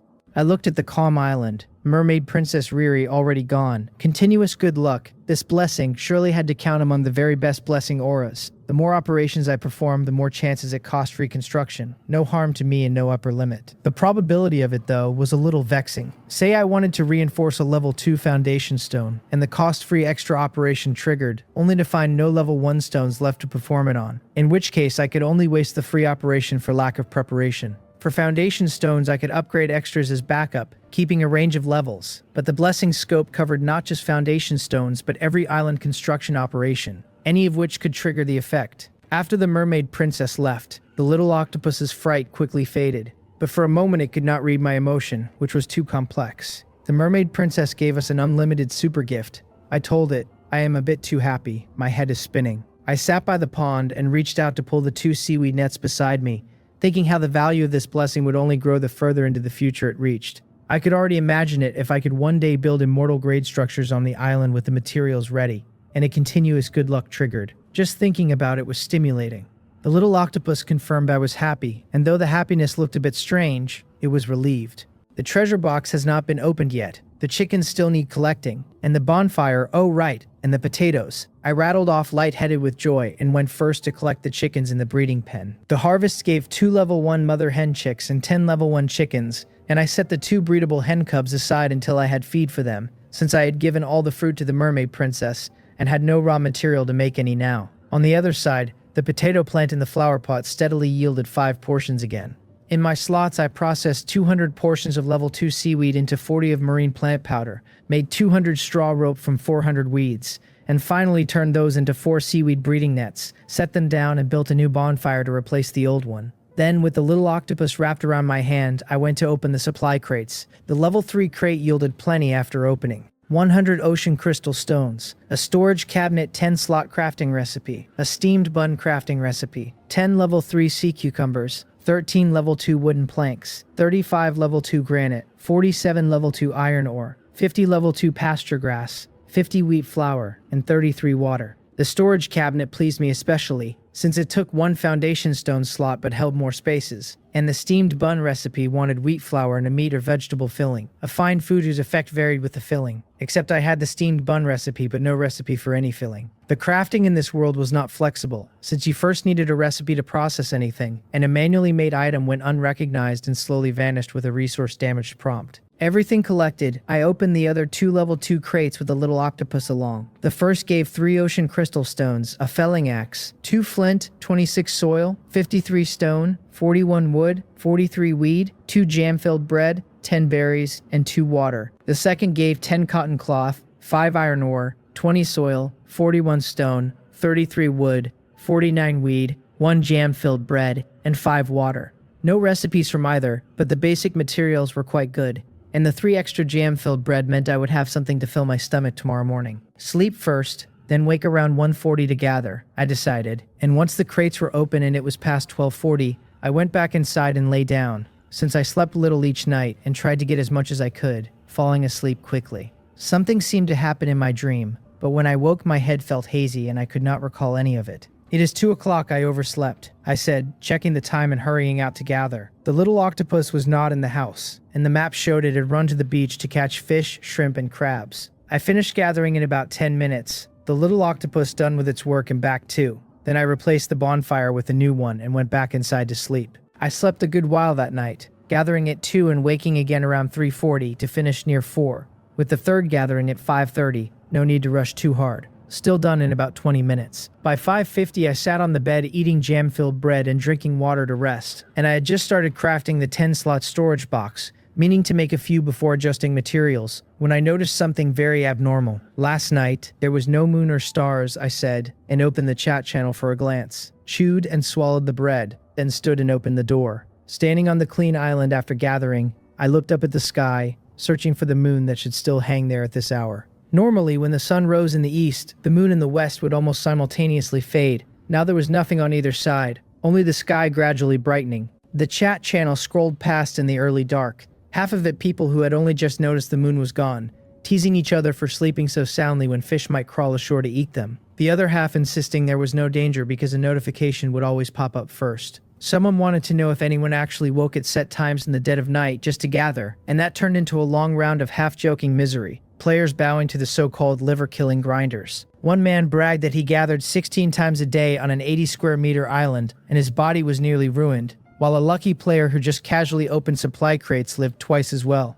Another announced he was lying down to die, that he had already demolished his own house and was stretched out on the bare island foundation stone, and a third immediately asked the ruthless fellow whether he had any other inheritance to give away. As always, the topic drifted off into nonsense after a few lines. Then someone dragged it back to the moon's disappearance since midnight, and from the moon to the ocean events that had started showing up at the same hour. Some swore they had gotten good things. Others swore what came was a disaster. At 6 in the morning exactly, the island resources refreshed. The sun rose in the east, and light spilled over my island again. The first thing it gave me was warmth. The second was a blinding glare. I stood by the mermaid statue and opened the map under that dazzling sun, wondering if this too was part of an ocean event. A line of text floated above the map, a blazing sun warning that today's temperature would run very high and I should watch out for the negative effects of sun scorching. Switching back to the chat channel, I saw plenty of players reporting their own notifications, some with the same blazing sun, others already suffering through strong winds and heavy rain. A few unlucky ones had dropped into an icebound extreme cold mode, where the resources that refreshed on their islands were frozen and ruined outright. Weeds turned to withered grass, small trees froze straight into sawdust, and ore piles went so brittle that one touch from a pickaxe crumbled them into stone powder, and that powder was not even a material, just waste that got refreshed away. While I gathered with the channel open, player number 7 popped up. Because players were numbered, the ones with single or double-digit handles were easy to remember, and this one especially, since anybody who watched the channel knew he was that somewhat annoying Lucky Emperor. His message about pulling an ice-type pet from the frozen disaster drew the usual flood. One crowd worshipping him to rub off some luck, one crowd cursing him to die for showing off while others barely survived, and a third just gossiping, asking what kind of ice pet he had and whether ice types feared heat. I belonged to a fourth category, the one that just watched, said nothing, and quietly filed away any useful scrap someone happened to share. After gathering, I set out the 7 10-slot storage cabinets I had crafted and started organizing everything I owned. The first cabinet held my bulk materials, level 2 wooden planks, level 2 wood, level 2 granite, level 2 iron ore, level 2 flint, plain soil, stone, wood, and weed, the weeds spilling past 999 so the excess took up a second slot of its own. Another cabinet held food things, level 3 sea cucumbers, cabbage, scallion, garlic, ginger, soybean, peanut, level 2 cooking oil, and level 2 seasoning. A third was all processed plant stock and seeds, level 2 wheat flour, level 2 forage grass, level 2 and level 1 corn kernels, sweet potatoes, stalks, vines, and potatoes. A fourth held seeds in the breeding animals, corn, potato, wheat, and sweet potato seeds at both levels, plus my breedable mother hen chicks,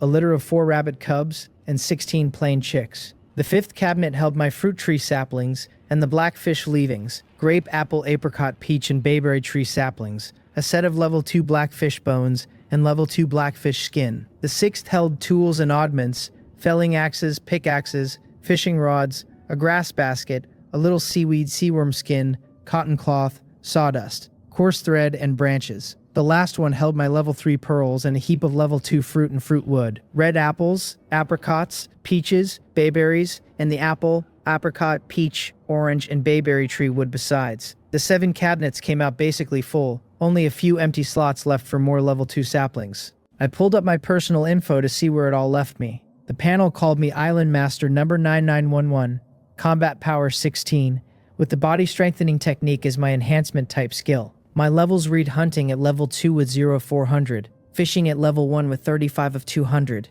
gathering risen now to level 8 with 1,730 of 25,600, and planting at level 0 with 45 of 100. The island held its 200 square meters viewable, a level 1 wooden cabin, my spiritual grade level 2 sea patrol octopus, a level 1 breeding pen. My inventory ran to 16 slots. It carried a Trade City teleport pass, 313 ocean crystal stones, the level 3 unknown mutated plant, 10 units of level 3 corrosive powder, a wooden stick, a felling axe, a pickaxe, a fishing rod, 2 jam-filled bread, 171 bottles of drinking water, 10 berries, and 12 level 1 6-slot storage boxes. For equipment, I still wore the novice vest, the level 1 coarse cloth pants, and the level 1 straw sandals. With everything gathered, my gathering had ticked up a level again, and my combat power had reached 16. I packed all the level 1 storage boxes away, planning to sort them out and sell them once I opened the supply crates. They still worked, but I had picked up a bit of a habit, and after getting the 10-slot cabinets, I simply did not want to set down 6-slot boxes anymore. Besides, I could trade them off for materials, since not every player had the crafting recipe for storage boxes. There really were no more level 1 supply crates anymore. I opened the 4 crates from this morning, and every one of them held level 2 supplies. No recipes, only some basic materials, which I tucked into a storage cabinet. With everything tidied, I got ready to expand the island further, because with breeding pens, planting, and gathering resources all wanting room, 200 square meters was still too cramped. If I did not lay out the planting and breeding fast, the cubs and saplings stacked in my cabinets would eat up too much space. Area expansion of 1 square meter wanted soil and stone, and I had plenty of both. So I opened the island map and started building piece by piece. The first stone went down, then the second, then on the third, the Mermaid Princess's blessing aura finally appeared, telling me the island area had expanded 1 more square meter for free, that a continuous operation would consume no resources. My finger was locked onto that spot, and the moment I tried to slide it elsewhere, a prompt asked whether I wished to abandon the free expansion. Very good, truly very good, I thought, and moved my finger back to the spot I had just expanded and tapped again. And sure enough, another island foundation stone was added without spending a thing. It only happened the once though, the next tap costing materials again.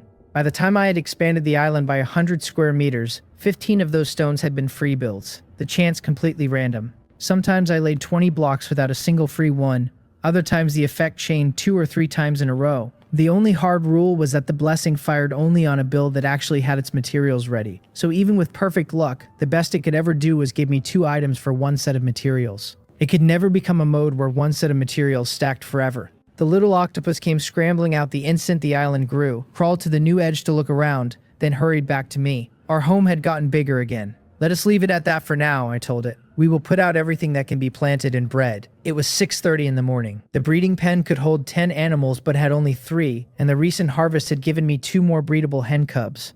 I took out level 1 sweet potatoes and potatoes, processed 10 portions of feed from the 2, and poured them all into the trough, since this breeding system wasted nothing, each animal eating 1 portion before it ever touched a second. I put in the 2 fresh hen cubs and the 2 harvested in the middle of the night, leaving 1 rooster, 2 adult hens, and 4 hen cubs in the pen. I could have crowded in 3 more, but looking at the 27 plain chickens that could not breed, I decided to just trade them straight for supplies at the trade market. Leaving the breeding for now, I turned to building the planting fields. A planting field renovation wanted level 2 soil, level 2 granite particles, and level 1 sawdust. A 2x2 patch good for long-term planting once renovated. The sawdust I had in abundance, but the level 2 soil was the headache, since level 2 soil meant synthesizing level 2 fertilizer with plain soil first, and level 2 fertilizer meant 3 portions of level 2 meter plants per portion. 100 portions of fertilizer. I went hunting through my materials for anything I could process, favoring the small leftover quantities so I could clear as many cabinet slots as I could. And after I'd used up everything usable, more than a dozen kinds of material were gone. To scrape together 300 portions of plants I even fed in my level 2 pasture grass, and at last I had 100 portions of fertilizer to mix with 100 of soil. Then came the granite particles. 2 portions of granite making 1 of particles, and with the panel finally reading every material at full, I picked a location. The newly expanded land sat to the west of the old, but the spot I chose was to the right of my house, and since the house faced south, right meant west. The renovation completed, paying 100 planting experience, and an aura fired at once. Good luck strikes again, a free build with no resource cost. The materials I had scraped together so painfully had not only given experience but triggered the effect, so I dropped that free planting field on the foundation stone right beside the first. The second renovation finished, another 100 planting experience, and the panel called it a level 2 planting field, a 2x4 patch that could hold 8 plants at once, level 1 to level 2. I took out seeds and planted 3 level 1 corn, 2 level 1 potatoes, 2 level 1 wheat, and 1 level 1 sweet potato, 8 in all, the rest waiting in the cabinet for next time. The corn flagged a lack of water, so I put my planting shovel away and poured a bottle of water beside each plant, and after 1 bottle each, tender shoots unfurled in the soil into a seedling state. With the 8 planted, I crafted 12 level 1 fences and set them around the edges of the fields. And though I was not sure they would matter, if something came to do damage, even with a notification and a teleport back, these fences might buy me 2 or 3 seconds. The renovation had paid 200 planting experience, which leveled me up at once for another point of combat power, the next level now wanting 200. Time to check the trade market again, I said, and held out my arm to let the little octopus climb up. It did not understand, but it wrapped its tentacles around my arm without protest. A little bigger now, its health risen to 2,455. I still had not crafted myself a top, so when the two of us teleported into Trade City, the eyes around me locked straight onto my arm, and the pink octopus on it. Some lit up, maybe thinking a pet brought luck, maybe just finding it pretty, while others edged back, unsure whether the look of it unsettled them, or whether they feared the octopus might attack. An attack was impossible though, since players here could not touch each other, and player pets were under the same restriction. A man called out asking whether I was selling my octopus cub, since the pink octopus, still no bigger than a quail egg, looked like a cub to most people, and pet cubs could be traded at stalls. Adult pets could be traded too, but a good adult was usually too precious to sell, and the ones that did get brought out for trade tended to carry some undesirable trait. No, I said, and walked straight on toward the auction to see whether the fruitwood I had gathered could fetch some ocean crystal stones. At the entrance of the trade market stood player number 7, a silver-gray baby dragon coiled around his arm, and as he watched me walk in, the pink octopus jogged his memory and he placed who I was. He had asked about the pet once when I appraised it, back when it sat on my finger like a pink miniature spider, so it had not been a spider at all. It had been an octopus. When someone beside him asked whether he knew me, player number 7 said that the time I had identified that pet, he had wanted to buy it and I had just said no, without hesitation, and walked off. A young man with a lot of personality. The crazy woman 99 had even popped out to cause trouble that day. As he spoke of that good-looking but particularly annoying woman, his expression darkened a few shades, because he genuinely could not understand how she had so much idle time. Every time he saw her, she was either being sarcastic or making trouble around him.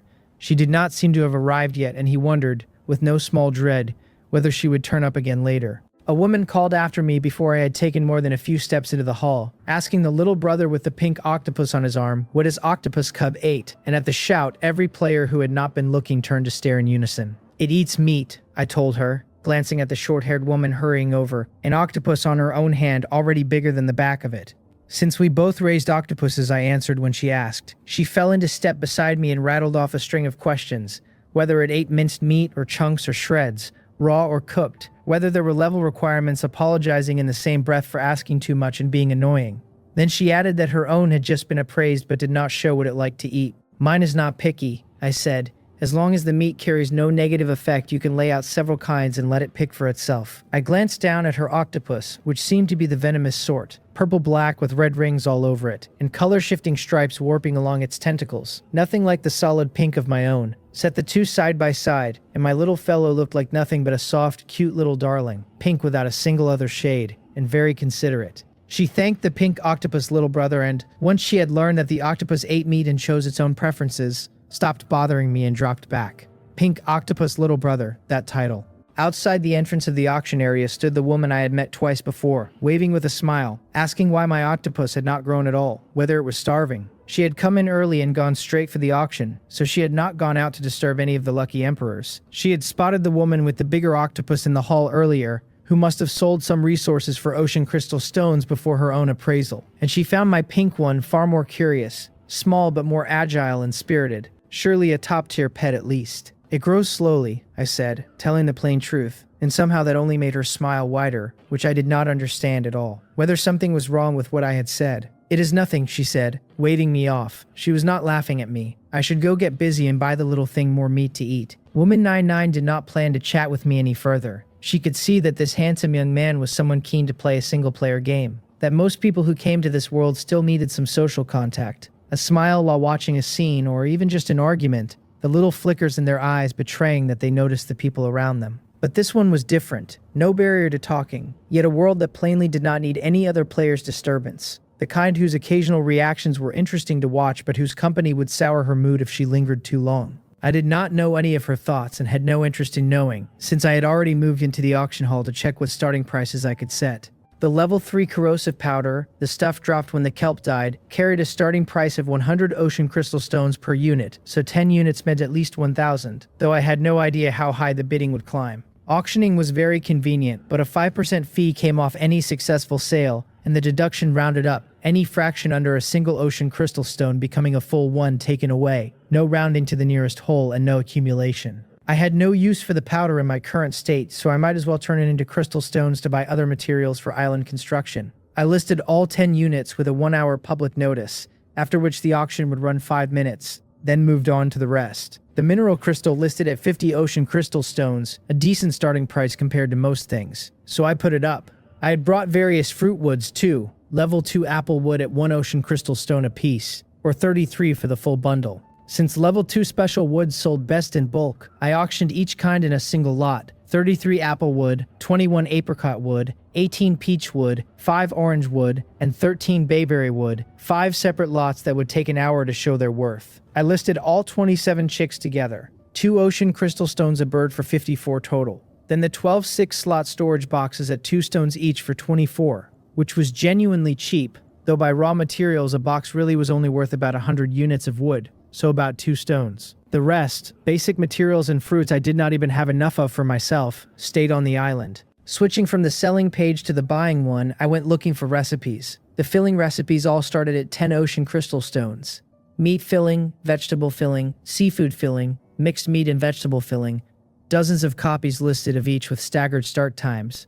The ones nearest their auction moment floating to the top. Half a minute later, the meat filling auction opened with only 3 players viewing. So I tapped buy and 10 ocean crystal stones moved out of my slot, not spent yet but held by the auction house, to be returned if I lost the bid. The instant I tapped buy, the others viewing it exited, and with so many copies listed and so few watchers I could basically just wait and grab the next one at its starting price. I switched to the vegetable filling, waited for it to open, tapped buy. The seafood filling had already started and someone had tapped buy on it, so I would have to bid higher there, but I was in no hurry and moved on to the others, slipping in to bid whenever a fresh auction opened with no one ahead of me. After the 5-minute window, several auctions closed and all 4 filling recipes landed in my slot. Outside the gates of the stall area, player number 7, collecting materials, waved and greeted me warmly the moment he saw me walk in, which left the players watching the lucky emperor a little dumbfounded until they spotted the pink octopus and understood. 2 pet players who naturally knew each other. He had asked whether I was planning to buy meat, and I said yes, it needed to eat meat and I had none at home. Glancing at the dragon coiled twice around his arm, the ice-type pet cub that turned up during the frozen disaster event.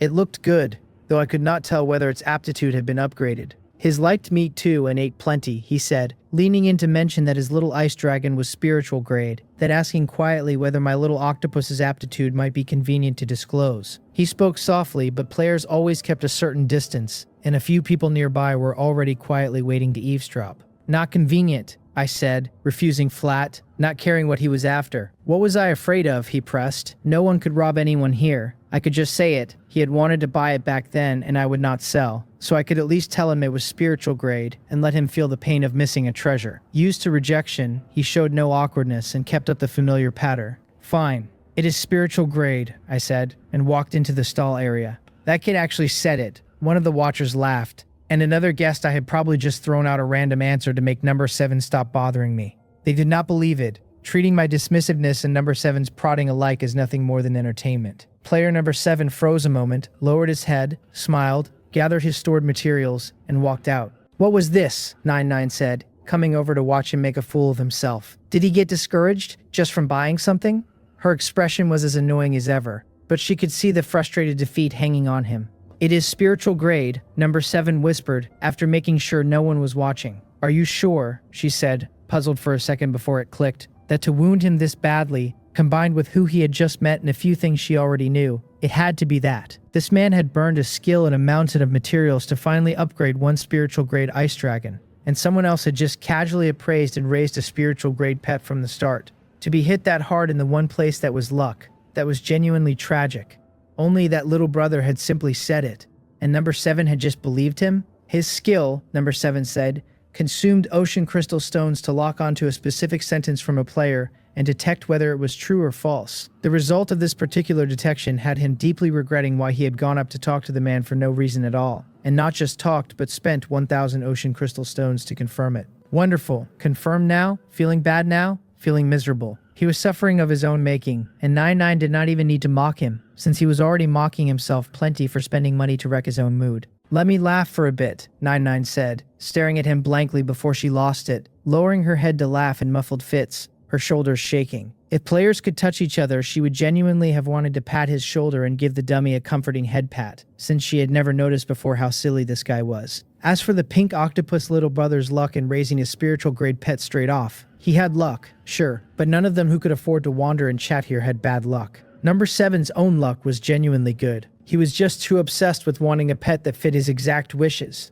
which was why he kept causing trouble. And it was that same good luck that left him enough crystal stones and materials to mess around like this. "Crazy woman," number 7 snapped, already frustrated by a misery he had brought entirely on himself. And now this woman was laughing like she was having a fit, which suddenly felt worse than the crystal stones he had wasted. Maybe he just was not suited to Trade City today, his aura clashing with the place, so he might as well go home. "Do not run away," 99 called, looking up to see him pull out his pass. And as the man fled outright, her lips twitched and she laughed harder still.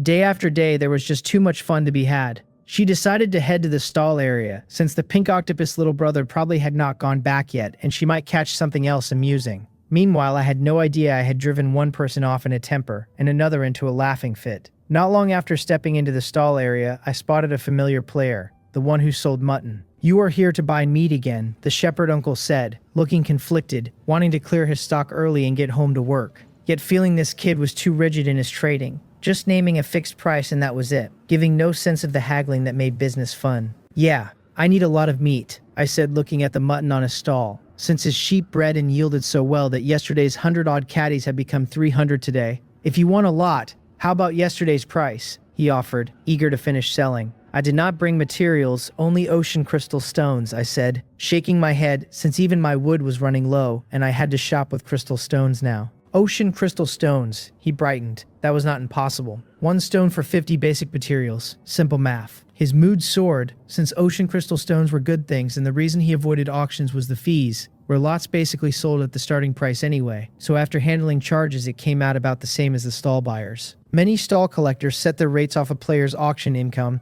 letting players sell fast while the collectors saved a few crystals. "I will just go set up a stall to collect over there," I said, since converting with materials was too much effort and made my head hurt, and if I had to do it that way I might as well buy from the auction, when the whole reason I had come to the stalls was to save a little. The shepherd uncle was dumbfounded, watching me walk straight to the opposite stall to set up my own. He would happily have sold me a lot at a low price, but it gave him no sense of accomplishment, and what conflicted him most was that he had not even refused yet. So what was this kid pulling? If I wanted to bargain, then bargain with him, he would not mind, since waiting around for customers was boring and chatting was better than nothing. A fisherman arrived, and the mutton seller told him to go check what price the kid across the way was buying at, too anxious manning his own stall to look for himself. The fisherman glanced at the meat seller, then at the young man standing behind the stall over there, and was instantly amused. This meat seller had scammed him before, leaving his fish sitting 3 hours and costing him extra stall fees until nearly noon, when he had finally sold them for 30 to 32 units of basic materials. He walked over to my stall and read the settings, that I was buying level 2 meat chunks or fish meat chunks, 50 pieces of one type to a portion, one portion for 25 ocean crystal stones.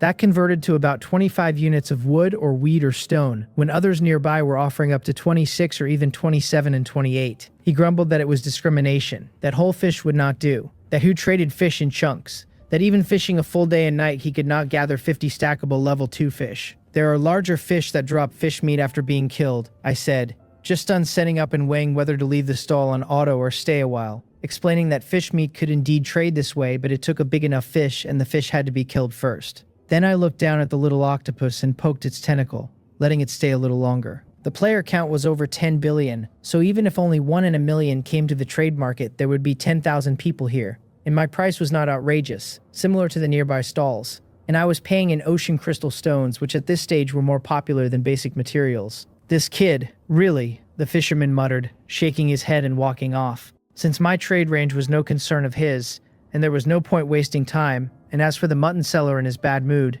no need to tell him a thing. Manning a stall was dull, players drifting back and forth, only stopping to chat if some item interested them. So I lowered my head and played a finger-touching game with the little octopus on my arm, my finger reaching out, its tentacle rising, poke and poke and poke. "Is this how you usually play with it?" 99 asked, arriving at my stall after asking a few familiar faces where to find me. Watching the man and octopus play, she suddenly understood number 7's feelings a little. Raising a high-potential pet meant fighting together in danger and playing together in boredom, never lonely on the island, which truly took a spiritual grade or immortal grade pet. The 3 low grades, common, fine, and excellent, were like bits of code, useful and configurable to a player's need but lacking any self-awareness, unable to do anything outside their programming. "Usually," I said, looking up, "I do not have much time to play," and I pressed down the little octopus's still waiting tentacle, let it coil around my arm again, and put on a serious stallkeeper's face. "Your luck should be pretty good, so why are you so busy?" she asked, taking out 50 portions of level 2 black carp meat from her slot and completing a trade before chatting on. "Were there really that many things to do on the island?" "My luck is all right," I said, seeing the trade complete notice, "but I have to gather, plant, breed, fish, and practice." "Practicing," she said, "a cultivation skill," momentarily stunned, since as expected this person's luck was incredibly good. "It is for physical fitness," I said, watching another 50 pieces enter my slot. "A full set adds 0.01 combat power, no secret worth hiding when I could already bring my pet out in public, and the skill gave so tiny a boost." 0.01, she repeated, at a loss for words, pausing to be sure the kid had really said that. To gain 1 point of combat power, he would have to complete the training 100 times, which made the skill a flat-out scam. With that comparison, she decided the kid's luck was not entirely good, just deeply eccentric. It was like this little octopus, whose adult form was only this small spiritual grade, yet too tiny and fragile to do more than play. No combat power for now, while number 7's ice dragon, still an infant, roared all the time and could probably swallow the little octopus whole. Truly eccentric luck, a truly strange person. "At first I could only complete it once a day," I said, watching the fish meat enter my slot. "But now my body handles it fine. I have sped up a bit." I was nearly certain the woman had come specifically to chat with me, asking a question, completing a trade, then chatting on, and I wondered whether setting up a stall now came with a bonus chatting service. "In the time you spend practicing," she said, wanting to advise the kid who seemed scammed by some cultivation skill, "you could fish or gather and add 1 or 2 points of combat power a day. Any of the 4 levels beat a cultivation that gave 0.01 a day. And where was there ever a technique so strenuous it might even cause injury?" I looked at the meat in my slot and closed the stall. I had started with 313 ocean crystal stones and spent 10 to teleport here, 40 more on a recipe, leaving 263. My stall bought 50 pieces of level 2 meat for 25 stones at a time, 10 portions in all, so now only 13 ocean crystal stones remained. I had gained 300 pieces of level 2 black carp meat and 200 pieces of level 2 octopus meat, 500 total, all traded by this beauty during our idle chat. "Is it enough, or are you out of crystal stones?" she asked, watching me close the stall and head for the gate, curious why so soon. "I have 13 ocean crystal stones left. I saved for so long and this is all I have," shaking my head helplessly, since I really was that poor. The big lucky emperor strolled to the sales area and spent thousands with a flick of the fingers, while my 200 or 300 had to be saved up slowly. "You are so pitiful," she said. "If you are out of money, hurry back," not wanting to say anything more, and I used my pass and left. She suddenly wanted to talk to number 7, and since they could not add friends, she opened the chat channel and called for him, saying she needed to find him. Before long, number 7, who spent most of his time browsing the channel, arrived in Trade City again with his little ice dragon cub, and when the two met, they first traded a look of disdain, then headed to the leisure area and found a paid lounge to have some tea and talk privately. Neither could keep a topic to themselves, and some things could not be discussed with just anyone, but they could sit together like this and trade frustrating or ridiculous information. Back on the island, I took out 2 pieces of meat and laid them in my palm for the little octopus to choose. That big sister, I did not know what she was thinking. She surely had plenty of level 2 meat, yet she had deliberately sold me octopus meat. The little octopus crawled into my hand, patted both pieces with its tentacles, then hugged the level 2 octopus meat. "Good that you like it," I said. "You eat first, I will keep reinforcing the island and build a bigger house." And I set it and the meat on the windowsill. I put the 200 portions of octopus meat aside and used the leftover green fish meat to make fertilizer. 300 portions of level 2 green fish meat yielding 100 portions of fertilizer. I had 190 iron ore but was short on other ore, so I took 10 flint to process 100 portions of ore powder, and with the materials ready I began the level 2 fertilizer, and 100 level 2 fertilizer and 100 level 2 ore powder all told. When I reinforced the second stone, a blessing fired, good luck continuous, a free build, and I spent it at once. And after all 10 portions of reinforcement materials were used up, I looked at 13 level 2 reinforced island foundation stones and pulled a long, satisfied breath. This feeling was so comfortable, this permanent, limitless blessing aura was amazing. Though remembering the mermaid princess's 100 billion health, I felt that nothing she gave could possibly be anything but excellent, since she was already a real big shot. "Fruit first," I said. "Pick fruit, cut some wood, upgrade the house," and I set the newly reinforced 13 stones to fruit. With the earlier ones, my level 2 reinforced foundation stones now covered 25 square meters, the level 1 reinforced ones 39, the house, processing table and bonfire platform taking 13 of the level 1 area. It was a little past 7 when I got back, and after a short rest I started gathering, the 25 level 2 fruit trees naturally giving more, my smile going deeper and deeper. Red apples, green apples, peaches, pomegranates, oranges, apricots, plus 77 portions of level 2 fruit wood,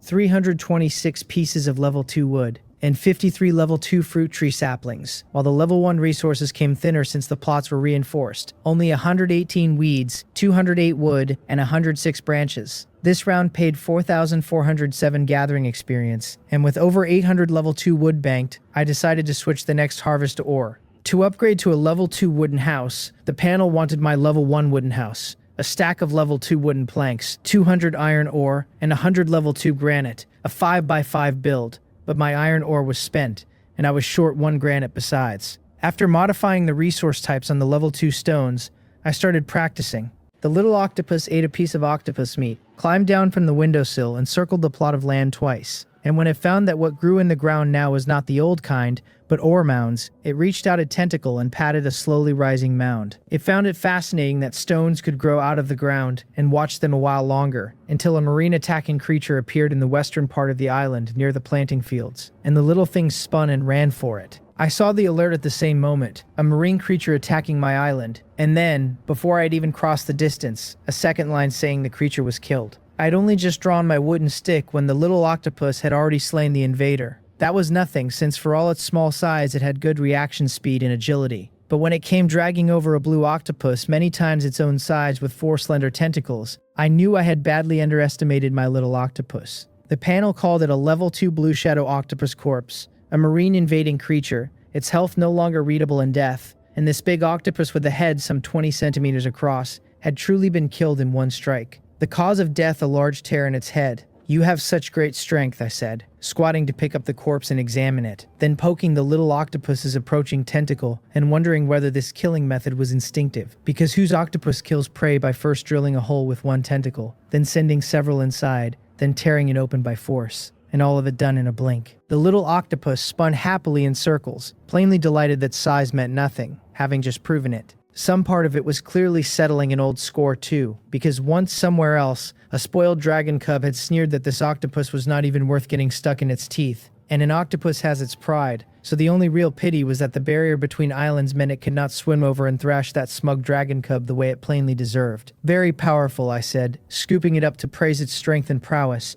knowing only that it had hunted the invading octopus, in a very good mood. It did not understand the praise, but that did not stop it from sensing my general mood, and after playing happily a while it ran off again to wander the island, as if hoping another creature would come and die. I kept practicing, and not long after, several auction messages arrived. The level 3 corrosive powder had sold, each portion fetching 800 ocean crystal stones with 40 taken in fees. All 10 portions going at that same 800, when each had started at a mere 100. The level 2 mineral crystal sold for 340, with 17 in fees. The 33 apple wood for 33. The 21 apricot wood for 21. A long string of successes scrolling down my screen. The level 2 woods all bought at their starting bids. Beyond those, the 27 chickens sold for 80 ocean crystal stones, and the 12 6-slot storage boxes for 32. Over 8,000, I said, looking at the crystal stones that had quickly landed in my account, having expected income but not this much. Everything else came out about as I had figured. The fruit trees worth little at their starting prices, the chickens and storage lockers up just a bit, but the corrosive powder had jumped from a starting 100 to 800 a portion. After the fees, I had received 8,112 ocean crystal stones, my slot now holding 8,125. It felt like I had just spent my whole fortune only to turn instantly wealthy again an hour later. The little octopus was curious, since its owner kept getting stranger. One moment happy, the next extremely happy, and it still did not grasp the key points of human joy. But it did not need to, since happy or not, it would stay by my side. "We are rich," I said, holding it, already thinking how to spend the money, since ocean crystal stones were this world's currency, and this was like going from $10 or $20, just enough for a bus ticket, to suddenly more than 8,000 after selling a few things. Money is meant to be spent. I said, let us go buy materials, and when we get back I will upgrade the island. I had no plan to buy equipment, having seen in the sales area that gear gave little stat bonus, since perhaps between equals a piece could matter. But the creatures invading my side were either easy to handle or beatable with clever tricks, so it was better to pour everything into the island. The little octopus saw that we were back in the place without sea breezes in a blink, and though it did not understand, it coiled obediently around my arm. It sensed its owner had been a bit strange ever since that fright in the sea, all the fault of that thing in the water, and resolved that once it grew up it would go get revenge. "Pink octopus little brother, you are back so soon," 99 said. "Did you get something good?" She and number 7 walking out of the sales area together and exchanging a look before coming over with smiles. "Yeah," I said. "I am going to appraise something and then buy materials." Unsure whether their relationship was good or bad, and not needing to care, and I mentioned my direction and walked toward the appraisal area. "An appraisal?" 99 laughed, eyes drifting to number 7.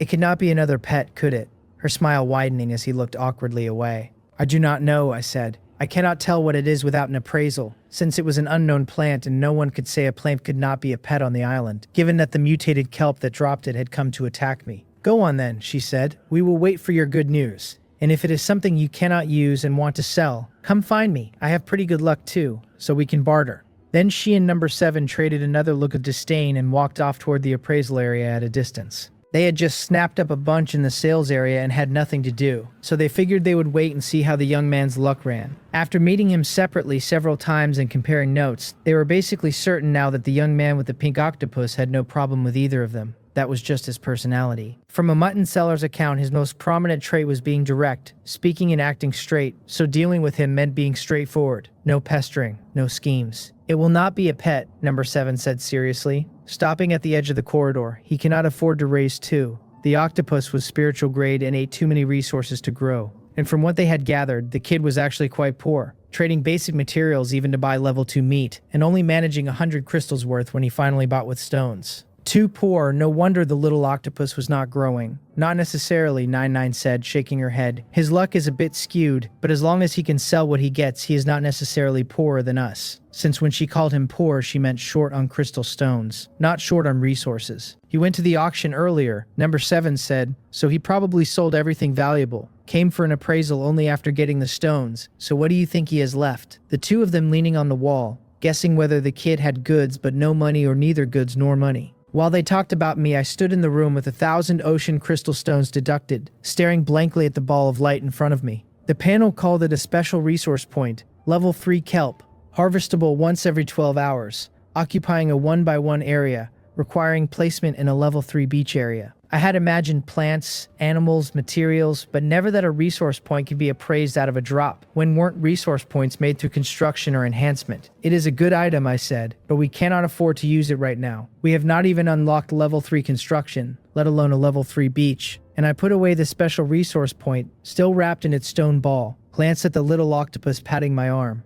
and clicked to leave. Coming out of the corridor, I saw the two players waiting by the wall. "It has been appraised," I said. "I am using it myself, remembering the woman's offer to find her if I wanted to sell, and even though I was not selling, I came over to mention it." "Another great item, it seems," 99 said. "Curious. In exchange, you can ask one question you need answered, and I can answer. How about it?" Knowing I probably would not say much but offering a trade. "Level 3 kelp resource point," I said, nodding and taking out the appraised water sphere, a few tiny pieces of kelp swaying inside it. Number 7 turned toward the wall, his smile nearly splitting his face. Certain now that 99 was right, the kid's luck was skewed to a ridiculous degree. Whoever heard of getting a resource point from an appraisal, and a level 3 one for 1,000 ocean crystal stones? The kid must have emptied his savings to earn that 1,000. And in the end, it was just this. 99, less foolish than number 7 and not laughing outright, felt 1,000 ocean crystal stones was absurd too, since upgrading an ocean foundation stone to level 3 would surely not cost that much, but it might be something special that normal upgrades could not produce. Back when the little octopus he appraised was as small as a tiny spider, she said she still raised it into a spiritual grade creature,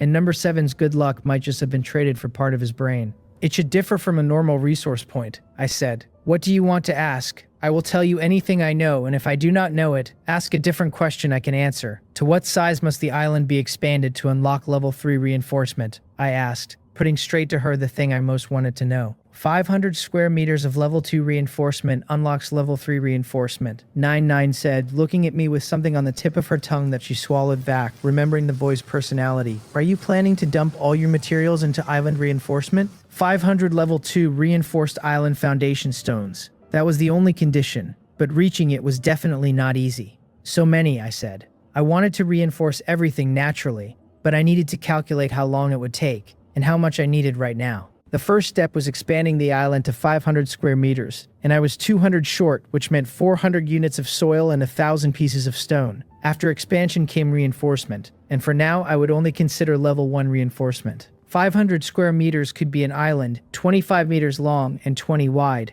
setting the beach at 3 meters wide. The 2 long sides came to 150 square meters, and the 2 short ones to 84, 234 of beach in all, leaving the internal land at 14 by 19, 266 square meters. I already had 36 square meters of level 1 reinforcement on the beach, short 198. Beach level 1 reinforcement wanted 2 units of turf, which was 100 weeds, 5 units of pebbles, which was 25 pieces of stone, and 5 units of sawdust. So for 198 square meters, I would need 19,800 weeds, 4,950 stones, and 495 units of wood. The land area ran 266 square meters with level 1 and level 2 reinforcements covering 64 already, leaving 262 to do at level 1. That wanted 10 soil, 3 weeds, and 3 sawdust each. So 2,620 soil, 786 weeds, and 186 units of sawdust, which was 93 units of wood. Better to buy all the level 1 reinforcement materials first and worry about level 2 after. "What are you thinking about?" 99 said. "Your expression looks very heavy," waving a hand in front of my face. Was the kid calculating how many materials he needed? "Yeah," I said. "I am going to buy materials now," and I ran for the stall area. Did you bring materials for level 1 and level 2 reinforcement?" 99 said, turning back to number 7. "I put those in the warehouse." Number 7 snorted in disgust. How could I possibly carry them with me, since for all his saved materials he would never haul starter materials around in his slots?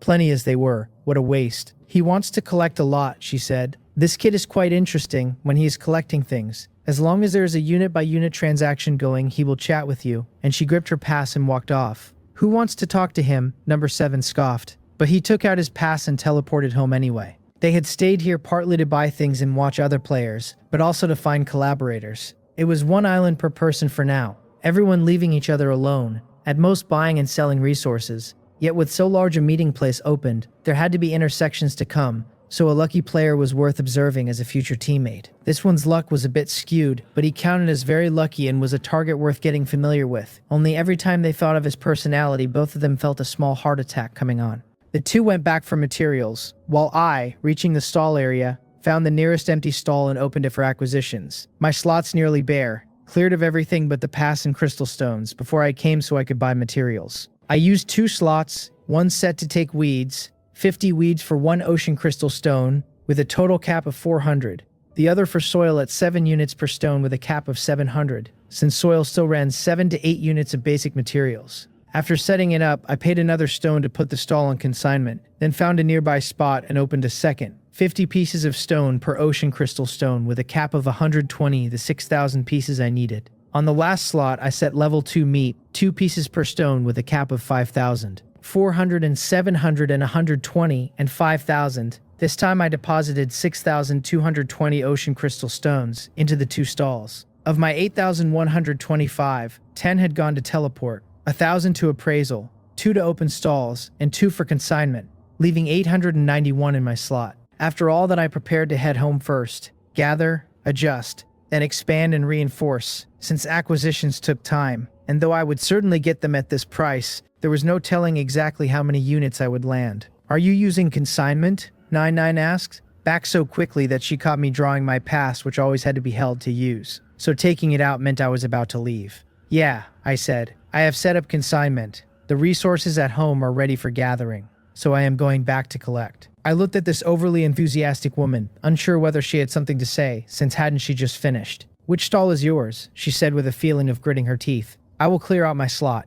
She had gone home for resources and come back hunting a chance to chat, only to find the kid running off again, and if his luck were not so strangely good, she would never have lowered herself to come talk to him. None of the lucky kids were normal, number 7 making people irritable, and this one making people feel stifled. "This and this," I said, pointing at the nearby stall buying stone and level 2 meat, then walking to the one buying soil and weed, both mine, both set so that in an hour the completed trade materials and the crystal stones from incomplete ones would be mailed to me. "Don't you have a lot of crystal stones?" she said. "Fine, go back to work. I will clear my slot first, then go promote your stall so others with materials can come clear their bags." She looked at the 5,000 portions of level 2 meat I was buying and thought the kid was quite ruthless, buying 10,000 pieces outright. Converted though, it only made over 3,000 portions of fertilizer, over 300 portions of level 2 reinforcement, which was actually quite little, and that was just the fertilizer, not the level 2 ore. "I am going home first," I said, and activated the teleport.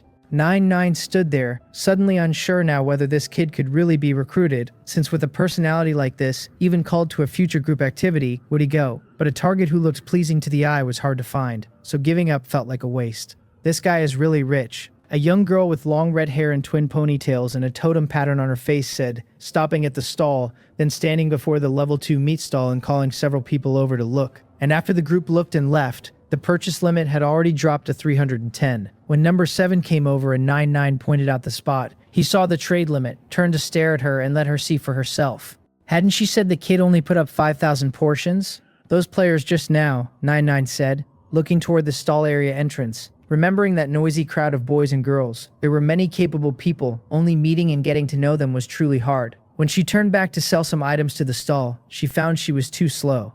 "Aren't you uninterested?" she said, looking at number 7 beside her, then at the trade quota already dropped to 0. The kid's hands certainly fast enough. "Clearing the bag saves a bit on fees compared to the auction," number 7 said, finishing the remaining trades and smugly raising his eyebrows at 99 twice on purpose, since no one could hit anyone here and a slow woman put him in a good mood.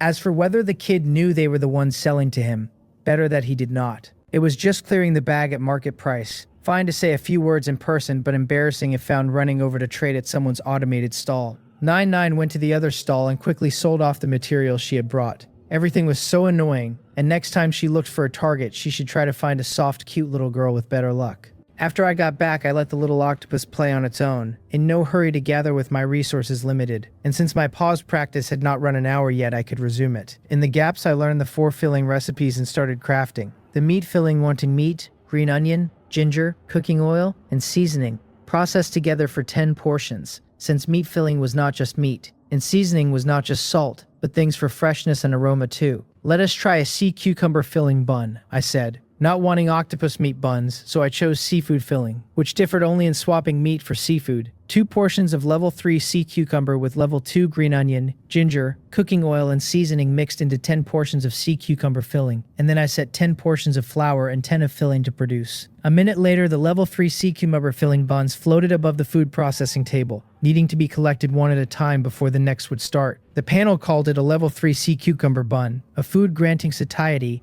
and, after eating, a nourishment effect for 1 hour, recovery up 15%, and physical training intensity up 30%. That effect felt very good, so good I ate one immediately. And after days of bread, a fragrant fist-sized bun brought an instant surge of happiness. This feeling, I said, my whole body is full of energy. I ate a bun and kept practicing, and with the bun's double boost to recovery and physical intensity, I finally cut the movement interval to 1 minute and 20 seconds. In the gaps, I repeatedly set up production and collected the buns into my slot. Though with only 2 portions of green onion and ginger, I could make just 20 buns. An hour of practicing, gathering, and setting up bun making, and after the 2 stalls finished their purchases, I began setting up the island reinforcement.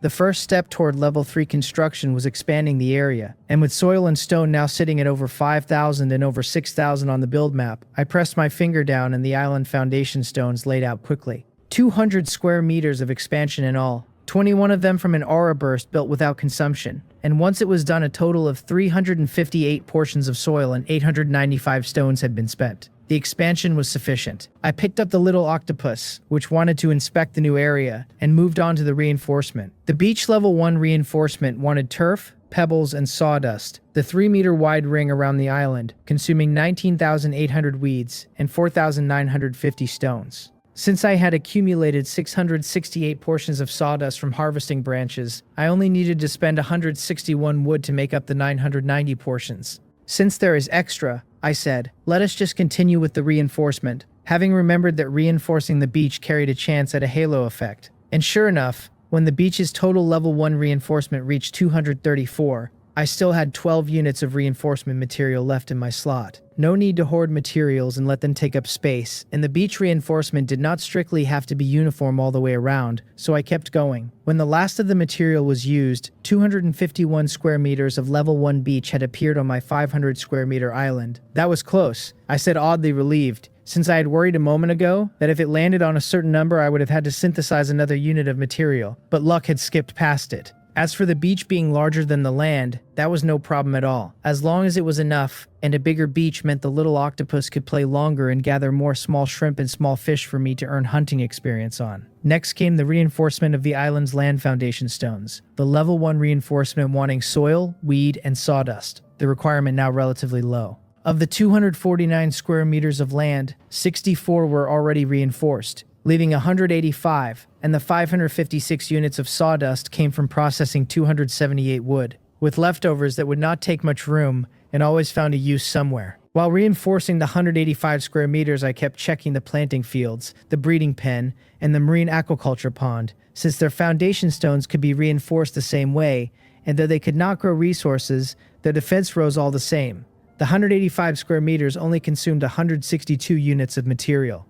My luck was quite good. The panel summed the island at 502 square meters total, the land at 249, of which 25 were level 2 reinforced, and 224 level 1, and the beach at 251, all level 1 reinforced. I had laid 2 spare initial island foundation stones outside the beach beforehand, since I could not be sure whether a level 1 reinforcement would land on the very last stone and trigger a halo for me. The effect had not fired on the last one, but I could just leave them there, no interference with the normal appearance of small fish and small shrimp on the beach. The little octopus happily put on its basket and searched the newly appeared stretch of beach for level 1 marine life, fish, shrimp, and crabs, catching dozens before carrying the basket to the marine aquaculture pond to drop them off. How diligent, I said, since I had thought myself quite hard-working. But next to the little octopus now, it seemed I had lost to this little guy. With the 500 square meter level 1 island construction complete, I began processing the purchased level 2 meat into fertilizer, mutton, beef, venison, black fish meat, octopus meat, tiger shark meat. Shark, I said, checking the meat as I worked and stopping a little shocked at the tiger shark meat. A level 2 tiger shark. Was the tiger shark just too weak, or was every kind of fish sorted into different levels? Doubts aside, I set a few pieces of each meat for the little octopus to taste and processed the rest into level 2 fertilizer, keeping 100 of the 10,000 pieces for it and turning 9,900 into 3,300 units of level 2 fertilizer. With the fertilizer ready, next came the level 2 ore powder, 2 units of level 2 ore making 1 semi-finished unit. During the gathering after 7:30 that morning, I had pulled only 344 units of level 2 ore, and with the portion stored in the cabinet it came to 662 pieces, which I processed all together into semi-finished products, flint, granite, and iron ore alike. The level 2 reinforcement wanted level 2 fertilizer and level 2 ore powder, and taking advantage of the plants not yet ready for gathering, I seized the time to start. The 33 reinforcements fired the blessing 5 times for good luck, so I reinforced 38 level 2 stones onto the original 63 level 2 island foundation stones in all. I reinforced the unobstructed areas first so I could quickly proceed with the ore gathering. Little guy, I said, it is time for us to harvest a batch. Do you want to eat any? If not, I will have to take them for bait, since after this wave of reinforcement, I can only wait for the ore to mature before gathering again. I glanced at the marine aquaculture pond, which already held 433 level 1 small fish and small shrimp, and came over to harvest a wave of experience, reaching down to pick up the little octopus that still planned to sneak out and work, then jumping into the pond to start catching small fish by hand. The little octopus, finding that its owner had actually gotten into the water, instantly stood its tentacles up and pushed me back toward land. The seawater was dangerous and its owner had nearly met disaster last time, so it absolutely could not let me grow interested in water, because if I could soak in the pond today, tomorrow I might want to try the sea. No, absolutely not. Seeing it so repulsed by me, I helplessly returned to the shore, pointed at the small fish swimming around, and pinched my fingers, since I needed to catch experience points. After I gestured a few times, the little octopus finally understood, caught a small fish at the surface, curled it up, and placed it in my open palm. Bring more, I said, pinching the small fish in my palm to death with the fingers of my other hand, and watching the hunting experience tick up by 1, I fed the dead fish to the little octopus, then opened my palm again to let it catch more. After eating that fish, the little octopus understood that its owner needed to pinch some of the fish and shrimp to death. Its 8 tentacles swayed through the pond. Fish, shrimp, and crabs caught one by one and placed in my palm. 2 tentacles taking turns catching live ones, 2 more carrying the pinched fish and shrimp out of my palm to eat. When the hunting experience was sufficient, I reached into the pond, scooped out the little octopus, and told it that it could stop. There were only about 100 level 1 creatures left in the pond, and after gathering filled to 800 next time, I could harvest another wave. The panel told me hunting had risen to level 3, combat power +1, and that hunting now sat at level 3, 0 of 800. I stand on the beach and keep up my cultivation, the morning sun warming my back while the panel hangs in front of me. It lists me as Island Master number 99111. Combat power 18. My only skill, the body strengthening technique of the reinforcement type, and the 4 levels stacked underneath, hunting at level 3 with no progress, fishing at level 1, gathering at level 8, and climbing toward 25,600, planting still at level 1. My island sits at 502 square meters of viewable land, a level 1 small wooden hut, my spiritual grade level 2 sea patrolling octopus, a level 1 marine aquaculture pond, a small breeding pen, and a level 2 planting field. Looking at all of it, I have no idea how much of my 18 combat power I can actually put to use in a fight. I had wanted to upgrade the house first, but to make the level 3 island reinforcement option appear sooner, I pushed the house construction back for now. I keep practicing until past 9:30 in the morning, then start gathering everything that has matured. With more island foundation stones reinforced, the resources growing on them have multiplied, so I go for the level 2 ores first, since those feed another round of reinforcement. My pickaxe is nearly worn through, so while I work my way down the ore piles here, the processing table over there keeps crafting fresh pickaxes for me. One pile after another, 63 level 2 island foundation stones, every one of them an ore pile. From this round alone, I pull in over 5,000 gathering experience, and my inventory swallows another 153 pieces of granite, 211 of flint, 586 of iron ore, plus close to 200 portions of soil and the same in stone. 3 bursts of lucky fortune hand me 3 level 2 ore crystals as bonuses, and I set those aside, since players who want gathering experience in ore without doing the digging themselves will pay good ocean crystal stones for them. That covers the ore. There are still 173 level 1 reinforced foundation stones nobody else has claimed, and I work through them one at a time. Even moving quickly, it is nearly 10 in the morning before I finish, because every plot is crowded with weeds and small trees. The haul comes to 882 weeds, over 900 units of wood, and a couple hundred branches, and my gathering experience climbs past 15,000. By noon I might level gathering again, but for now I have to push the level 2 reinforcement instead. Out of nearly 1,000 units of level 2 ore, crafting pickaxes eats 300 of the iron ore, leaving me only enough to produce 325 units of level 2 ore powder. The materials cover 32 reinforcements, and the blessing aura triggers 9 times along the way, so I end up with 41 new level 2 foundation stones for the cost of 32. The panel tells me my level 2 reinforced area is now barely 100 square meters, with another 145 still only level 1, and a sliver untouched. Not even half the island upgraded. Even with the aura helping, it is going to be a slow grind, Standing in front of the house, I look at the ground where I set everything to ore, and the patches I gathered earlier are already sprouting little knobs of metal. Plants grow back bit by bit, and so do the ore piles, starting from the faintest trace and swelling until they become lopsided heaps half a meter high. Keep going. I sigh at the sight of it, then eat a sea cucumber-filled bun and head back to my spot on the beach to practice. The beach is roomy now, and the little octopus crawls around it, dragging prey into the pool whenever it catches something and parking itself near me when there is nothing to chase. While I move through my forums, I scroll the chat channel until one message snags my attention. A player goes by the handle number 668. He writes that a random event dropped him an exploration voucher for a level 2 island, that up to 5 people can go together, and that anyone interested should come to the Trade City training area to test their strength, but not to bother showing up with strength below 15. An exploration voucher. I have never seen the item, but I can guess at it well enough. A group teaming up to scavenge and plunder resources off some island. What I cannot tell yet is whether the target is another player's island or a wild one. The channel lights up around the announcement, and one player complains that he has 20 combat power but cannot even squeeze 15 damage out of the training area, so the requirement is steep. Player number 7 jumps in to ask whether damage is not supposed to exceed combat power, which sets off a longer reply from someone clearly irritated enough to spend ocean crystal stones on the message. That player explains it plainly, that combat power is handed to you when you level up, but damage has to be controlled by hand, and most players have never trained that, so a displayed 20 turning into 10 tested damage is nothing to be ashamed of. Number 7 only makes it worse, saying he never trained either, that he has 15 combat power and usually deals around 30, and that he assumed everyone was like that. The channel groans, but nobody can deny that when high damage is needed, number 7 is exactly the kind of expert everyone wants on hand. He announces he will go test his numbers so the rest can watch, then says he would rather keep the initiative than take the voucher,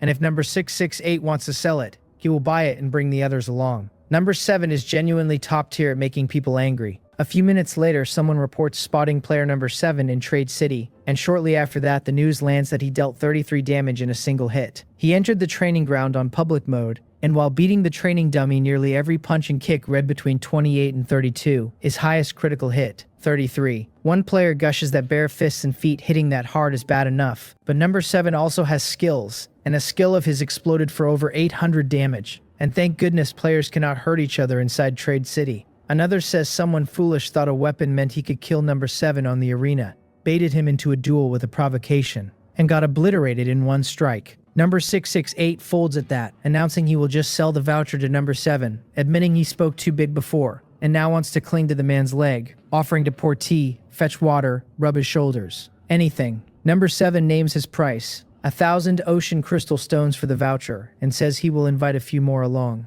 A new line scrolls past, and a player calls out the pink octopus guy directly, telling him that if he can see the message, he should come to the entrance of the trade market's auction area when he has time. Number 668 asks who that even is, and someone fills him in, that there is a young man with a pink octopus wrapped around his arm. A quiet, good-looking kid. Others chime in guessing whether he is a big shot too, deciding that since 99 is calling for him, he must be the teammate they are waiting on, and a few ask after his island number, which of course nobody knows. That is me they are talking about. I see the whole topic unfold and say nothing, still chewing on whether or not I want to go. Either way, spending 10 ocean crystal stones to visit the auction area costs me nothing.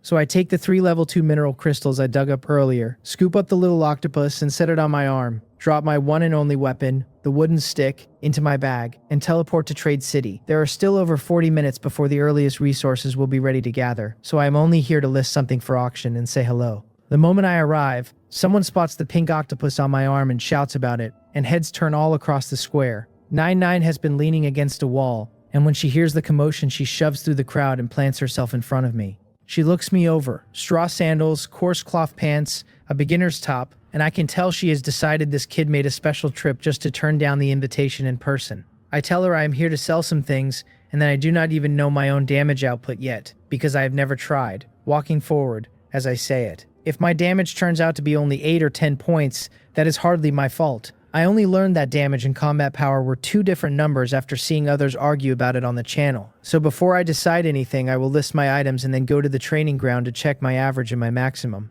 99 walks beside me and lays out the rules of the voucher. It only works on a wild island, a non-player area, with the highest creatures capped at level 2, and once it activates you can stay 1 hour. The player who activates it is the leader, and the leader's only real privilege is the right to start the exploration or to end it early.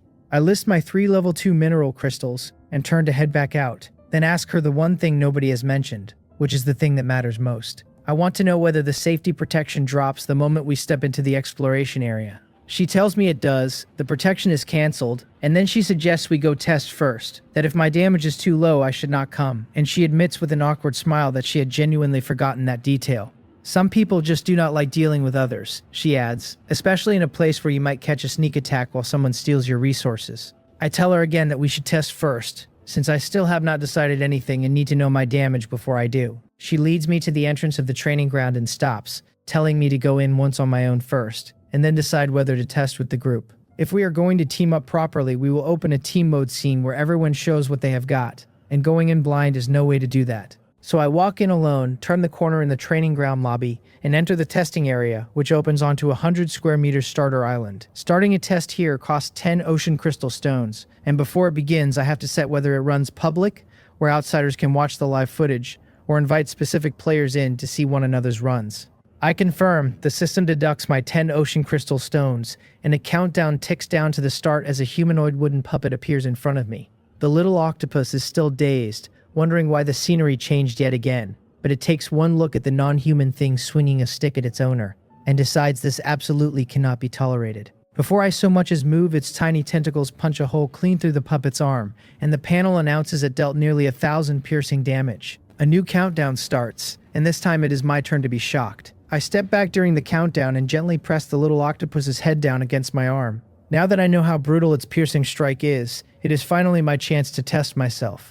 So I make a show of brandishing the wooden stick and gesturing a few times at the puppet to make my intentions clear. The little octopus seems to follow along, and I can almost feel it deciding that its owner has been off ever since the day something scared him. That he was stopped from going in the water before and now wants to fight a man-shaped thing. That his sense of what counts as dangerous has gone fuzzy. Still, the wooden man across from us is plainly weak, so it resolves to keep one eye open and make sure the thing never lands a hit on me. The owner's mood is bad and his spirit is unstable, and it has no idea how to coax me out of it. The puppet rushes in, and I crack the stick against its head twice. 2 values float up, both precise attacks, 68 and 71 blunt damage, and I retreat to reset the cooldown. This kind of puppet only measures damage and basic agility, with separate tests elsewhere for defense and reflexes. The 2 hits remind me of the day I once fished up a level 2 blackfish and wedged it into the gap of a small tree to beat on it, when my normal hits sat in the 50s and 60s, until I tried something more. As the countdown drops, I loosen my wrists and ankles and decide to give that something a go. When the puppet charges and the stick is nearly touching its face, I sink my weight, twist through my waist and back, and let the motion best suited for dodging and striking carry the blow into the puppet's lower spine. Weakness, attack, and critical hit stack together, and the damage more than 10 times multiplies, 785 blunt. The puppet retreats. A new round begins, and on a plain dodge with just a weakness attack the number drops back to 136. I tell the little octopus not to rush in, just because I am putting the stick away, pressing my palm to its head, because now I want to test my unarmed numbers. And the critical hits are the whole point. Since the forms I practice strengthen my body and trigger a critical on nearly every strike, it seems to confirm it has not misread me this time, that its owner has decided weapons are too easy, and now wants to feel what it is like to get beaten without one. The training ground does not leave it puzzled long though, because the moment I stow my weapon the puppet's stick vanishes too. The countdown ends, and the unarmed puppet rushes in for a fist and foot bout. A fist to the side of the face counts as 25 blunt damage, because nothing ruptures, then a strike to the cheekbone breaks the skin, and reads 35 abrasion damage. Hit after hit while I dodge and weave, the numbers hover around 30, with even a normal attack landing at roughly 1.5 times my combat power, a precise attack at 2 or 3 times. Weakness attacks scale to how soft the weak point is, the worst of them a poke through the eye for 178 piercing, while an earlier elbow to the kidney, also a weakness attack, only managed 86. With the basics done, I steal a moment for my practice forms, and sure enough, every strike crits for 200 or 300, and one lucky alignment stacks weakness, critical, and blind together to burst out over 1,000. I tell the little one to take a turn. I have only just tested myself, but stringing 5 skill movements together has left my muscles and bones aching all over, so I step back to restart the round, poke a tentacle and set the little octopus on the ground. It watches me point my finger forward and then point at it, and it brightens up, deciding that now that its owner has worn himself out fighting, he has finally realized he can hide in the back and let it handle the trouble. The panel announces a successful pet attack, critical hit, Piercing, rending, 5,000 destruction damage. I sit down on the ground and stare up in a daze at the puppet whose head has been torn clean off, my own head ringing. That puppet was condensed from my own strength, a perfect copy of my physical values, which means the little octopus pounced, stuck 2 tentacles to its temples, drove the other 6 through both eye sockets, and tore outward. Destruction damage. The 5,000 is probably not even its ceiling, because 5,000 is obviously my current maximum health. A full bar emptied in a single instant. The little octopus feels it has finished the job and scampers happily back, poking my arm twice with its tentacles, fishing for praise, plainly telling me it is so strong and I am so weak that from now on I should leave the fighting to it. The attack tired it out and its tentacles are still numb, but it has made the gap in our strength wonderfully clear. I tell it good work and that we are heading out, and since the puppet's head is gone anyway, I exit during the respawn countdown. I teleport back into the training ground hall, where 99 has waited the whole time, and number 7 has arrived with the other 2. She walks up the second she sees me and asks how it went, how much damage I can deal. They had already agreed that on the strength of the pink octopus guy's luck alone, as long as my unarmed damage cleared 20, they would bring me along. I tell her that without a weapon, I can hold steady at over 30, and her eyes light up, literally, glowing red. She clears her throat and rubs her eyes twice until the red glow fades, blaming the surprise for the slip, then says the number is more than enough, and we should open a training ground so everyone gets familiar before setting off for that island's rewards together. Looking at my still flat expression, she extends the invitation again, and I can tell she likes the idea of a teammate whose luck is enviable, whose temperament is calm, whose mindset stays level, the kind of person who will not make trouble for anyone. I take a moment and decide, telling her I can go, but only if it does not cut into my gathering. I still need to gather once before noon and once after, because right now strengthening the island matters most, and guaranteed materials always beat unknown rewards. So if the timing clashes, I am out. The short-haired little girl who had been standing by number 7 runs over and plants herself in front of me, staring, a look of mock horror on her baby face when she hears me planning my gathering around noon. She asks if I am one of those lunatics who times everything perfectly to harvest 16 times a day, and I tell her plainly that yes, it happens to work out to 16 times a day, which I think is perfectly normal. Players debate the best intervals on the channel constantly, but the answers always come out the same because the 4 daily refresh windows are fixed. She covers her face and mutters that I am a madman, clearly stunned that the lucky kid 99 called for turns out to be a hardcore grinder, terrified, half joking that I will drop dead from exhaustion. Number 7 seizes the moment to stake out his position, saying we can start the exploration at 12:30, that I do not even need to come over. Just set the invitation ID and confirm on my end. Everyone needs to open the freshly refreshed supply crates at noon anyway, he points out, and something good in them would buy us all a little more safety. Once the timing is settled, 99 hurries to get my ID so she can open the test training ground and invite me by it, eager to get out from under all the staring onlookers, which she finds irritating. I give my island number, and a moment later a prompt invites me into the multiplayer test training ground. I click agree and teleport in, and this time the island runs a full 500 square meters, with 5 training puppets of matching height and build standing across from the 5 of us. Number 7 leads off, introducing himself as Island Master Number 7, saying I can just call him 7, though he will also accept European Emperor 7 or Big Shot 7, never short on self-regard. 99 steps up, kicks him aside first because she has wanted to for ages and finally has an excuse, then gives her own rundown. Island Master Number 9, skills the Eye of Insight and the Flame Arrow, physical damage around 30. The Eye of Insight has a chance to reveal an opponent's weak points, and the Flame Arrow deals between 800 and 1100 but cannot be spammed. Her current limit 3 uses an hour. The little girl goes next as Island Master 101, a support type whose heart-calming technique clears negative statuses and runs 8 to 10 times an hour. Her physical damage 25 to 30, jumping past 40 with a weapon, though her body is too frail to do much beyond support. She raises a hand and casts it, scattering little orbs of light over the 4 of us. Number 668 introduces himself as Little 6, and immediately shrinks his own standing, saying he has just one archery skill, Frozen Arrow, with a chance to freeze whatever the arrow strikes, usable only 4 or 5 times an hour. His physical damage 20 to 25. He is a cold-faced young man, but the moment he speaks he is honest about being the weakest here, since even the support girl who calls herself weak out damages him, and both pet owners clear 30. I follow their lead, giving my own, Island Master Number 9911 agreeing that Pink Octopus Guy is a fine enough name. My skill is just the body strengthening technique, but attacking while it is active stacks an 8 to 10 times critical multiplier, usable at most twice in 5 minutes before it starts injuring me. My physical damage 28 to 35. 101 and Little 6 both cry out, fixating on the critical and the cooldown. They had heard body strengthening technique and assumed it was some basic cultivation method, only to learn it is a combat critical damage buff, and while their own skills drain them dry, mine barely does, and suddenly they understand why 9-9 kept insisting they wait for me.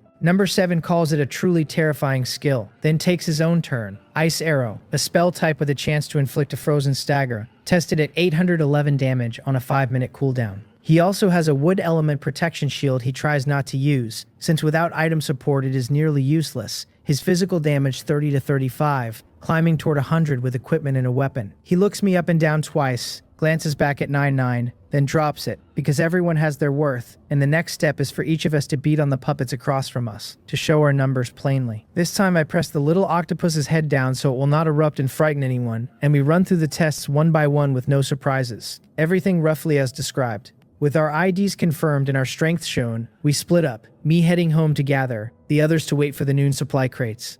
The moment we are home, the little octopus hits the ground running, grabbing the grass basket by the door with 2 tentacles and bolting for the beach. The speed and the diligence of it make me feel, again, that I am being far too relaxed. It nets dozens of small fish and small shrimp, packs them into the fish basket, drops them at the pool, then sets the basket back by the house and climbs onto me, still sensing that my mood is strange. I carry it around and try to read the confusion it keeps signaling while I work through some of my own feelings, telling it I was just thinking about what the island exploration might be like. The resources are not ready yet, so I head to the planting fields first and pull the weeds from the plots that show weed growth, leaving the fruit trees alone since weeds in the fruit tree plots can wait to be collected straight into the inventory once the fruit is harvested. Leaving them would still stunt the trees and cut the yield, though, so since I see them I pull them. 13 weeds, all seedlings, no gathering experience for them, just 13 planting experience, which is exactly the thing I am short on. In a good mood, I organize the warehouse, eat a bun, and wait for the ore piles to mature. Around 11:20 the collectible icon blinks over them,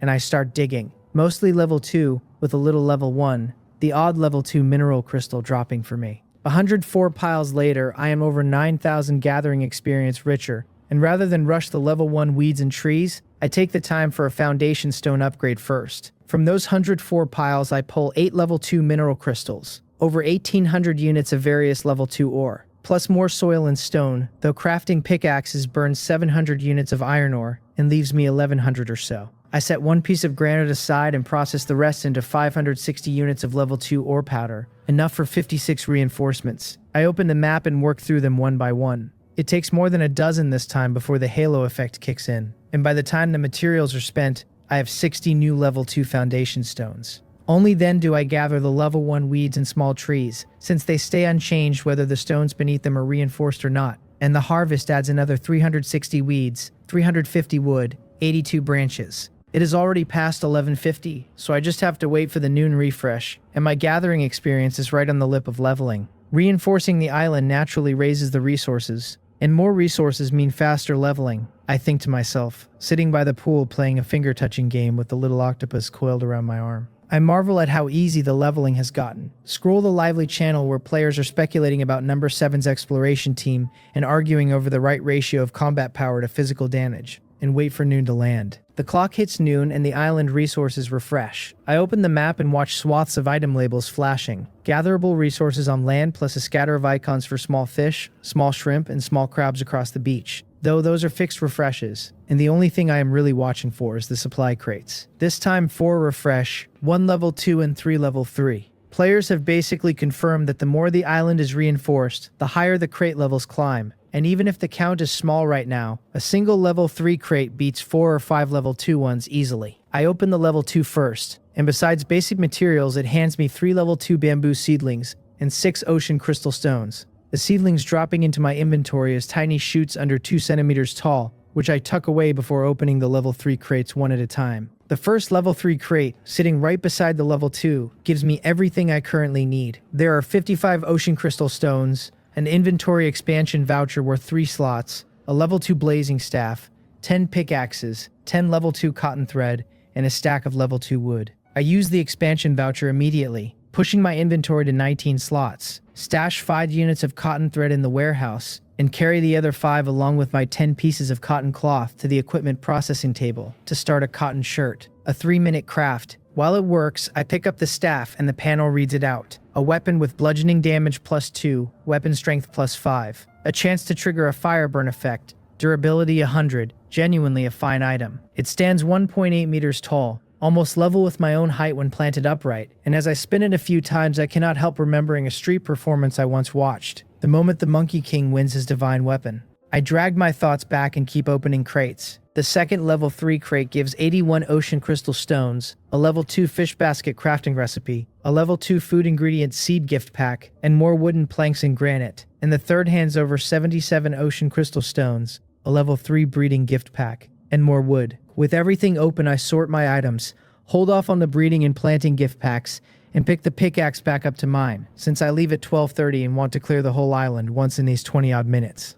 Hourly resource nodes, planted crops, bred animals, all of it has to be harvested, and while I mine, the little octopus works the beach clean with its grass basket. As busy as I am, I keep half an eye on the channel, watching the player IDs more than the words so I do not miss anything my temporary teammates might say. My mail tells me the 3 level 2 mineral crystals I listed earlier have sold, and the unit price has crept up again, reaching 350 ocean crystal stones. More and more wealthy players in the market. When I went to list them, I searched and saw plenty of the same crystals, so they are hardly scarce, yet the rising price means there really are players who will not wait out the gathering times, or who refuse to lift a finger and still want the experience and the ore. I have 8 more crystals in my inventory, so as soon as the crate is open, I mine the ore piles fast, crafting pickaxes as I go, since level 2 piles drop the most iron ore, but most of it gets eaten making the very tools that mine it. 164 piles, 1 swing a second, about 20 swings each, plus the trips to the processing table, average out to half a minute per pile at my fastest, so the mining alone runs about 10 minutes. The harvest is heavy, 11 level 2 mineral crystals, and over 2,000 units of level 2 ore. Those 1,600 units of iron ore vanish into pickaxes, and only the high iron drop rate keeps it covered. I dig up several hundred more soil and stone, and altogether it adds nearly 13,000 gathering experience. The panel chiming that gathering has reached level 9, combat power +1. My combat power hits 19, but I have no time to savor it. I process about 750 more ore into 378 units of powder, pull 2 more units from the warehouse to round it to 380, and start reinforcing, clicking through 38 stones one by one and watching the level 2 area swell. Barely any vacant ground is left now, the dirt under the house and under the workbench all reinforced, and this round nets 41 new level 2 stones, leaving only 44 units of level 1 land. Then I clear the weeds and small trees in the leftover plots and pull the 4 seaweed breeding nets from the marine aquaculture pond, which yield 400 units of level 2 seaweed and 2,000 gathering experience, before crafting fresh nets and dropping 8 back in. The nets take little room, and since the system files them as plants, they do not count against the pond's animal cap, a tidy loophole. After that comes the breeding pen, where the harvest gives me 4 breedable mother hen chicks, 2 breedable rooster chicks, 3 egg-laying mother hen chicks, and 23 plain chickens. I move the plain ones into the storage cabinet, set the 3 egg-laying chicks into the pen, craft some feed to toss in, and remember the drinking water the animals need. With over 5 minutes left to 12:30, I hurry to the planting fields and harvest the 8 crops, 15 corn kernels, 10 wheat flour, 10 potatoes, 5 sweet potatoes, and a little gathering experience, since planted crops give only their fixed food output and no bonus. Then I take out 8 level 2 red apple tree saplings and plant them with my shovel, earning 40 planting experience, every sapling barely 20 or 30 centimeters tall and showing a dehydrated state, so I rush to water them for another 40. With my planting level this low, even a little of it lifts me, so I click the upgrade again and my combat power rises to 20, which should nudge my damage up a touch. Everything that needed harvesting is harvested, so I go to the equipment processing table and pull out the finished cotton shirt.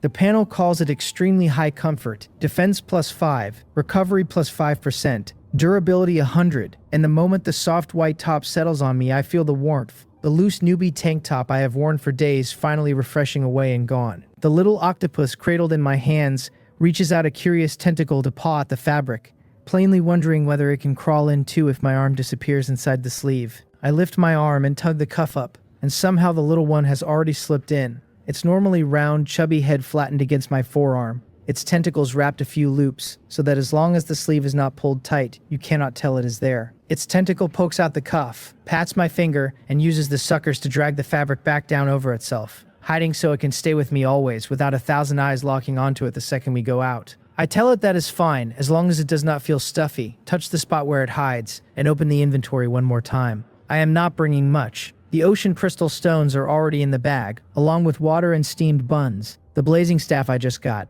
and some meat to feed the fire burn, and the essentials, my fishing rod, pickaxe, and felling axe. Exactly at 12:30 the notification pops, Player Island Master number 7 inviting me to a level 2 unclaimed island for a 1-hour exploration and search. Warning that entering will strip away my player protection barrier, that resources in danger live side by side, and to choose carefully. I confirm the teleport fires, and the little octopus and I are gone from our own island, standing on a soft beach with the other temporary teammates scattered a few meters apart. 101 appears at my side and looks me over to confirm she does not see the little octopus, asking why I did not bring it. I tell her only that I brought it, and that it is resting, never saying where. Unlike my hidden pet, number 7 has his little ice dragon coiled over his arm, draped pointedly on the outside of a flashy coat worn over close-fitting leather armor, silver plates on the shoulders and chest and back, sleeves and hem so loose that when he lifts a hand the cloth nearly drops to his knees. With sleeves that wide and the ice dragon cub riding on the outside, there is no reading it as anything but showing off. He glances at his own dragon, then at my pet hiding, and curls his lip, telling me nobody is going to steal it from me yet I still hide it, though he allows that at least I knew to put on clothes. He has decided I am perpetually both weak and broke, and is relieved I look like a normal player for once. I tell him plainly that I only made the shirt at noon from materials I opened, since I have never felt there was anything shameful about being poor. Being too broke to afford equipment is normal for players, and not everyone can be like him, wanting the best of everything, skill and equipment and pet all at once. 99 cuts in to get us moving, raising a hand and slapping number 7 hard on the back, sending him stumbling forward a few steps, then turns to the 3 of us with smiling eyes and gets down to business, warning that the island is large and the dangers unknown, so everyone should watch their surroundings and stay protected. 101 offers her terms, that if we act together the items split evenly, and if we separate, finders keepers. Little 6 speaks up softly that he is weak and would rather we stay together, honest again about the gap between himself and the rest, knowing that on his own he would not get far. I ask the obvious problem, since good items cannot be cut into pieces, whether we auction them and split the ocean crystal stones, and number 7 and 99 both find that fine, the highest bidder taking the item and the stones divided into 5 shares. 99, confident in her own pile of ocean crystal stones, feels a little awkward hearing the poorest of us talk about splitting them, and asks whether the octopus guy is really only here to earn ocean crystal stones. I admit I have 2,000 total and that going together, I am almost certainly the one who walks away with the crystals rather than the items, which is fine by me, since the stones buy supplies and supplies strengthen the island. My land foundations are nearly all reinforced, but my beach is still entirely level 1, and level 3 reinforcement is a long way off. Number 7, as the voucher holder decides we will walk together a while and split off later if there is not much danger, and there's nothing to see on the beach, not so much as a crab in this small stretch. So we head inland. The first thing we find is a meter-high shrub, heavy with little red fruits, and the panel names them berries. Fruit from small shrubs, juicy and sweet and sour, good for juicing or jam. The same berries that sometimes drop from level 1 or level 2 crates, now growing wild. 101 reaches in to pick some, and pricks her finger after only a few. Her health unchanged, but the little wounds still stinging. I tell her to hold the branch down with one hand and pick with the other, spotting the bush of my own, coordinating both hands to clear 31 berries and 2 berry seeds quickly, since wild gathering gives the same experience as on the island. She watches and asks, hesitating for a word, whether I am always this meticulous when I gather at home, since coordinating both hands to hold and pluck again, 30 in a dozen seconds, is an enviable speed. I tell her my island's level 1 plots only grow weeds and small trees, that only the 4 daily refreshes might give a level 1 ore pile, and I have never had a shrub refresh then move to another bush and keep working, since seeds are worth gathering while the others dawdle. 101 keeps talking, telling me gathering is exhausting and that with luck like mine I could convert everything to planting fields and practice fishing and hunting instead.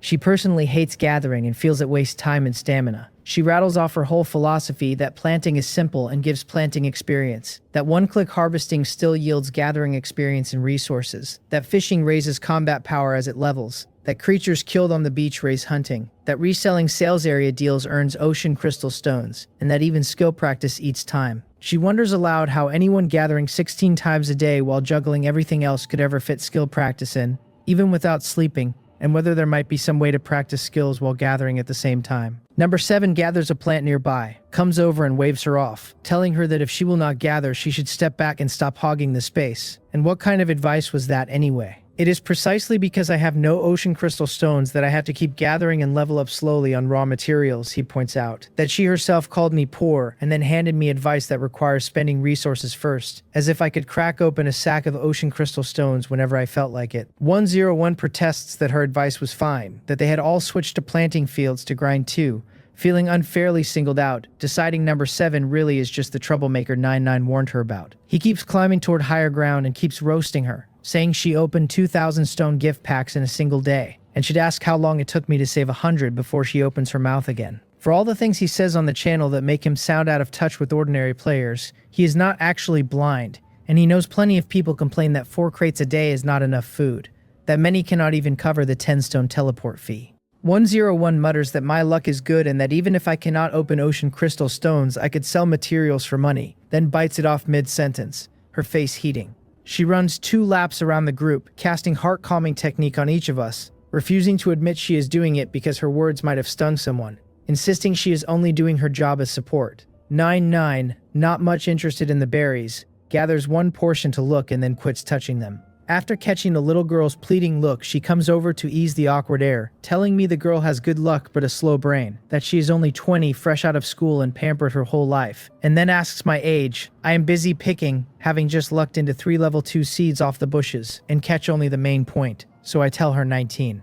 She says back where they are from, someone my age would still be a rebellious teenager, throwing 101 a helpless look, noting that I am even younger than the girl. I tell her that back where I am from I have already been working 3 years, my pace quickening as I move forward, since I feel I should defend myself against the rebellious teenager label. Where I come from, regardless of gender, you can only hold a coming-of-age ceremony at 20, I add, though 99 only grows more certain my insistence on the 3 years of work is itself some kind of youthful rebellion, and lets it drop. After a few more bushes, we push forward toward the center of the island, following the barren reefs along the beach. The island is an irregular oval, ringed by beach with a small hill, 20 or 30 meters high at its heart, and as we follow the ridge, gathering the odd level 1 or level 2 bush and tree and weed along the way, we finally see the whole of it from the top. It runs roughly 50 or 60,000 square meters, not big at all, or we would not have reached the summit after gathering so little. 99 turns to the dark-faced number 7 and tells him his luck is no good, that even felling every tree here would not amount to much, and she does not feel like laughing now either. The 1,000 ocean crystal stones for the voucher came from number 668, and since it is a joint exploration, the cost was essentially the price of the exit, but it now looks like an overpayment, because what is there to explore on an island this tiny but resources and seeds? Number 7 decides we should split up. Each pick a direction,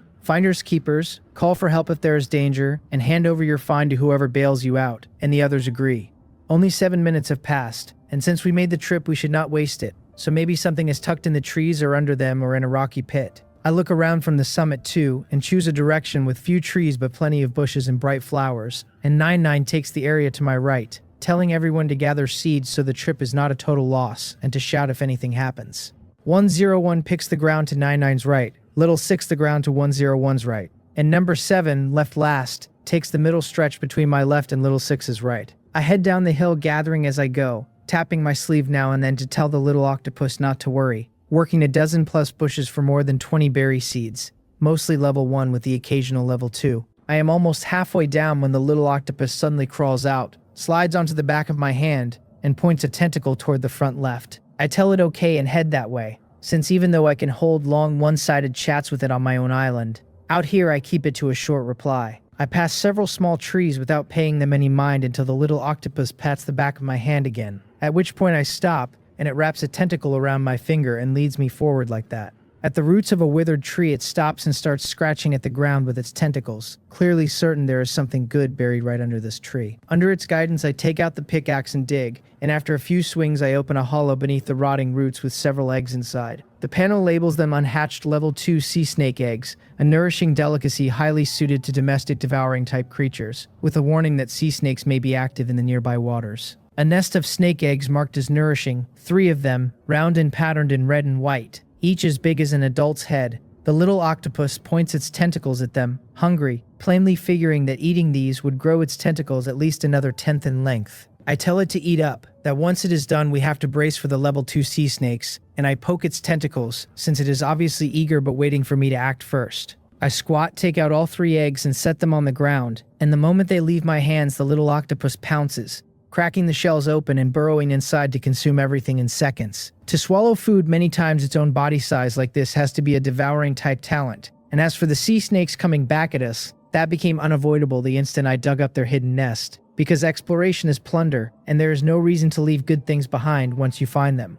In under a minute, the little octopus has even gnawed the eggshells clean, then crawls back to the hole to search for more, and finding none, hugs my hand and burrows into my sleeve. The panel updates its profile: spiritual grade sea patrolling octopus, a level 2 island free-roaming pet, health now 3,556, with tentacle ambush, entangle, and devour. Its level able to grow and promotable to level 3 at 10,000 health, and its emotional tag musing that the sea snake eggs tasted good, and wondering whether sea snake meat is delicious. I pinch my cuff and stare at the little one coiled just above my wrist, its tag flipping from full and happy to that in the blink of an eye, and wonder whether it is still not full. Its health jumped from 2,868 to 3,556. On 3 eggs alone though, and for supplements that boost stats directly like that, I figure the more the better as long as I stay on guard no matter where the snakes are or how large. With the little octopus happy and fed, I keep walking down the slope and gathering as many berry seeds as I can. The area is small but worked carefully, and by the time I reach the bottom, 48 minutes have passed since I entered the island. I draw near the beach planning to try the fishing, but as I approach the waves churn, and 2 sea snakes as thick as water buckets rear up in front of me. The panel calls them level 2 water-scaled snakes, health 8,000, skilled at water-type attacks, forced into the ocean to hunt during the egg-laying period, and it confirms they have caught the scent of their eggs on me. Wild marine creatures carry brutal health. From the beach to my left, where number 7 is fishing, he spots the 2 snakes surfacing in the distance, and shouts to ask whether I need help. He will not step in on his own since we agreed at the start that any help means handing over the benefits, and barging in uninvited now would amount to snatching what I had already earned.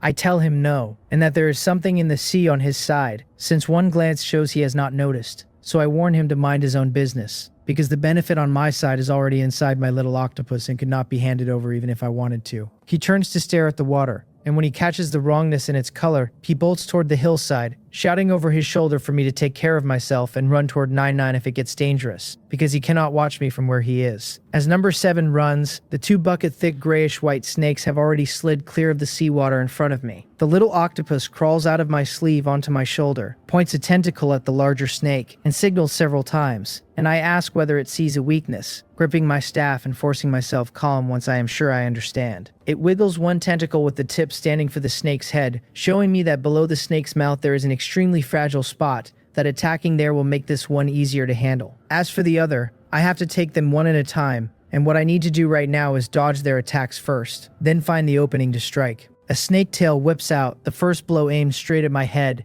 and both giants run over 10 meters long, so I swing the long staff into the lead snake, and ride the force of the collision to leap aside, the staff against the scales raising a token notification of 1 point of damage. Using the momentum to jump, my body stays nimble as I weave through the pincer attacks of the 2 snakes. While I duck and jump for an opening, 99 hears the noise and runs to the beach to look. 101 trails her, asking in a low voice whether the octopus guy trained specifically, because the way he flips to the far side mid-turn fits neither inertia nor common sense, wondering if it is that skill of his. The girl had not been much good at gathering, but she found a level 2 crate over there and pulled a piece of equipment from it. And having gotten something, she abandoned the woods and ran straight for 99. And now, watching my fighting, she finds it a bit outrageous. 99 refuses to comment on the octopus guy's business, telling her instead that everyone has their secrets, that if it is not important she should not ask and should stop handing out life advice, and that if she does not change her ways there will be no next time. 101 covers her mouth and mutters that fine, she will not ask, that she only thought it could be discussed since I had not been hiding it before. She could tell 99 and number 7 are just as curious and wonders how they endure it, and she still half wants to go cast a heart-calming technique on me. After dodging 5 times in a row, I finally find my opening. My limbs twist slightly, and I drive the stick hard into the sea snake's lower jaw, and the panel rewards it as a weakness attack and a critical hit. Blunt force vital damage of 953, plus a 30-second burn taking off 50 health a second. The little octopus seizes the chance, and as I use the stick's force to reposition, it charges straight into the snake's mouth, gaping wide in pain. I had been riding the collision of stick on scale to backflip away, smooth every time before, but with the little octopus shoving off my shoulder so hard, by the time I react I am already 10 meters from where I meant to land. I know it will not get itself killed, yet watching it dive headlong into the thing's mouth still breaks me out in a cold sweat. This little guy is genuinely insane. A flash of fear crosses my face before I recover, bracing the stick on the ground and dodging the incoming tail. Only one snake left for me now, the other already rearing up half its body and slamming backward into the seawater. No matter how it thrashes and slaps its tail, the little octopus inside its mouth has already pierced through the upper jaw and bored toward the brain, churning it up. Its whole fighting style is simple: small things wrapped up and torn apart by suckers, large things pierced at the weak point and then shredded by tentacles. And I mutter that it is all so troublesome while I keep dodging on the beach, striking the remaining snake whenever it tries for the sea to drag its attention back. The snake has a deep health pool and its scales hold real defense, though, so even as my stamina drains from the constant dodging, its bar has only dropped a little over 500. After more than a minute, the snake in the water finally goes still. The panel tells me my pet and I jointly killed a level 2 sea snake for 5 hunting experience, plus 100+ pieces of level 2 sea snake meat decomposed straight into my inventory, along with snake bones, snake fangs, and 10 snake scales, but no snake gall because the little octopus already ate it. Having finished one, the little octopus swims back fast, clinging to the dead snake's swaying tail, then scurrying up its scales to the head. The second snake's attention is fixed entirely on me, and because I keep dodging, it has worked itself into a rage, simply whipping its tail again and again at my position. Once the little octopus reaches the snake's head, it tries several times to lock onto a spot, then raises a tentacle and waves it at me, because fighting requires its owner to cooperate and feel part of it, which makes the owner happy. I confirm it wants me to strike the snake's eye, nod, and adjust my direction, vaulting to the other side by bracing on the stick. And as the tail rolls halfway and the mouth gapes to swallow me, I spin, grip the stick two-handed, and bring a diagonal blow down on the eye socket. The strike cracks the scales above the eye open. The panel logs a heavy strike and a critical hit for blunt damage of 613. Then a successful pen attack for penetrating, tearing, destructive damage of 6,853. And the kill: 5 more hunting experience, a snake bone, a snake gall, 2 snake fangs, 10 snake scales, and over 100 more pieces of sea snake meat. The notifications chime through, and I sit down on the messy beach, worn out, reaching a hand toward the little octopus. My own blow earlier was only ever bait, because when it waved its tentacles to mark the spot, 6 of its 8 were already arranged around the central scale on the snake's head. So the instant I pulled the snake's focus and it felt the pain, that scale pried open at the same moment. 8 tentacles passed one after another through the skull beneath it, churning the brain and tearing the skull wide. And that skull, which should have been hard, was barely tougher than the training ground puppets under those tentacles. The little octopus pushes off the ground, jumps, and lands in my palm. Delighted that its owner reacted quickly, understood it, and cooperated so well, though it does seem to think the snake gall really ought to be dug out for it to eat, since that taste is still very good. I tell it to eat first while I rest, take out the snake gall and set it in my palm, then pull out a sea cucumber bun and eat slowly on the sand, recovering stamina while I watch the little one happily working through the gall. As we eat and rest, an emerald light settles over me, the heart calming technique. 101 waves a hand quickly to explain that she does not mean anything by it, that she just saw I was probably tired, so it is a free gift, that I do not need to share anything with her. She had been watching the whole time with her heart pounding, finding this fighting style that walks the edge of danger both terrifying and incredibly cool. I look back once, thank her, and say nothing more. A few minutes into my rest, number 7 comes running over from the far side with his ice dragon cub, little 6 trailing him, and the 5 of us gather again with 6 minutes left before the hour ends. Number 7 looks nervous and asks whether any of us have anything left to do, and the moment he confirms we are all fine, he sets the exploration to end early. As the teleport takes hold, giant waves surge skyward, and an angry roar shakes the island. None of us can see what it is, because at that same instant we are already back on our separate islands. The people did not get a clear look, but the little octopus did, and it saw exactly what burst up from the bottom of the sea. Scared?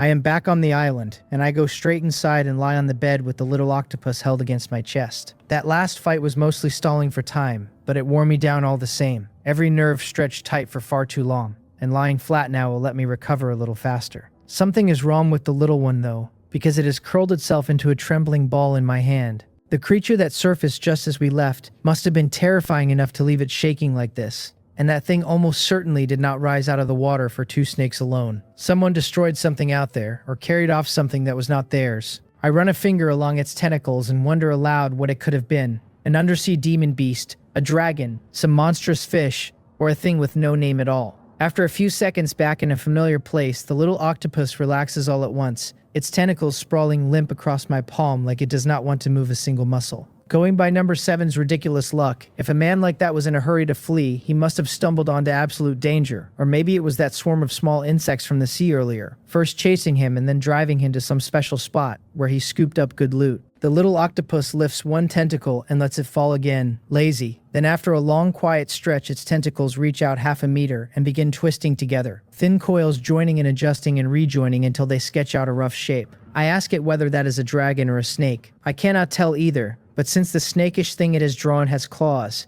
a dragon is the only direction worth guessing for now.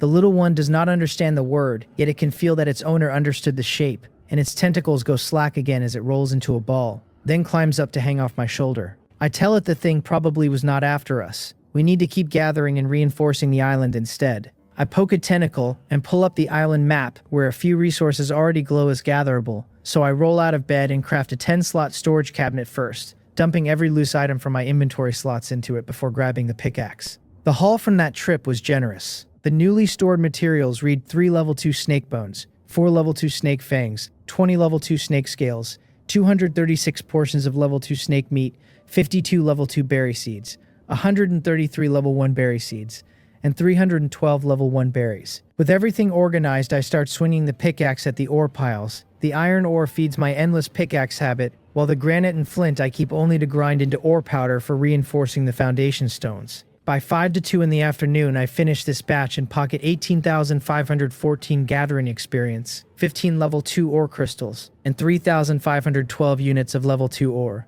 Though crafting pickaxes eats 2,160 of the iron, there are 368 portions of soil and 511 stones on top of that. Gathering done, it is time to reinforce again. 1,352 units of level 2 ore are left, and I plan to craft only a small batch first. 44 square meters of unreinforced land foundation stones remain, so I prepare enough for 35 and trust my luck to stretch it. 700 units of level 2 ore become 350 portions of level 2 ore powder, and the leftover 652 granite I set aside. My luck holds beautifully, because by the time the powder runs out, only a single level 1 reinforced foundation stone is left. I take out 20 portions of granite to grind, and just as I am about to reinforce it, I stop. At a time like this, I should keep making more preparations. I look at that last level 1 stone, switch modes to run one level 1 reinforcement on it, then start the level 2 pass. Neither the level 1 nor the level 2 reinforcement gives a blessing aura this time, but I feel I should hold to the habit anyway, every level fully done before the next. Our land area is enough for now, so what we really need next is more renovating, because planting experience is the thing crying out to be leveled. I poke the little octopus, which has crawled back into my palm, and I am glad to see it playing again. It was frightened before, and now it has its spark back. When it comes to settling its own nerves, the little one is genuinely strong. It lifts a tentacle and pokes my finger, and I can tell it is no longer worried at all. That it has decided even if the dragon wants someone, it will go hunting at the dragon cub's home. Nothing to do with us. And besides, it only ate snake eggs, so it would never catch the dragon's eye. I tell it to go play while I calculate materials. The land is all covered in thick soil now, and though the area is not large, the sight of it puts me in a fine mood. The full level 2 land reinforcement is finished, so the second item is the beach, which needs different materials. The panel lists the beach level 2 reinforcement as 10 level 2 marine plant powder, 2 level 2 granite granules, and 1 level 2 seaweed per block. The granite granules made 2 for 1 from granite. For 251 beach units, even with a blessing aura trimming the cost, I will need materials for at least 200 reinforcements, so those level 2 ore piles that have not refreshed yet will have to wait until after the next gathering. Seaweed is the sticking point. Marine plant powder runs 5 marine plants to 1 portion, so reinforcing a single level 2 beach block with seaweed alone would burn 51 pieces of it. Working that math, I decide I have to make a trip to Trade City. Seaweed is a designated necessity for beach upgrades, which means the price will be steep, so processing other marine plants into the powder is the cheaper route. The little octopus, busy catching level 1 small seafood, is a bit dazed when I scoop it up and does not react right away. We will go buy materials and sell these ore crystals while we are at it, I tell it, since players still pay high prices for gathering experience, and I want that money early. I raise my hand for it to wrap around, and even though it does not follow the words, I explain anyway. Then open the teleport to Trade City for the 3rd time today. The moment I arrive and see 99 and number 7 again, I get the strange feeling that the two of them have been lying in wait for me on purpose. 99 waves and calls me Octopus Little Brother, saying I got here fast. She had only just posted a message asking everyone from the exploration to come chat if they were free, and right as it's sent, I appeared. I tell her I came to buy materials, that I was gathering at home and never saw the message, and ask whether something is the matter. I open the channel and scroll up to find the line those two sent. I really did not know because while reinforcing the island I had the map interface open instead of the chat. Pure coincidence. Number 7 looks like he has already made his peace with how I am. He tells me to go sell my things first, list them on the auction, and come back, since there is something to discuss once everyone is gathered. We have to wait for the other two anyway, so there is no reason to make me stand around, and the real reason underneath it is that telling me to wait with them would only get a flat refusal. After a few brief run-ins, the people who have met me have a rough picture of how I think. The pink octopus little brother ignores people, they have decided, doing his own thing single-mindedly no matter what anyone says, and yes, that can be annoying, but it is simply how he is. When a man is built that way, why hold high hopes that he will bend around other people's feelings? You can ignore him right back, but if you set out to change him, the problem is with your own head. I tell number 7 fine, I will come out after listing them, and walk into the auction area. Inside, I list my 34 level 2 mineral crystals first, then start hunting level 2 marine plants. Level 2 seaweed runs 100 units at a starting price of 40 ocean crystal stones, level 2 seagrass 50 units at 20, level 2 kelp 20 units at 8, every starting price the same. Because the unit price is low, the minimum lot is 10 units or multiples of 10. And once I click into the live auctions, the real spread shows itself, with level 2 seaweed selling between 1.5 and 1.7 per piece. Checking one after another, the level 2 seagrass runs cheaper, around 0.9 to 1 per piece, and seeing it confirms why. A beach that hits level 2 has a high chance of growing seagrass naturally, the same way weeds and trees sprout once a land cornerstone is strengthened. I bid 1 ocean crystal stone per piece on several seagrass lots about to close. Then wait, and 2 or 3 minutes later 1,200 units of level 2 seagrass drop into my inventory. With 896 ocean crystal stones left, I search for anything else worth buying. There it is, a level 2 fruitcake recipe, starting at 100 ocean crystal stones. The recipe makes a level 2 fruitcake from 6 units of level 2 fruit, 1 unit of flour, and 3 eggs, 3 minutes to craft, with base effects of recovery plus 10% agility plus 2, lasting 1 hour.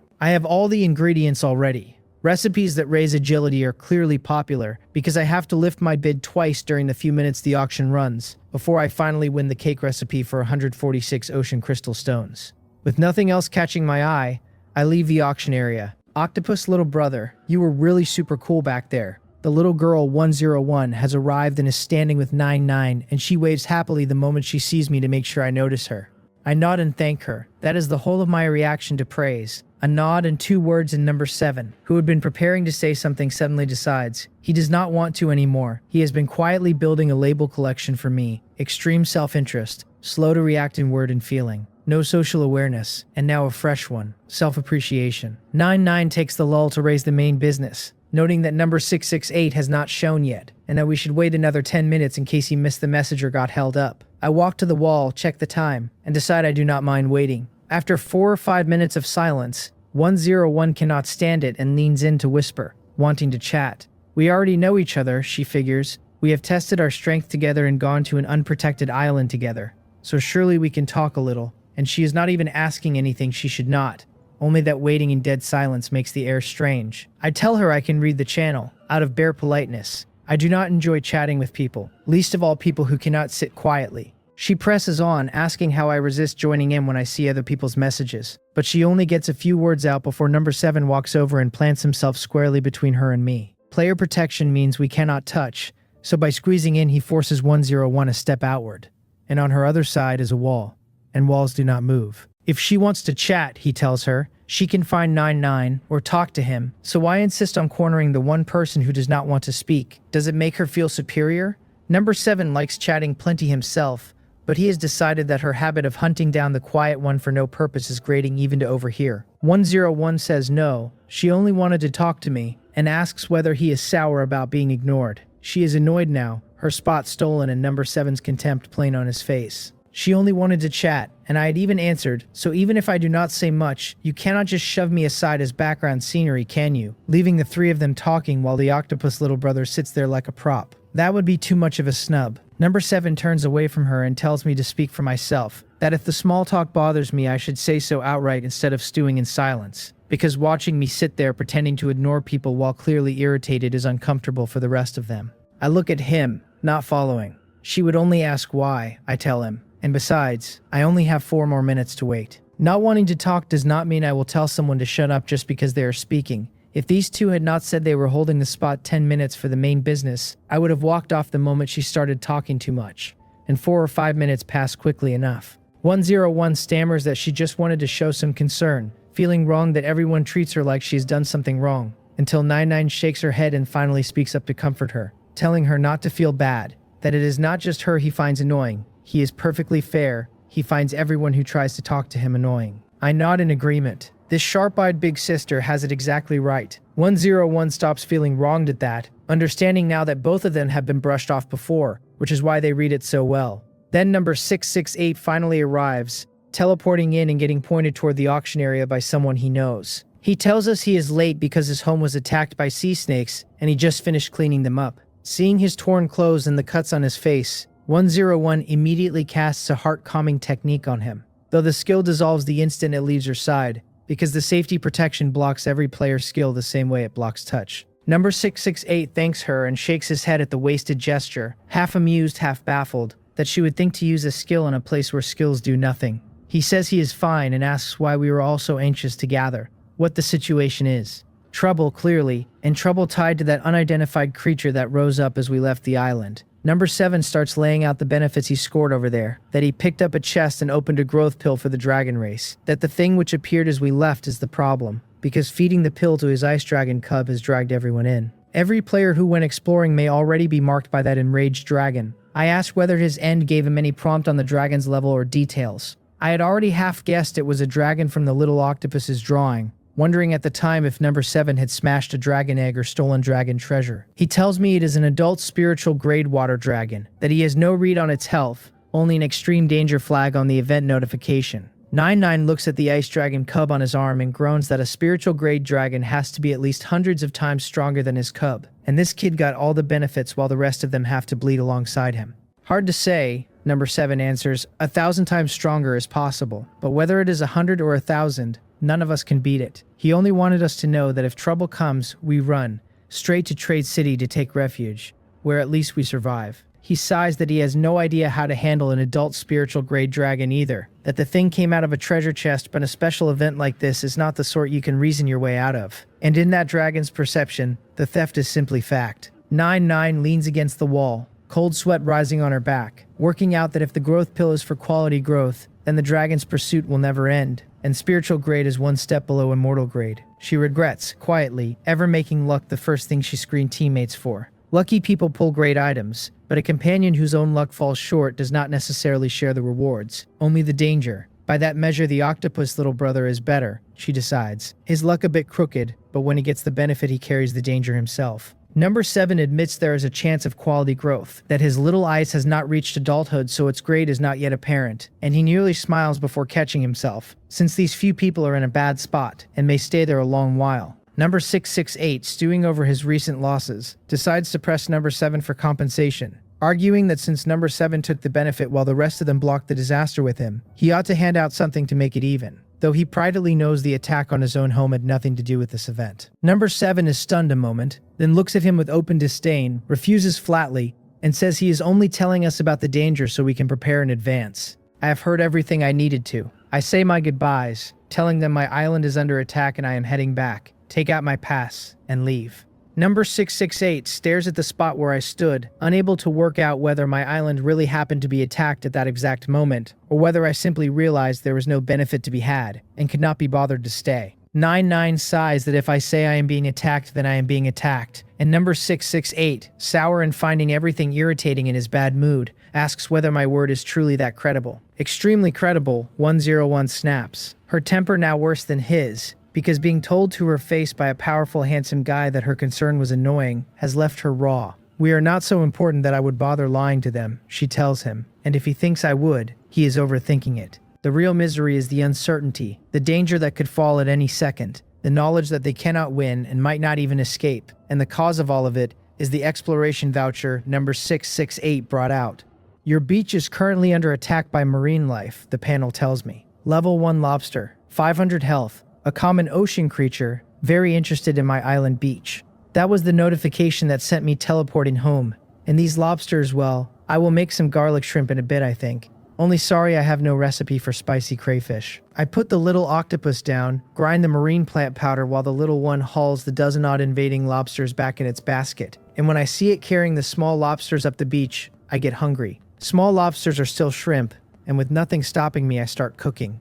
The little octopus watches the lobsters get caught, then watches me crush their heads one by one, without leaving a single one for it to taste, and wiggles its tentacles, conflicted. Still, its owner needs to eat, and perhaps the owner just likes this kind of shrimp, though the quantity is awfully small and there is no telling whether more will come next time. I squat, poke its tentacles, and tell it to go play while I do some practicing, that whatever danger is coming, we will handle when it arrives. The business of number 7 scooping up benefits and leaving the 5 of us facing disaster, I honestly do not have many feelings about. It is not that I am broad-minded. In this world, unpredictable danger is always one moment away. I never saw the dragon, so I cannot say how dangerous it truly is, but that fish that circled my island once could end my life without effort. And after watching the mermaid princess's health sit in the hundreds of billions, I can stay very calm about most things. The seaweed is not mature and the beach reinforcement cannot be rushed, so the better use of the hour is to practice and run the afternoon gathering. The little octopus flicks its tentacles, sees me start practicing again, patrols the island once at a slow drift, then settles onto the head of the mermaid statue. The sun is brutal, but the statue's head is not hot at all, instead carrying a cool, refreshing moisture it can soak up bit by bit. After eating a portion of garlic shrimp, I begin. The shrimp adds 1 point of agility for only 10 minutes, but that single point during practice is something else entirely. I loosen my limbs, strike an opening pose, and slowly accelerate, shaving the interval between movements down second by second, until my body feels the faint strain, then easing back a hair. In half an afternoon, without slowing my gathering, I run the body strengthening technique through twice, dropping my old interval from 1 minute and 20 seconds to a clean 40 by eating a shrimp every 10 minutes. A pity there were only a dozen of them. Once the buff wears off, even chewing sea cucumber buns I can barely hold 1 minute and 5 seconds. What a difference, and this agility attribute used during practice is simply too strong. After 6 in the evening I will have eggs at home and can eat fruitcake for the buff. By 10 to 6 I finish the afternoon's last gathering wave, standing in my doorway as I switch all resource production over to food.